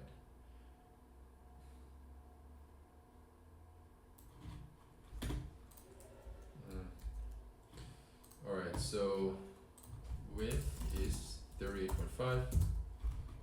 So height is 34. Supposedly.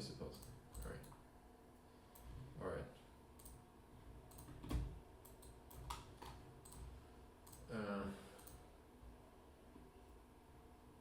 And then the other dimension is like kind of like length, but we don't care about length. We're just gonna, because we're gonna go pretty long. Right, so this one here, width is 38.5. In real life, I just measured, and it seems to be a little more than that. And like I said, it varies depending on where you measured. 38.8, 38.85. So we're gonna go 38.9. If there's slack, we can always put some tape in there or something along those lines, right? I might even just go 39 to be honest, 39. And then here we're gonna go 50 or 60, right? So that's what we're gonna do. And then now this bracket, I think I'm gonna do also 2. It's okay, it's a little flexible. And we're gonna give it an offset equals to the cell height, which we measured 36.5, but once again, I feel like there's a little extra. Well, height, sorry. What? We measured height is, height is 34, measured 34, huh? Yeah, I mean, I think 34 is gonna be safe because on the thinner sections it's 32 actually.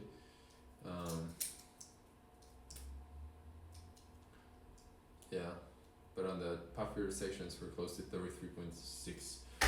So sure, we can do 34. Why not? That seems aggressive.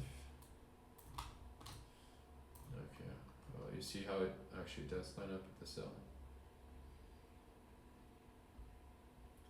Bit scary to be honest, how close we're to the ground, but that's fine.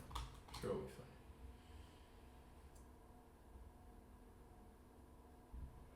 Right? We'll be fine. Please, just keep telling me that. We'll be fine.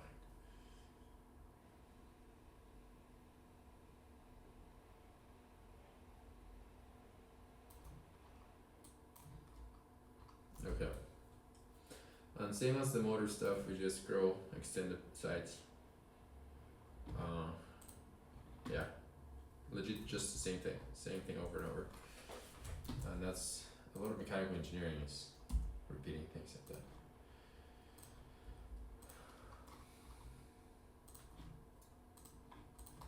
I mean, and you gotta expect I missed something, right? There's no chance I did this perfectly first try. It's always interesting to see what did you miss. That is how you learn. And eventually you don't miss anything. Right? Eventually. That's the promise.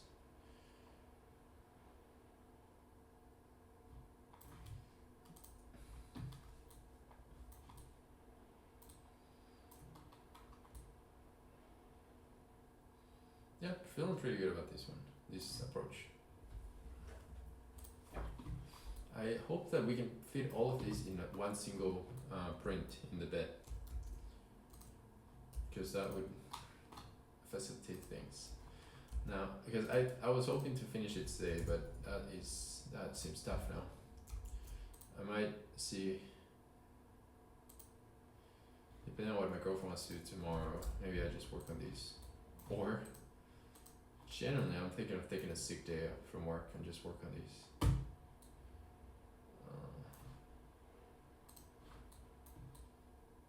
I know it'll be funny if someone from work is watching and they know.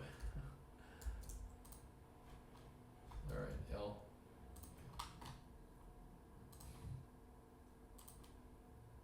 I would never skip, if you're from work and you're watching, just know I would never skip work on a Monday or a Wednesday. But a Tuesday, no problem.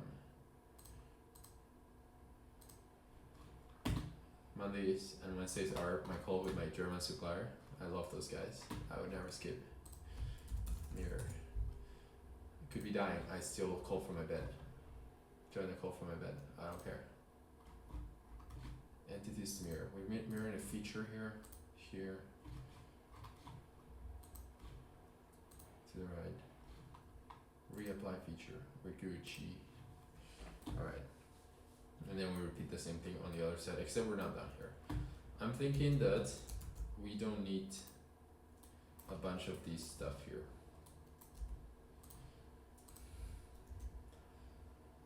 Like a bunch of these stuff here, we just don't need.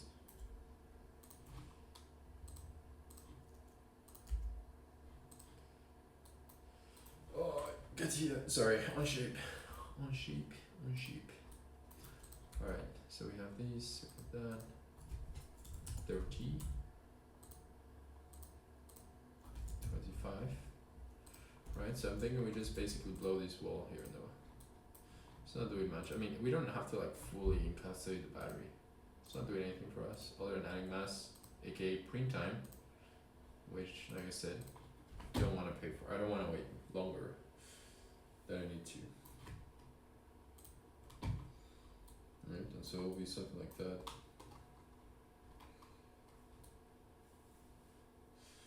If you want to be a baller, we should add the rigs here as well. Some radiuses. We'll do all of that, of course. Because we're big ballers in this channel. I'm just feeling a little lazy at the moment. The lion can feel lazy sometimes, it's okay. We should have some locating features, but like I said, the line is feeling a little lazy today. So probably no locating features. But I'm just telling you, right? Because just so you know that the right thing to do, always have some nice locating features, even though you're only building. I mean, we're only building something that is gonna be used. Why not? I don't understand. Always nice to have some locating features, even though of course we're only building a one-off here, right? So who really cares? It's gonna be me assembling it, but I mean, still. I don't know why Mac wants to bring the emoji thing. It's like completely, why? Okay, whatever.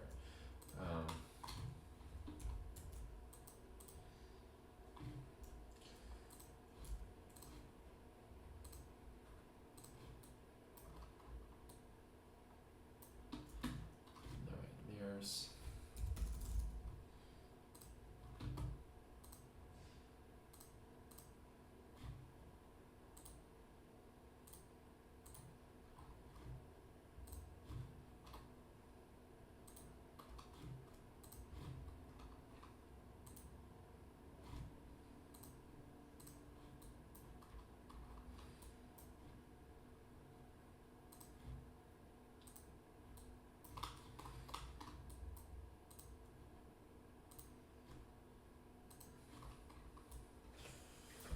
Okay.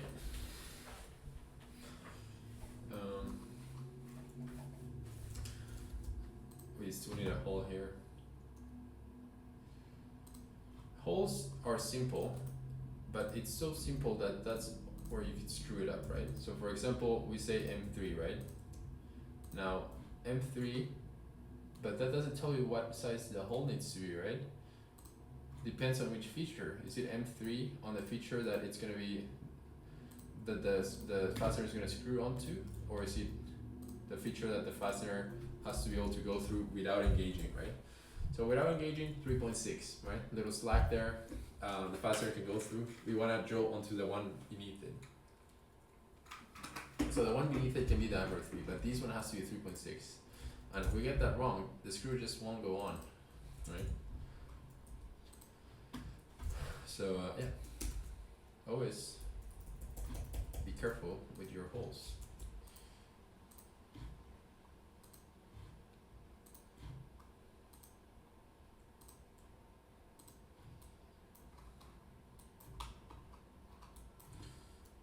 Mirror.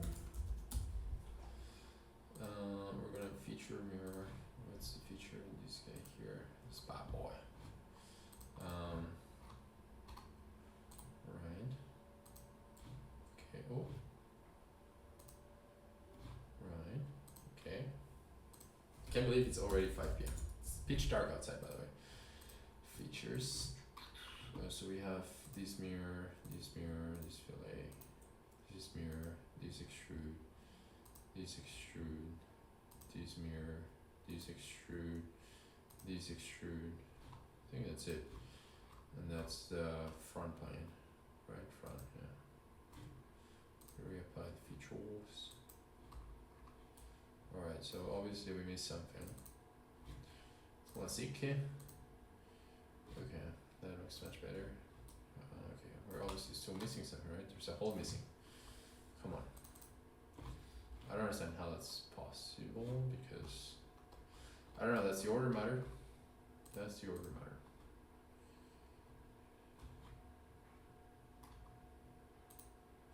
Because it's right here. That's what that guy is. Yeah, it's kinda annoying. What if I do another mirror for face mirror and I say mirror this face around. I mean, okay, this is kind of dirty, right? Like, don't do this, but I'm doing it because it worked. Nice. All right, so that's kind of like our battery holder thing. All right. I don't know, guys. It might work, right? There's a chance. There's a chance it works. It's not completely hopeless. For that reason, I like it.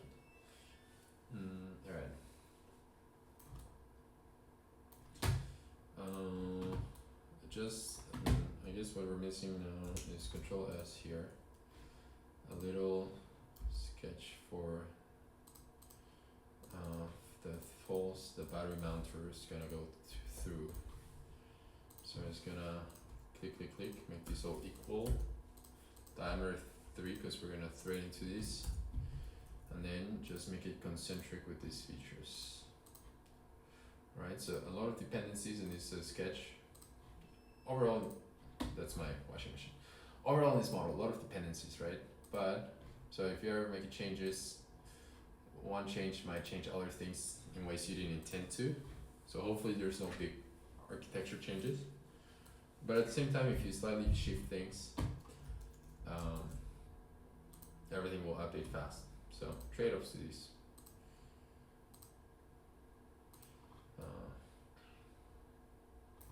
At work, for example, we would try to limit dependencies, set dependencies to a minimum. Alright, that's good. Yeah. Alright, and the last bit, the last thing that's missing from this chassis will be the bumper. Alright, let's bring back that wheel.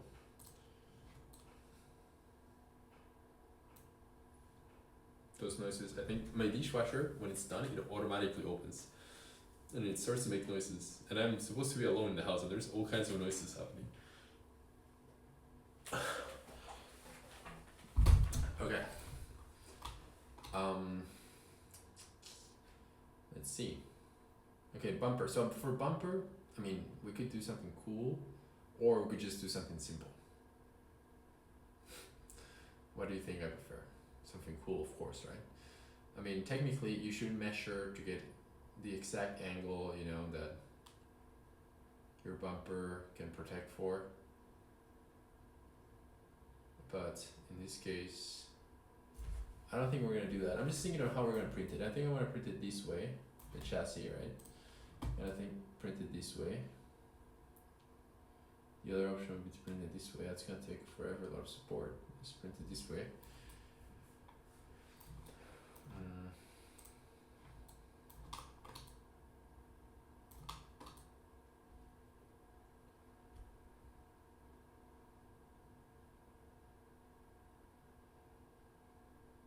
Okay.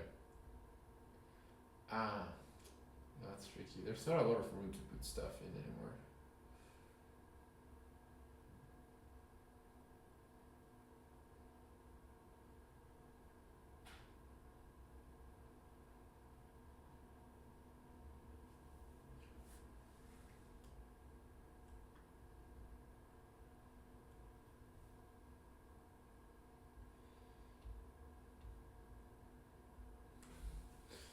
Yeah.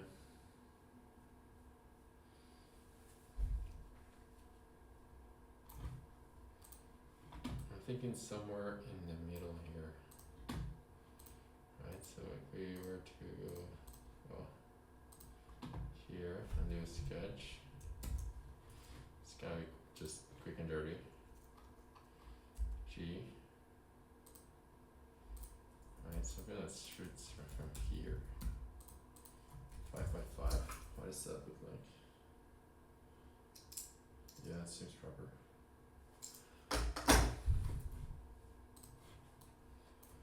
Right, so again, I'm making things up here right now. Just brainstorming. Let's go 200. That's too much. Don't need that much. Maybe 100. Maybe half. Extrude direction. Second and position. Another 100. 200 total, right? So that's kind of like, you know, so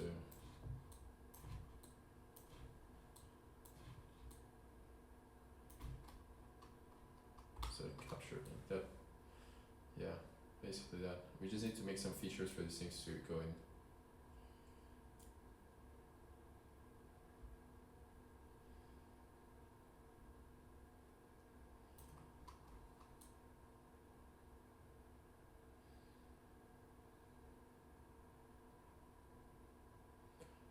Trying to think. Do we just glue these or what's the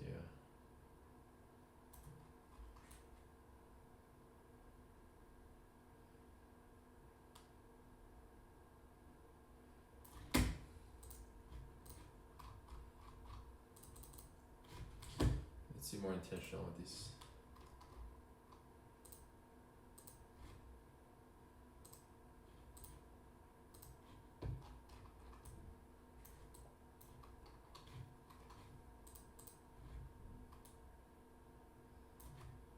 Honestly, I don't like it.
Guys, do we need a bumper? Yeah, we do, right? We do, for sure.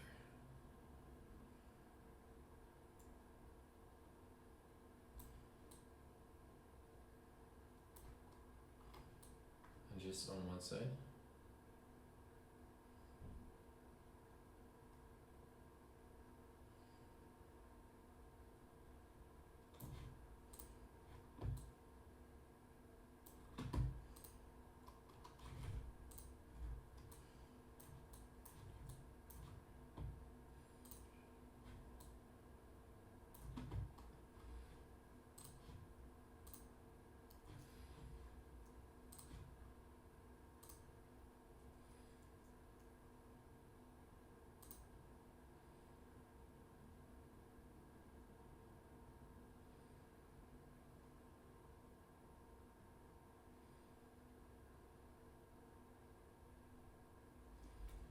I'm thinking of ways of,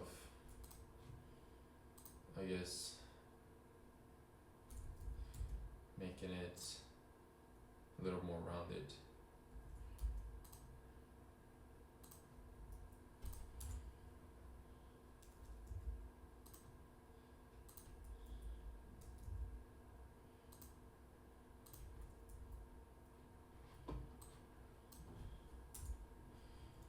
I don't know if we need that.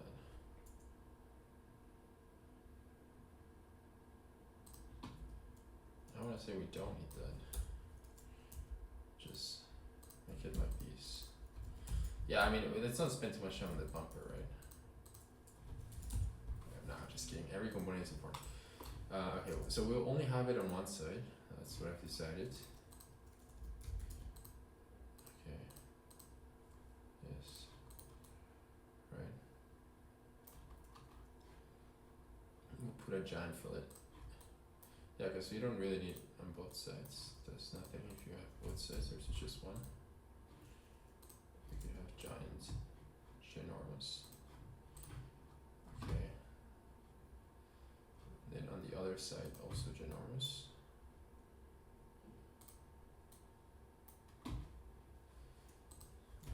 30, I think. Yeah.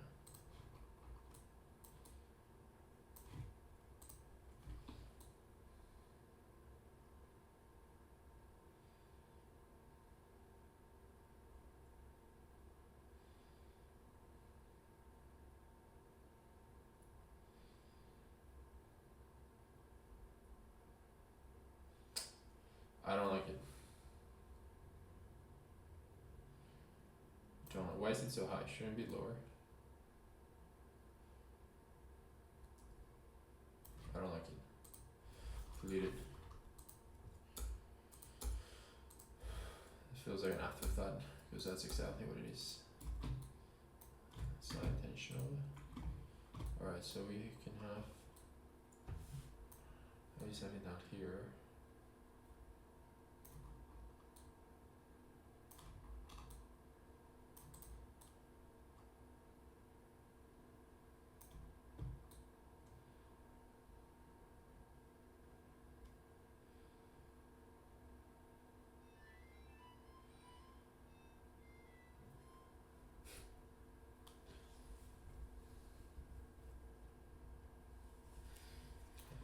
I mean, maybe something down there, yeah, but honestly, I don't know. Around the battery, it's like not a ton of room, right? So.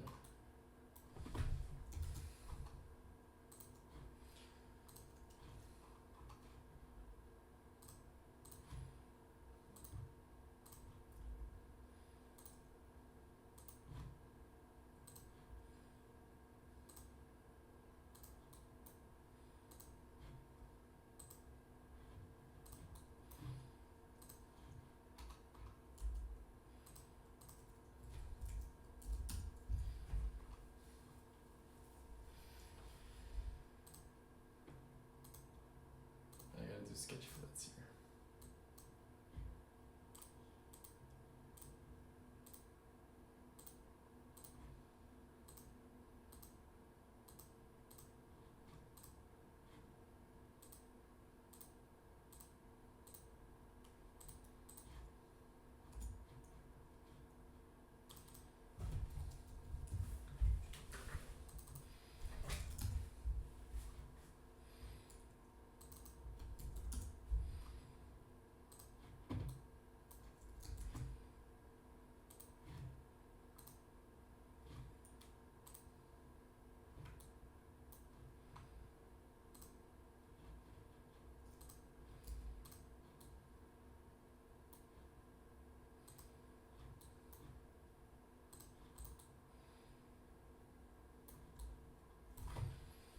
Something like that.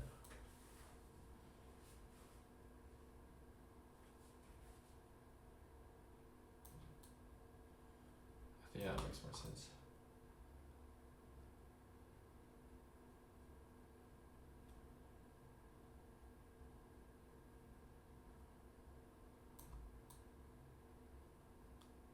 Alright, let's do that instead.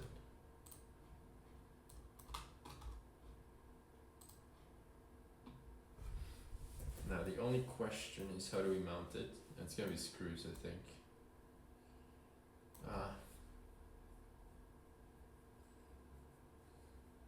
I don't love screws, you know. So many screws, nah.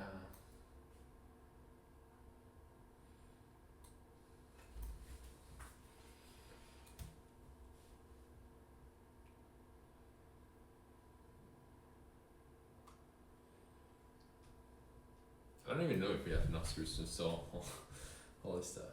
Like 1 million screws, guys.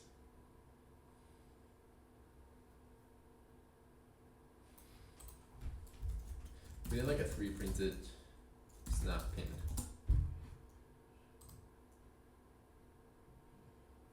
Except it's such a small thing that I don't know. Oh, I closed the window. Well, not me. I swear it's something's wrong with the mouse on macOS.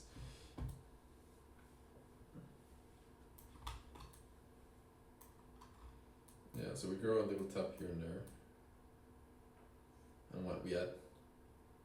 No, top's 2 screws.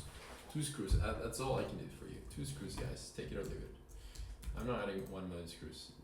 We already know how that goes. When you try to assemble 1 million screws, it just does not end well.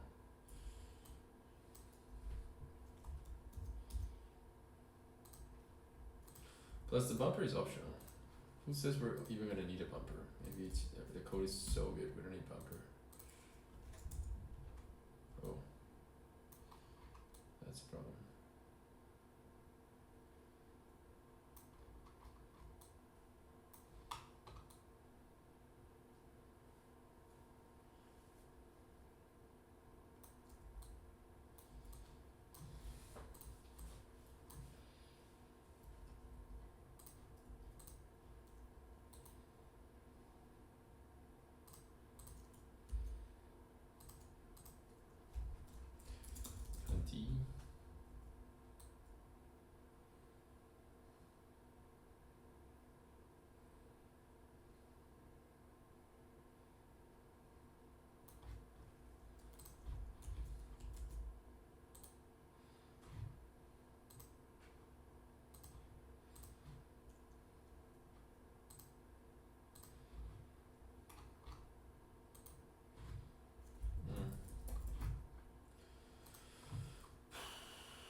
See, I had to click way too many times for that to work.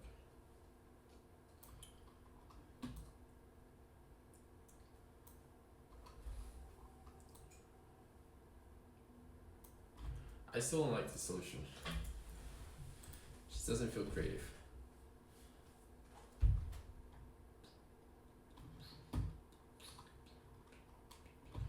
That one's something better.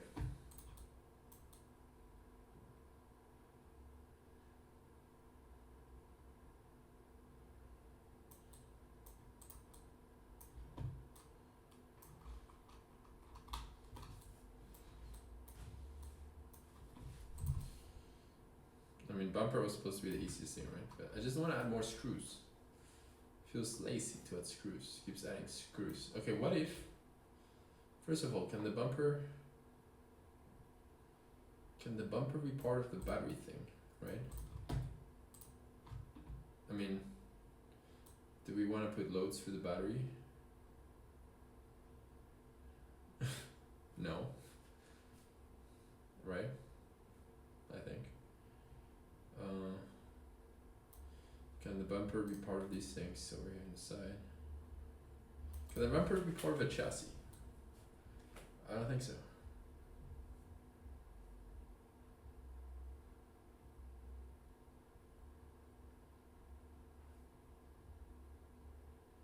The most obvious one would be the battery.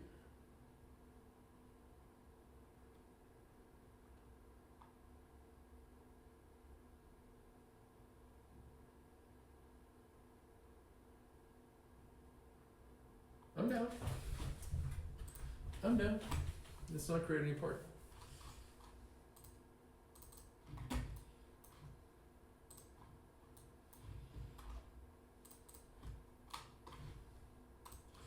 Let's see. What dependencies do we have here? Alright, so we got rid of that.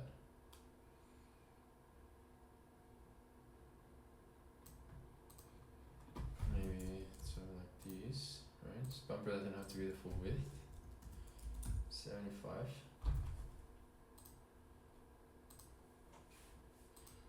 Right, so now we have that.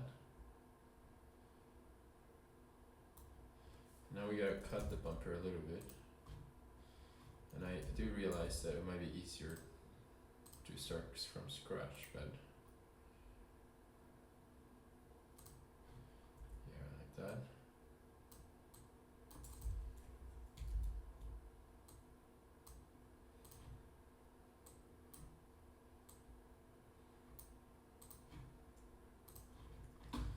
Yeah.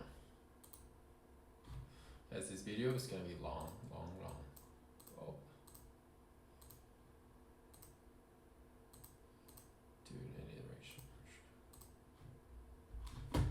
Alright, remove it. That didn't work whatsoever. I think it's because I was touching some stuff.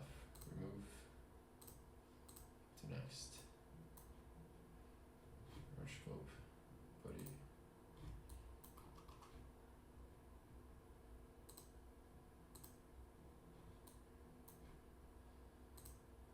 Blind. Right, and then we basically connect these to the blue part, and that's your bumper. Basically.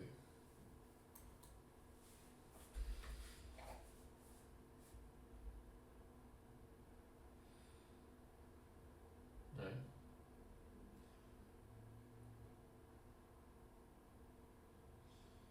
Yeah. We made the blue part more complicated.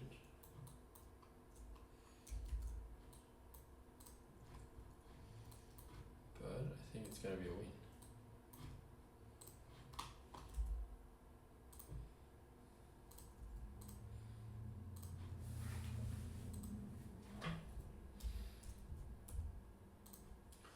I don't know. Again, first attempt.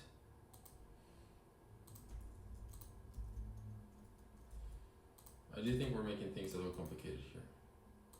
But I do think we should have a bumper, and I don't want to add more screws. So it needs to be incorporated in another part. And this is the most straightforward part to incorporate too. So for that reason, this is what we're doing. I do think, connecting look, putting loads in the battery, bad idea, right? Bad idea. But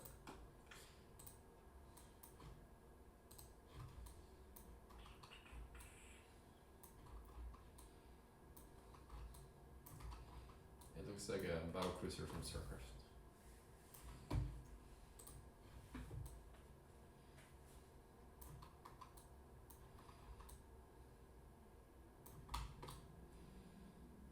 I mean, at least we have a part doing multiple functions. That is always good. Okay, since we're doing these, you know how we blew a hole before? I don't think we're gonna be doing that again.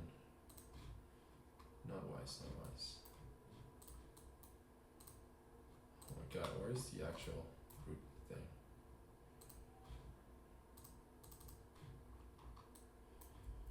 I'm gonna delete these.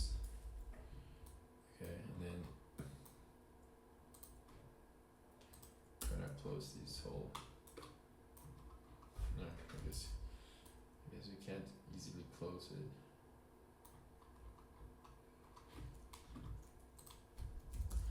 Move face.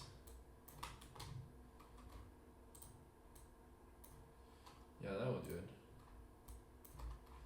Move face up. Maybe like full 10. I know it looks weird and heavy, but it's fine. We'll survive.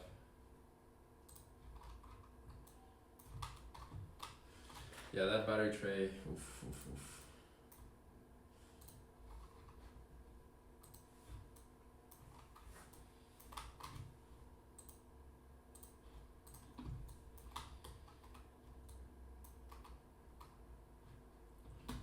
Alright, meanwhile, let's mirror at feature, right? So not the fillet, not the face, but the extrude. Mirror plane will be the front, right? We'll reapply the features. We also need to mirror this one. Yeah, oh, mirror too much. Oh, mirror not enough.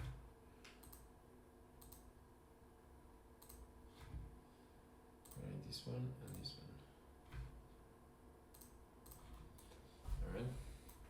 So obviously now what you want to do here is we're not a giant chamfer, right? Because this part, well not there, this part, the moment you're gonna push it from down here and it's gonna snap here, right? So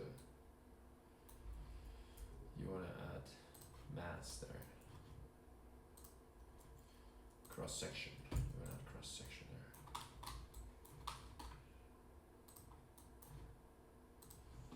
On top of that, we're gonna fillet, of course. You always hit it with the 1, 2. You can't just do one.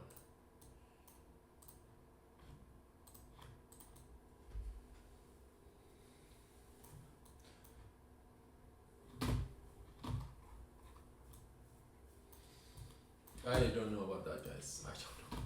At least we didn't add fasteners, right? That's the whole point. Pretty sure that's what we said last time. We're building the robot dog. Don't use so many fasteners. Now we could make it longer, because yeah, this is how much you can tip before. Oh no, actually that seems like a good angle. I just want to add more fillets, just in case.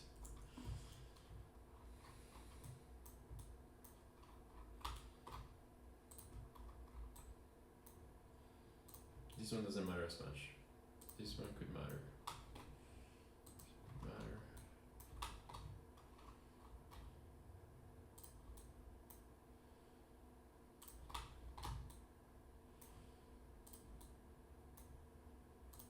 It's kind of crazy that we can just reprint a robot these days. Super crazy.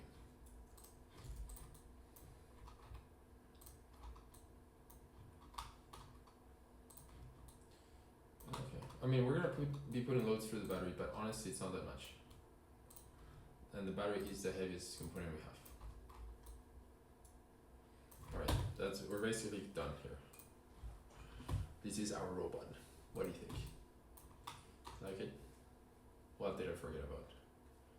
We have all the components we said. Let's check our documentation here. All the components. Our package ended up being tighter than we thought. The bumper is a little bit sketch, but other than that, I think it's gonna be okay. So let's print. Let me turn on a printer.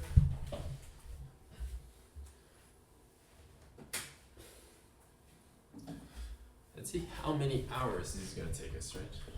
Prepare. Not so bad. Alright, so we go here, we gotta prepare the files, we gotta import 1, 2, 3, 4. Export. Steps, chassis, use latest version.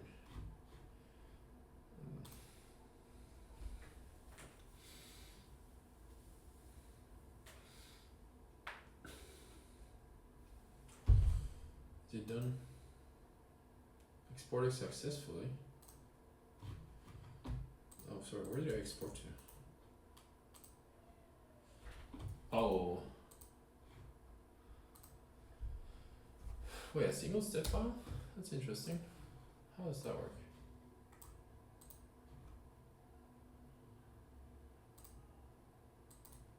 Oh, I see.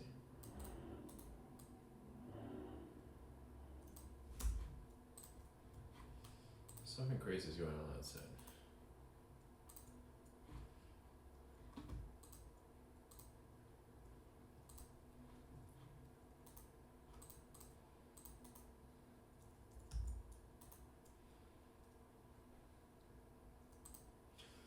Alright. Yeah, I'm honestly curious to see how long this video was. And it's kind of cool, that it's kind of funny. I thought this would be like a weekend thing. This is why it's so hard to keep up with building things while having a job, honestly. Like, cause building things is a job of its own. I just need to figure out how to make money doing this. That would be the dream. Yeah, I just need to send it with some sort of product. Okay. Yes. Yes. Yes. Yes. Load these files as a single object with multiple ports. Yes. No. Oh, my bad. I should not have said yes to that last one. Yes. No. Alright. Yes, okay. Rearrange. Alright, I don't think this is supposed to be this way. Yeah, that makes more sense. These guys, yeah, that's fine. This guy, that definitely is the way. Yeah, okay. Rearrange, please. Wait, what was that option? Auto rotate for arrangement. Nah, it's all good. Alright. We're printing in white. That's what I have at the moment. Let's talk about support. We have to enable support. Tree is fine. Strength. Top surface, whatever. Someone the other day told me not to use rectilinear. I don't know why. Octagram spiral. That seems. What does that look like? Alright, slice it.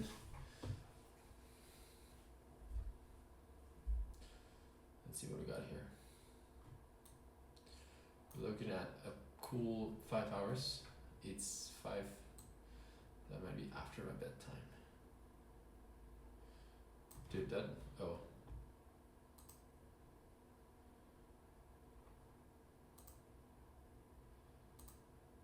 Oh, okay. Cubic. Geroid. Okay, let's try it again. I've never really played with the infills, to be honest. Interesting. The geroid looks interesting. Well, you see, we shaved like a few minutes in there. Alright, we're gonna do that. Alright. I guess tomorrow we can assemble.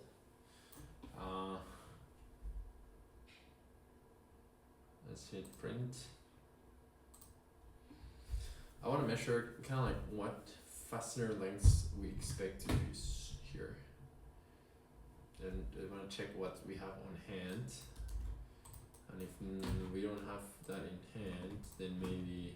By the way, I'll of course make these files available to anyone who wants them. Okay, 7 on M2. We have M2 8. That's more than enough. What about this guy here? That's an M3. We need at least 5 M3. Okay, these are all pretty long, so sorry, pretty short. So we need kind of like metric fastener set. I mean, it feels kind of expensive.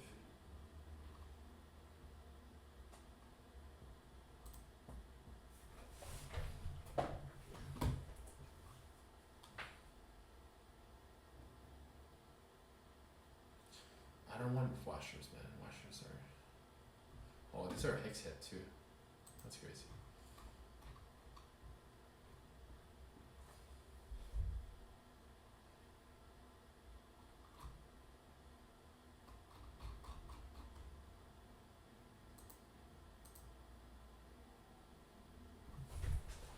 I don't know what is happening outside. 2,000 pieces of M2 and 5.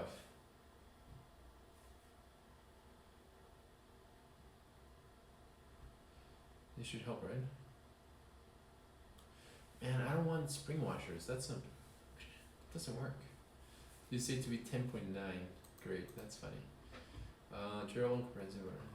I mean, sure. I'm gonna buy this. I think it's here tomorrow.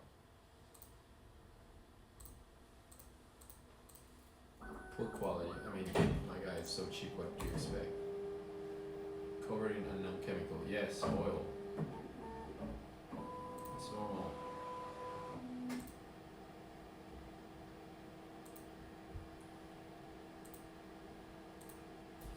Alright. Reviews are kind of funny. Cyber Monday deal. That's why it's so cheap.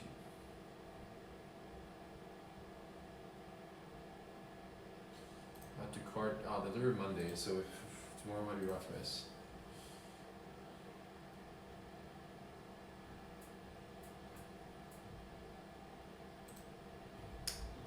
Alright. Anyways, I'll let you guys know how the print goes. We'll reconvene once that's done. Alright? Anyways, I had a lot of fun today. I hope you had fun. I hope, this is enjoyable. I think it's pretty cool. So I'll see you later today, maybe tomorrow. The next. Alright. It is now the next day. Let me see if I can fix the camera. The print is done. I wanna give you a view of the desk somehow. Maybe we go tripod mode. Anyways, the print is done. So I was thinking we can assemble now if we have fasteners. And this video has gone too long. So after this one, I'm gonna go pick up my girlfriend from the airport. And then everything related to the coding, I guess we already started coding, but getting the code running can be a next video. Yeah, the next video. Just so this video is not like 10 hours long. I think last time I was running into issues with sorry, moving you around a lot. I was running into issues with kind of like YouTube's maximum video length or something like that. Which apparently it's a thing. And also like the file just gets huge. So yeah. Let's try to be reasonable this time.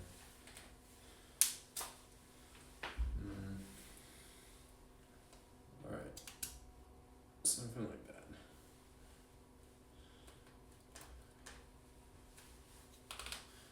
I wasn't ready for this.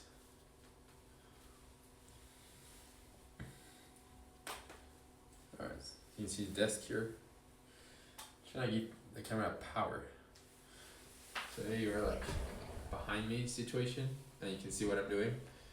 Alright, so yeah, this is how cramped the desk was, right? So this is how much space I have to move my mouse, and that's why I was complaining so much.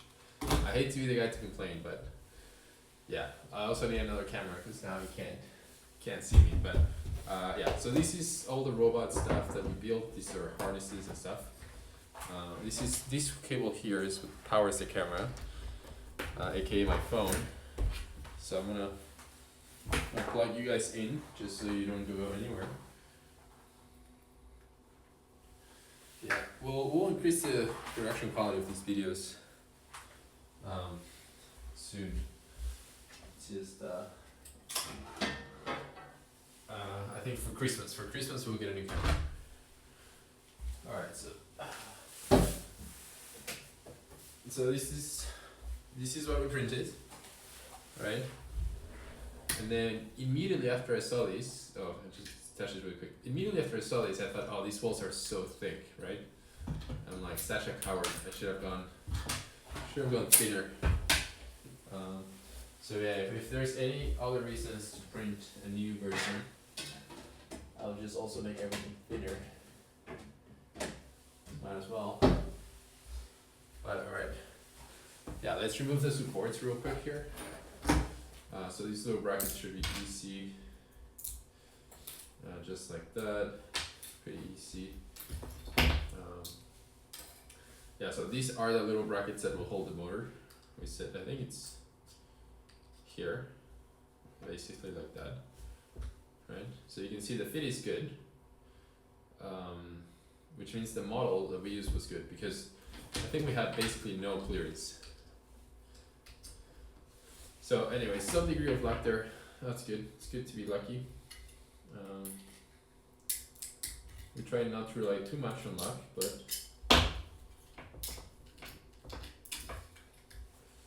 alright. And now this is the quote-unquote battery tray, which is also a bumper. So it's our structural battery tray. And this one here has the thinner walls, 2mm walls, right? Compared to that, to the 5mm. Right, if anything, I think this guy should have been more robust. But we'll see if we run into issues. This support style tree works great with when the trees are long, but when it's shorter trees like here, not so great. Honestly, I usually try to avoid supports, but you know, we needed to get the first design going. We couldn't just keep going. We needed to get real parts and start testing.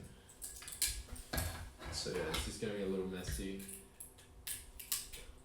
Let's remove.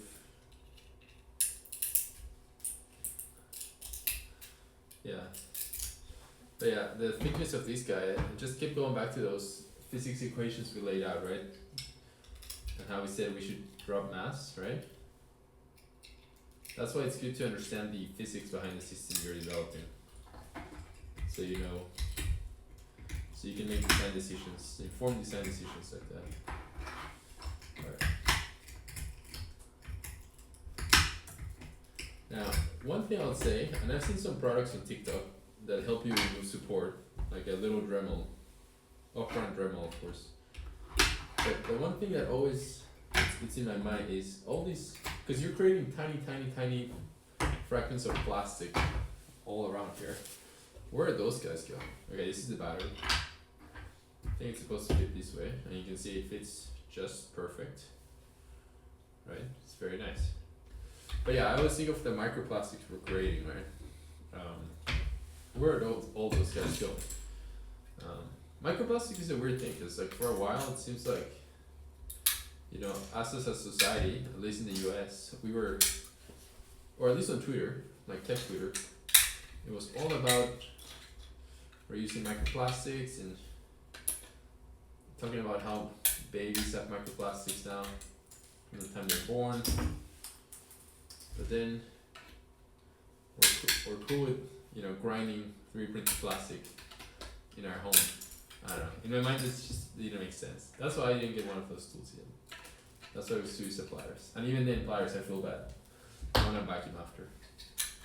Some trees, you see trees when they're long, they come right off, right? Right off, look at that, it's clean. Right off, it's when they're short that's not so great. But I think that's true for any support structure when it's short. It's just not so great. Now of course I did use a bamboo, and bamboo has a special support filament for supports that makes it easier to remove. I don't have an AMS system, right? So I can only print with one filament at a time. So that's why I don't do it. But maybe if I ever find a way to do this full time, I would do it. This looks pretty good. Looks pretty good. All the standoffs there through holes. Looks like we didn't miss any holes. That's good, right? It's pretty good. All right, so now we can start assembling, right? And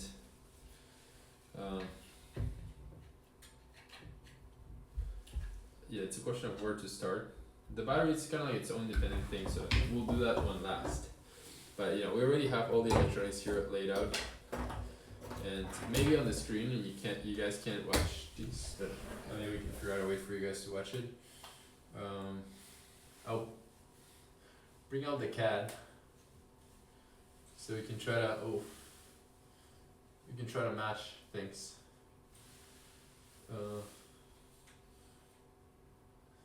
Here, you'll sort of be able to watch it. You'll also be able to see how bad my mouse is in person. Alright, it's loading. Refresh browser. Oh no. Mouse. Any amount of latency on the mouse throws me off. Alright, so this is what we're building, right? So we can start, the first port that needs to fit in here is the buck converter, DC to DC, whatever you want to call it. Right. So this guy fits in here. 4 screws or 2 screws at least, and of course we have clearance for those screws because we made these big, nice holes. So that's gonna go there, and then the power board comes through on the side.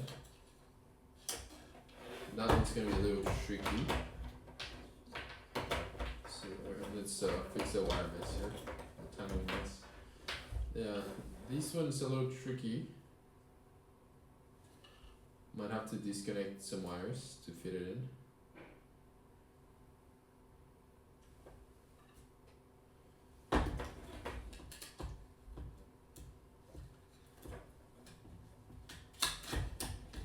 Or not.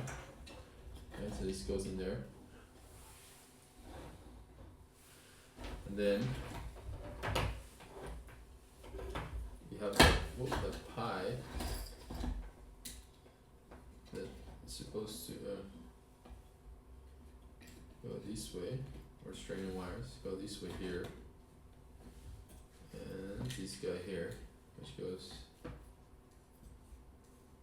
we can go this way here. Not quite.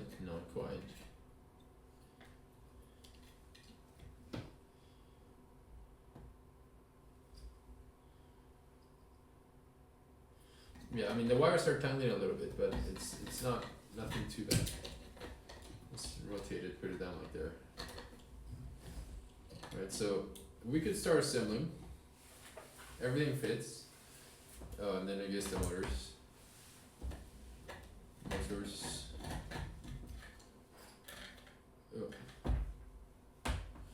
For the motors, I think we have to remove the wheels to assemble.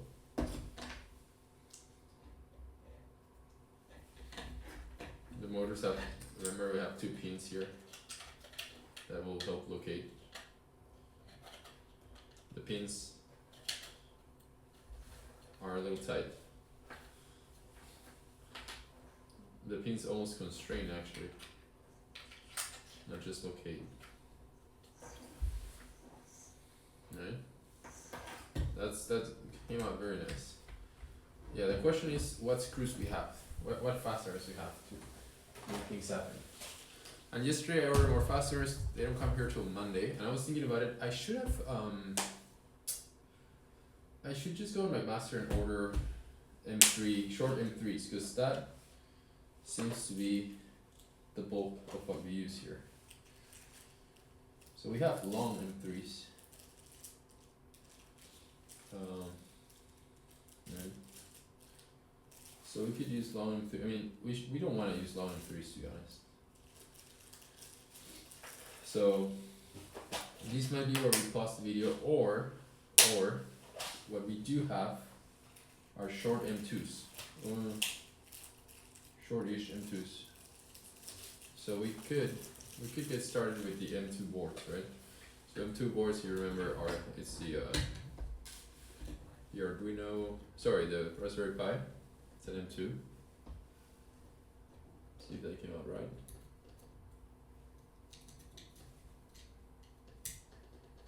Yeah. M2, and then the IMB is also an M2. So we can start screwing that down.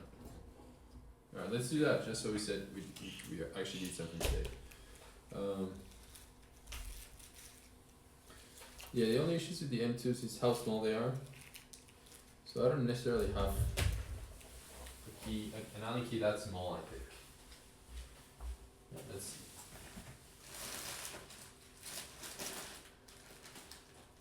I think my tiny Allen keys are in the kitchen. BRB.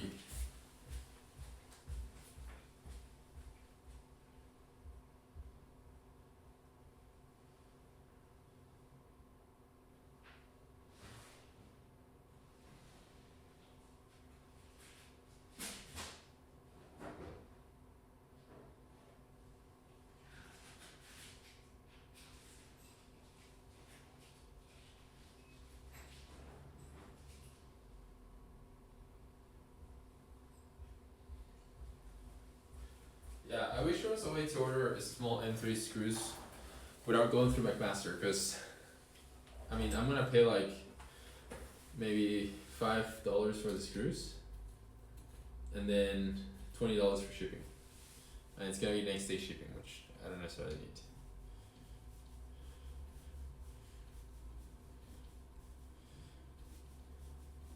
But yeah, even with the robot dog, like the most popular fastener we used was like the M3 M3 8mm long for some reason. That seems to work.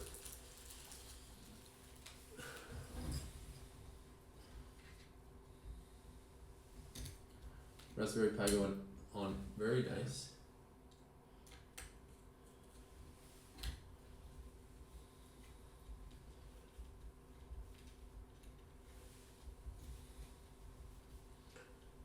And these wires string, it's okay. We can move wires all day long, no problem. Actually, that's another thing I could do now. Just start moving the wires. So I'm only gonna use 2 screws for now. Technically, you don't need 4. And the thing's going nowhere. Then we have our IMU. Our IMU also uses, if you recall, also uses the M2s. I don't like how we're mounting it because the drawing of what Y, X, and Z is on this side. So when we mount it this side, you won't be able to see it. But just remember, X is along the connectors, Y perpendicular to that, and Z out of the plane. Maybe this is important, maybe it doesn't matter for when we're doing the coding section. Oh, I just realized it's not a good idea to connect the top floor because these ports at the top will block the clearances.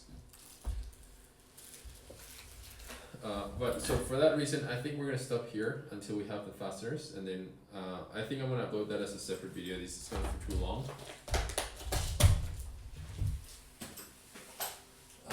Yeah. So this is good. I think it looks good. Decent effort for essentially 2 half days of work. Let's go on my master real quick. M3 socket head. We said 8mm long since the magic size. We want like maybe stainless, nothing too fancy. Yeah, see a package of 100 for $10.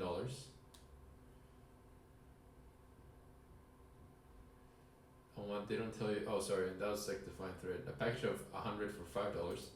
Of course, what they don't tell you here is the shipping cost. It's not free.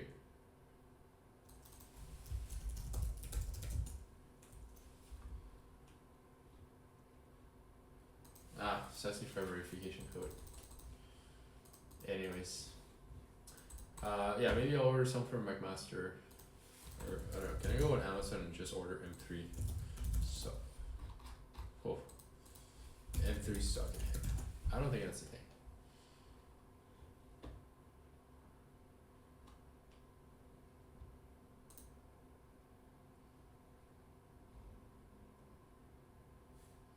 Get it Wednesday. Too late Wednesday.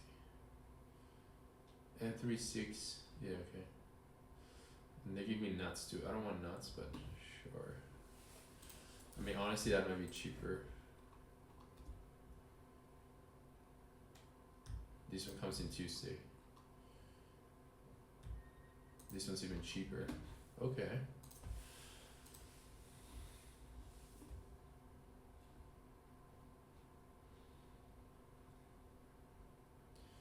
$600 pieces.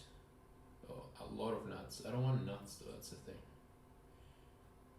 I don't want nuts. Okay. Yeah, no, they just they want you to take the nuts.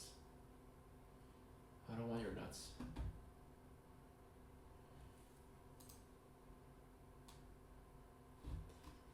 I think these are like 200 nuts, that's a lot of nuts.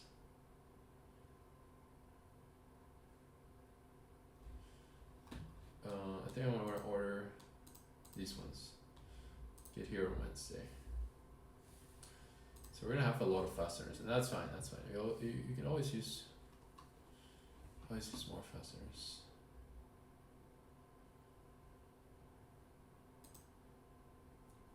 All right. You can't see. I don't know if I'm in the front, but anyways, I'm gonna cut this video off, and then we'll do a separate one once we have fasteners. We'll assemble these and then we'll code it, and we'll get it to balancing with a single PID.